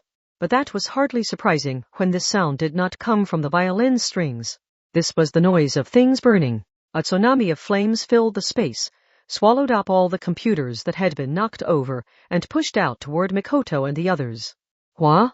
The amplitude of sound was not enough to explain this. Gathering together nearby scrap metal to create a shield would have actually been more dangerous, because it was all glowing red with heat. The radiant heat was so powerful it might have scorched her black. Queen! No, Hakazi. The ringlet curls girl clung to her and asked for help, but Shokyuhu Misaki pushed her TV remote back at her. Yes, this heat was no illusion. The heat from straight ahead brought a piercing pain, and the rapid heating of the floors and walls caused them to sweat like the condensation on a glass. Of course, they did not think vibrating the water molecules to heat it up like a microwave oven could produce explosive flames like these. Plus, they had already seen a dark, giant's upper body leaning over the beautiful mother from behind. They had no way of explaining that either. But they still could not hide their surprise. Things had been overturned yet again. This was a world of which Misaka Mikoto was unaware. Sound is only the foundation. Just as angry yelling on a snowy mountain can ultimately trigger an avalanche, the amplitude of my notes can summon the four elements of fire, water, wind, and earth in whatever balance I like. Have a taste of the true threat I pose. Have a taste of Stradivarius Tam Lin's spell. The unexpected occurrences slowed the girl's reaction speed just a bit, and like windshield wipers clearing away the raindrops, a great wall of flames swept out across the entire server room. Part 4. There was no escape. The server room was on the 20th floor, and there were no windows regardless. Breaking through the walls, ceiling, or floor would be difficult since they were all made of special steel, so it functioned as a panic room. They could not reach the limited number of exits before the approaching wall of flames would roast them. Even level 5s were still human. If they were swallowed up by hellfire with no advance preparation, they would die. It should have ended right then and there. However, Queen, please make contact. Please eliminate the fear that is making me tremble. A high-pitched sound burst out, and the approaching tsunami-like mass of flames was deflected right before Mikoto's eyes. Technically, that was not quite accurate. The flames had not simply been blown away. It was a giant mass of ice. When Sakabasu Yuri played an especially loud note on her violin, countless pillars of ice burst from the floor as a thick barrier. What? She was supposed to be the ace of Takiwadai. She was supposed to be #3 in Academy City. Yet the situation left her behind entirely. Mikoto did not understand any of what was happening around her.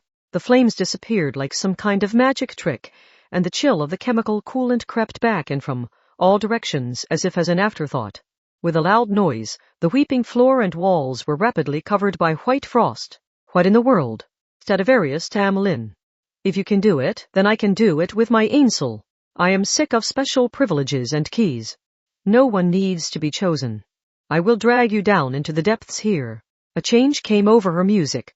The vibration of the strings followed a different set of rolls from before.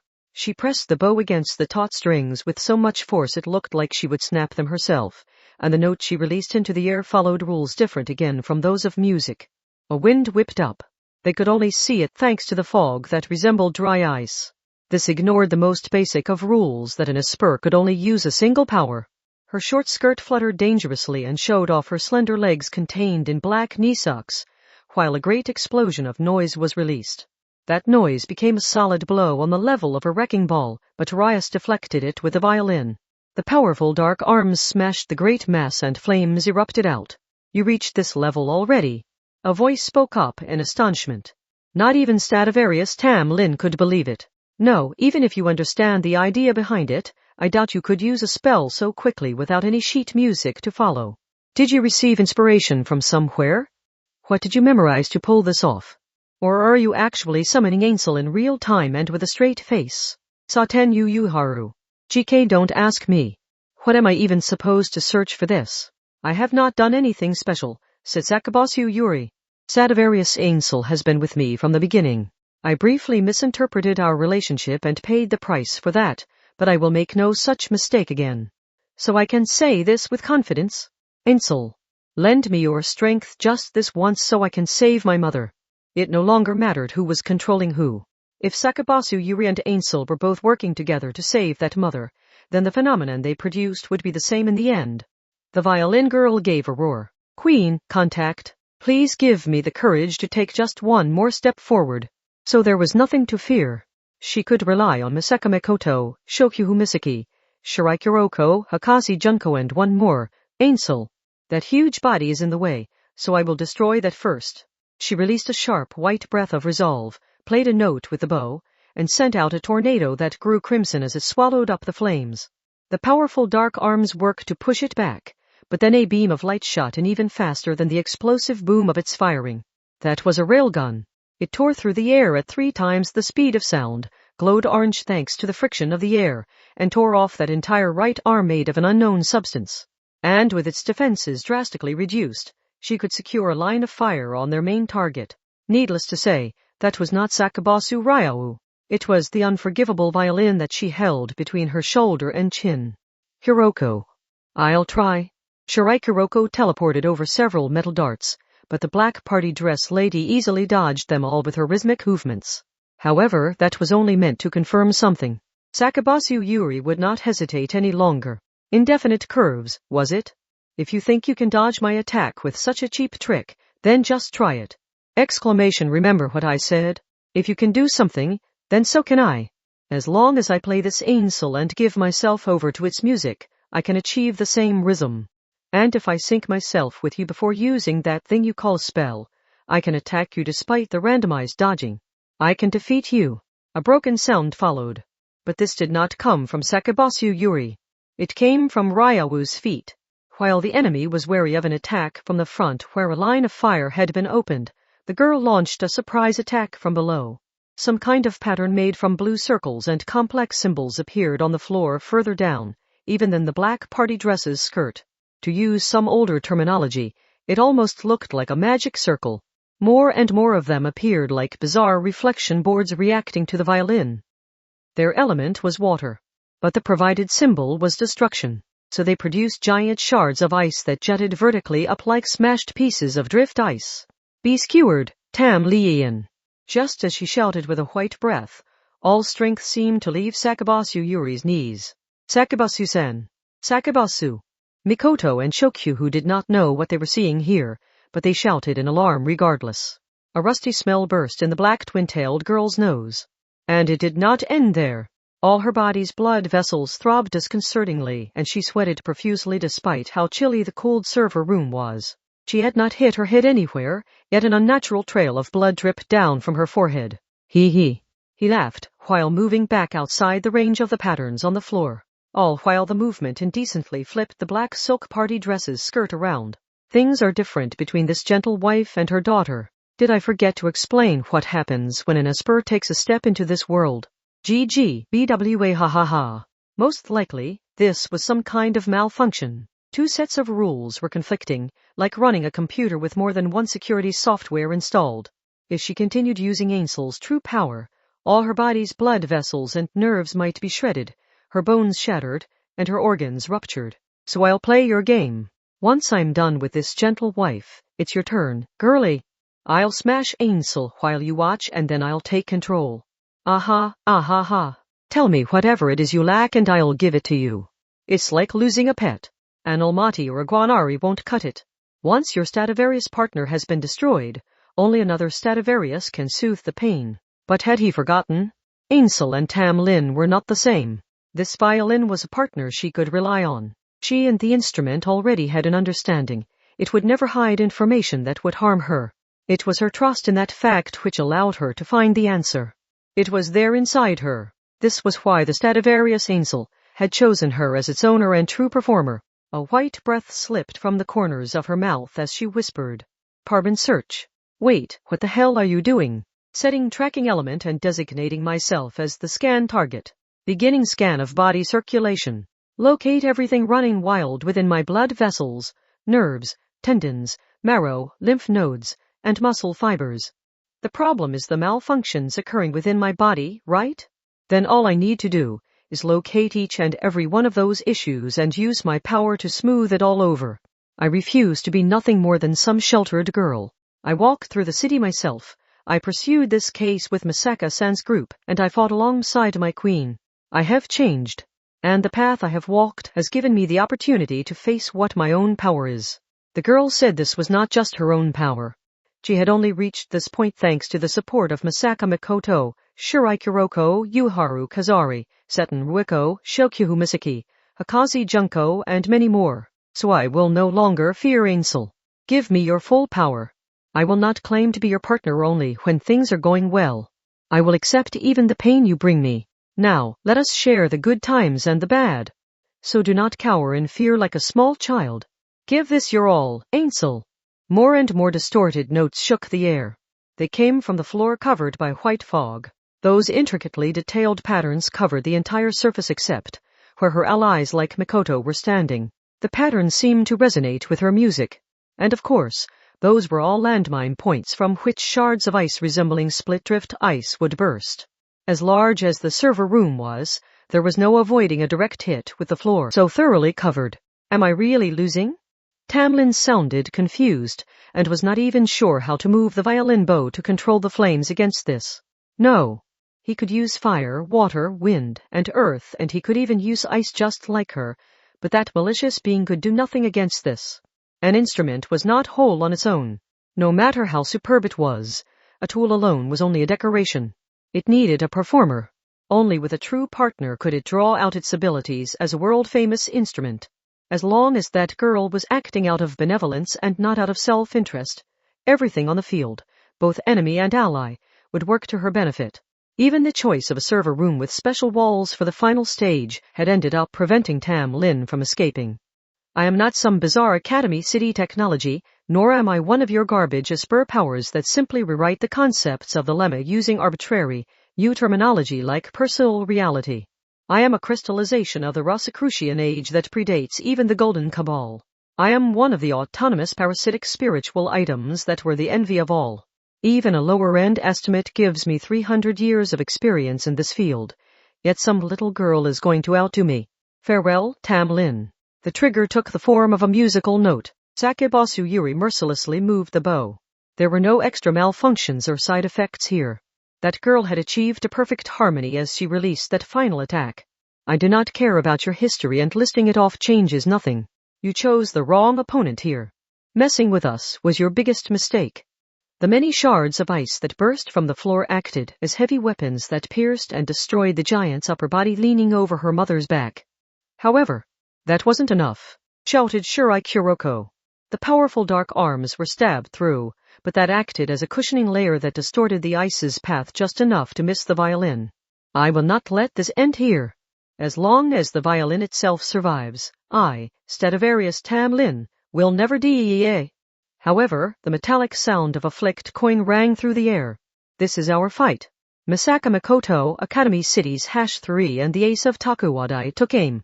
This was much like shooting an apple off of someone's head, but the path had been cleared. The dark giant had its hands full dealing with Sakebasu, so she did not have to worry about it interfering. None of it had been wasted. Without Sakebasu Yuri's efforts, Misaka Makoto could not have arrived at this final moment. So no matter who delivers the finishing blow, this was our victory. All sound was blown away. This time, the violin controlling that mother was accurately shot through. Part 5. In that final moment, Misaka Makoto forgot all about the air chilled to a midwinter temperature by the chemical coolant. Her eyes were focused not on Sakebasu Ryawu in that black party dress, or on Stradivarius Tam Lin that was controlling her. She was focused on Sakebasu Yuri, who stood alongside her in harm's way. Something erupted from the girl's shoulder blades. This was not a dark giant like the one that had leaned over Ryau's back. Really, it may just have been an optical illusion caused by the chemical coolant floating around. They were pure white. Something like soft white wings floated behind her, and a halo glowed above her head. It made her look like an Angend. The demonic violin was smashed to pieces. Time seemed to stop. The amber-colored splinters fell to the floor with an oddly loud noise. All strength left the black party dress mother's body, and she started to collapse forward. There all of a sudden, Sakebasu Yuri was running forward. Mother. There was no longer a halo above her head or white wings behind her. She ran forward while some glowing particles scattered around her as the last vestiges of those things. She caught her beautiful mother, whose face was about to smash against the floor. She wrapped her arms around the woman with the violin and bow still in her hands. She made it in time. Her mother had done a lot wrong. She had troubled a great many people, and she may have threatened quite a few lives. However, Sakebasu Yuri knew she had made it this time. It's okay now. There was bound to be a lot of criticism. And I think I deserve to share it with you since I failed to notice your pain and stop you before all this happened. Maybe I am naive for thinking this, and maybe I will cry, be overwhelmed, and despair at my life after I see what sharing this with you means. That woman had experienced malice and pain born from being handed more money than she ever imagined. The mother and daughter were sure to face the kind of focused criticism that the ordinary person would never experience. They were a criminal and her family. They were the fallen wealthy. Complete strangers might take everything from them, leave them with nothing, and openly mock them. She could not remain at Takuwadai or even in Academy City, and the future she could easily imagine would likely only be the beginning of the pain. But, even so, I will say it again, it's okay. I now have the strength to stand on my own 2 feet. That is thanks to everyone who stood up for my sake and thanks to Ainsel who chose to fight alongside me. So there is nothing to worry about. No matter how overwhelmed and broken I feel, that will not be the end for me. I will stand back up and face forward with pride every single time. I will not let this end the way you feared it would, Mother. Sakebasu Yuri squeezed her arms around her mother's back as she spoke. So I will say it as many times as it takes to put your mind at ease. It's okay. I promise. You do not need to worry yourself sick over me, Mother. I am no longer a child who needs protecting. Part 6. After watching the events through to the end, Misaka Makoto sighed and slipped out of the server room so the mother and daughter would not notice. She knew her underclassman Shirai Kiroko would follow, but she was a little surprised to find Shokyuhu Misaki and Hakazi Junko do the same. Huh? I didn't realize you could be so considerate of others' feelings. How rude. I'm not that cold-hearted unlike you, who gave up on trying, because you thought anything you did would ruin this perfect ending. Is this flippant blonde girl picking a fight with my one? Wait a second, Kiroko. Shokyuhu, are you saying you still plan on doing something here? Did you forget? Sakabasu belongs to my clique. I am only lending her to you. For now. Shokyuhu swept back her honey blonde hair and breathed an exasperated sigh. And without a sound, her expression grew more intense. Are you kidding me? I chose to take her in and she is one of my favorites, so I will be the one to decide what happens to her. And my clique will never discriminate against someone who had the courage to do what is right and stick with it to the end. She might be overwhelmed by emotion and talking about whether or not she will give up, but I am the one who decides what happens here. Mikoto started to say something, but the ringlet curls girl lowered her head to ask her to stop. That girl was smiling bitterly, but she also seemed to be enjoying this. She seemed to be saying it was because of things like this that she could swear loyalty to that girl without reservation. She thinks this is a family burden shared between mother and daughter? Do not make me laugh. Do you really think the bonds of my clique are too weak for something like this? We will of course accept this family problem ability as well. So make all the preparations for that, Hakazi. You have 24 hours to write up a report on all possible threats to our clique and prepare to fight back. I do not care if we are talking about online or real life or about adults or children. Whatever world it might happen in, I will not let anyone harm or laugh at one of my favorites. No matter what. Yes, Queen. I will be quick but thorough. Mikoto and Shirai finally exchanged a glance and sighed. The ace of Takiwada looked to the Queen and asked a question. Is there anything we can do? You handle everything her Queen cannot. I will always protect her, so you include her in your fun like usual. That is the best way to protect the human heart. And if I tried to care for her personally, it would only make her nervous. It felt like no one could stop it now. Sakabasu Yuri had shown the way, but it was those 2 extraordinary girls who would ensure it happened no matter what. This was their way of saying they would not let this end as coldly as Sakabasu Yuri feared. She thinks she can do everything right, correctly, and decently, yet still lose everything? Not a chance. Shokyuhu had learned something in the past. If you lived long enough, you might eventually become aware of some invisible gears and rails. Those things carried a great power capable of easily crushing and shredding an individual's feelings and efforts. But back when she was all alone, that Queen had seen something else happen. A single fist had smashed all of that. She had been taught it was okay to boldly stand up to unforgivable cruelty. Who can complain if we utterly destroy those illusions that rob people of their happiness? Part 7. This was a world very different from the one in which those middle school girls lived. However, it was not a fantasy world of swords and sorcery. It was a messy izakaya. The interior decoration was all meant to be somewhat reminiscent of a street stall. Curtains used as dividers, bare light bulbs, and even works of art modeled after grills and small generators. A dorm manager in a suit and glasses looked to a table in the back and waved when she spotted a familiar face. That dorm manager had very little romantic experience and was never sure how to act around the opposite sex, but that was not the case with this man. If anything, he was more like an apprentice or a younger brother. He was not a target of those other things, so she could relax more. Hi, Mida. It's been a while, hasn't it? Since our anti-skill competency test, right? I never expected you to contact me. The way you two failed to complete the test, because you kicked all of the instructors' asses without breaking a sweat is still famous, you know. Yamakawa managed to get a passing score by bowing and apologizing, but you were so disappointed by them you just gave up on joining anti-skill. I am a specialized defender, even if no one believes me for some reason. It is not in my nature to run all over the city like a takeout delivery boy with a bicycle and smartphone. I can't get invested in my work that way. This is a lesson I learned through experience, but I don't feel like protecting a place if I do not eat and sleep there. About that. While he waited for her to arrive, Mita must have been worrying about how he would broach the topic, so he sounded relieved she had brought it up herself. He asked a question of the dorm manager, who grimaced at the appetizer she was served without asking some mystery dish of chopped cabbage and an unidentifiable salty sauce, but still ordered a shochu sour. How are things at your dorm? Ugh, this really is just cabbage. We are talking about a girls' dorm of the Takiwadai Middle School. Do you really think I'm going to tell anything to an outsider, and a man at that, like you? I'm glad to see you still have your pride. Me decide. You only had to look at the flat-screen TV in a corner of the izakaya or the one Seg app on the smartphones of the couple enjoying some kind of discussion at another table. Turn on any TV and you would find nothing but discussion of how that incident had ended. The internet was bound to be even worse. Sakabashi Ryowu, the community called Blue Blood she had created, and their misuses of zero-day link. It was certainly a big deal, but discussion of it was fast wearing out its welcome. For one thing, the press still had not figured out how exactly the incident was resolved, so they were focusing on the Keys and Blue Blood's misdeeds to hide their own failure there. It was shocking and provocative, so the press left the truth in the dust as they pursue that instead. Mida glanced over at the screen and took a drink of his cold sake before opening his mouth. He needed to be drunk for this. Sakabasu Yuri was innocent. She even helped solve the case.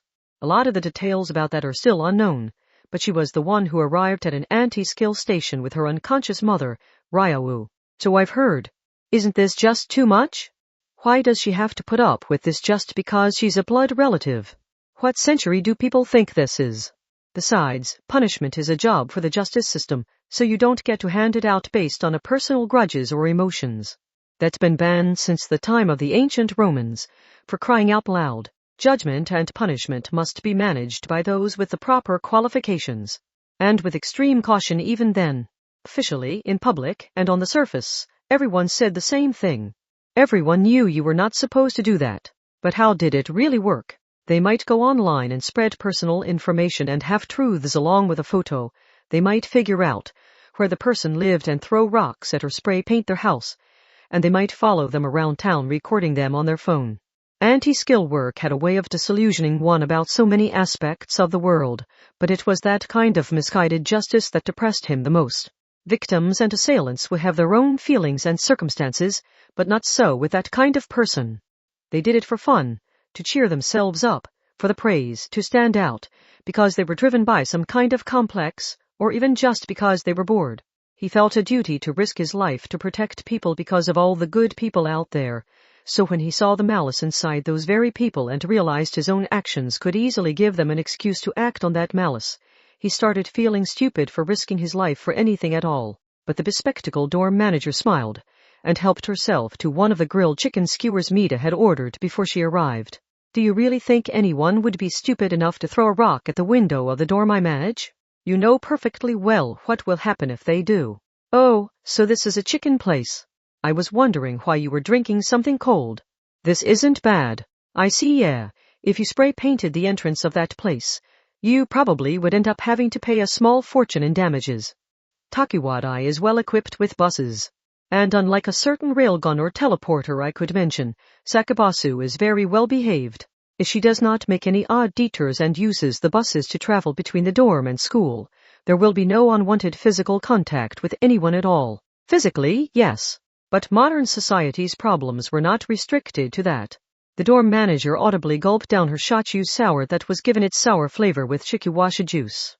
I can't say anything about the internet. To be honest, that is outside my control. But the right to be forgotten has received a lot of discussion lately, and her school rather than her dorm will request the deletion of any truly dangerous information. And those requests will have the kind of backing that can, in all seriousness, reduce a massive IT company's stock to worthless scraps if they refuse. Have you forgotten? The girls of our school have more money than they know what to do with. to the point that brats of only 12 or 13 can buy a Stradivarius with a price tag of over 100 million. More than that, Tokiwadai is a prestigious spur development school, and exclusive schools like that tend to be merciless when it comes to issues related to their own profit and privilege. Any information still out there is likely misinformation that has been deemed harmless. Simply put, do not worry about it. Those bored commenters will move on to something else soon enough. Then what about inside Tokiwadai? Cut in Mida. This must have been bothering him all this time. He must not have had the best manners, because he stabbed the end of his chopsticks into his fried chicken. Like you said, we're talking about a prestigious school and they'll want to protect their image. You act like the power of their money will work to protect Sakabasu, but is that really how it will play out? Couldn't they instead use their money against her in order to protect themselves? Come on, don't fall silent on me. One of the good people out there, and a minor girl at that, saved us all and protected this city even though it meant fighting her own mother. She even saved my life, and I doubt I was the only one. So I'm not sitting by and letting her get expelled over this. I'm not as hasty as now, but who knows what'll happen if I grow any more disillusioned in my job with anti-skill. Let us discuss the teachers first. The bespectacled door manager sounded a little exasperated. He was the scary gym teacher, so nothing he did would lead to the students liking him. He had gotten the short end of the stick like that, yet he still had to ask this question. The door manager was not really one to speak since she too was feared by the students, but she knew Mida must have been doing his best to fulfill his duties as a teacher. Prestigious or not, it is a private school. Given all the high-level equipment needed for the Asper development program, it cannot survive on nothing but the subsidies from Academy City as a whole. If students do not continue to enroll year after year, it will go out of business. That means keeping a student with a controversial past is nothing but a risk. There have indeed been some opinions given on this matter.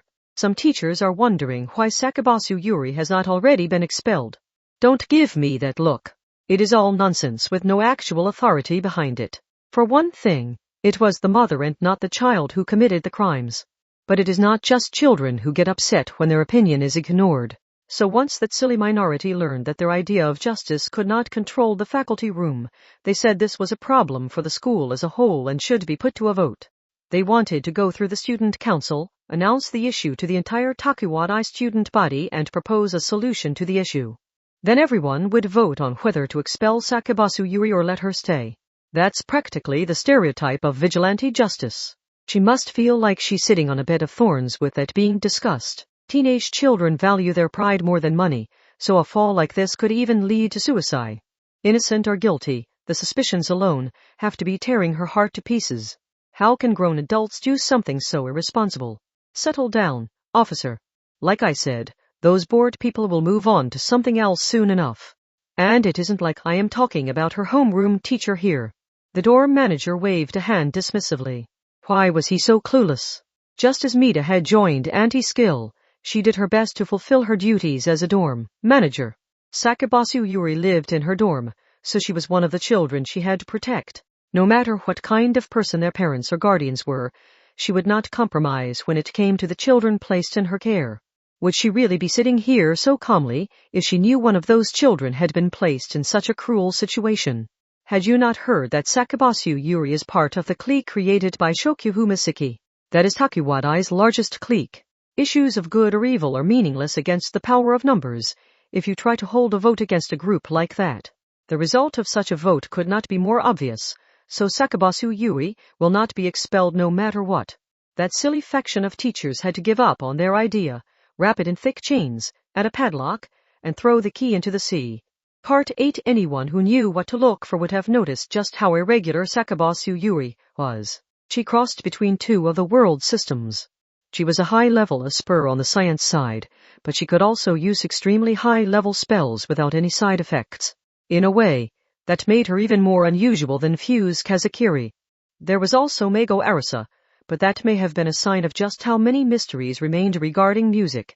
Normally, the entire board of directors may have worked to eliminate her. No, the larger categories that defined the two halves of the world may have done so.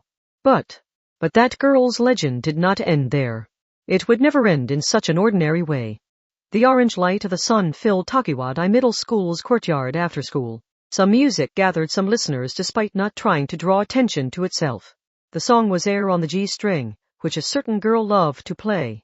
She was likely practicing it for her own enjoyment instead of performing for others.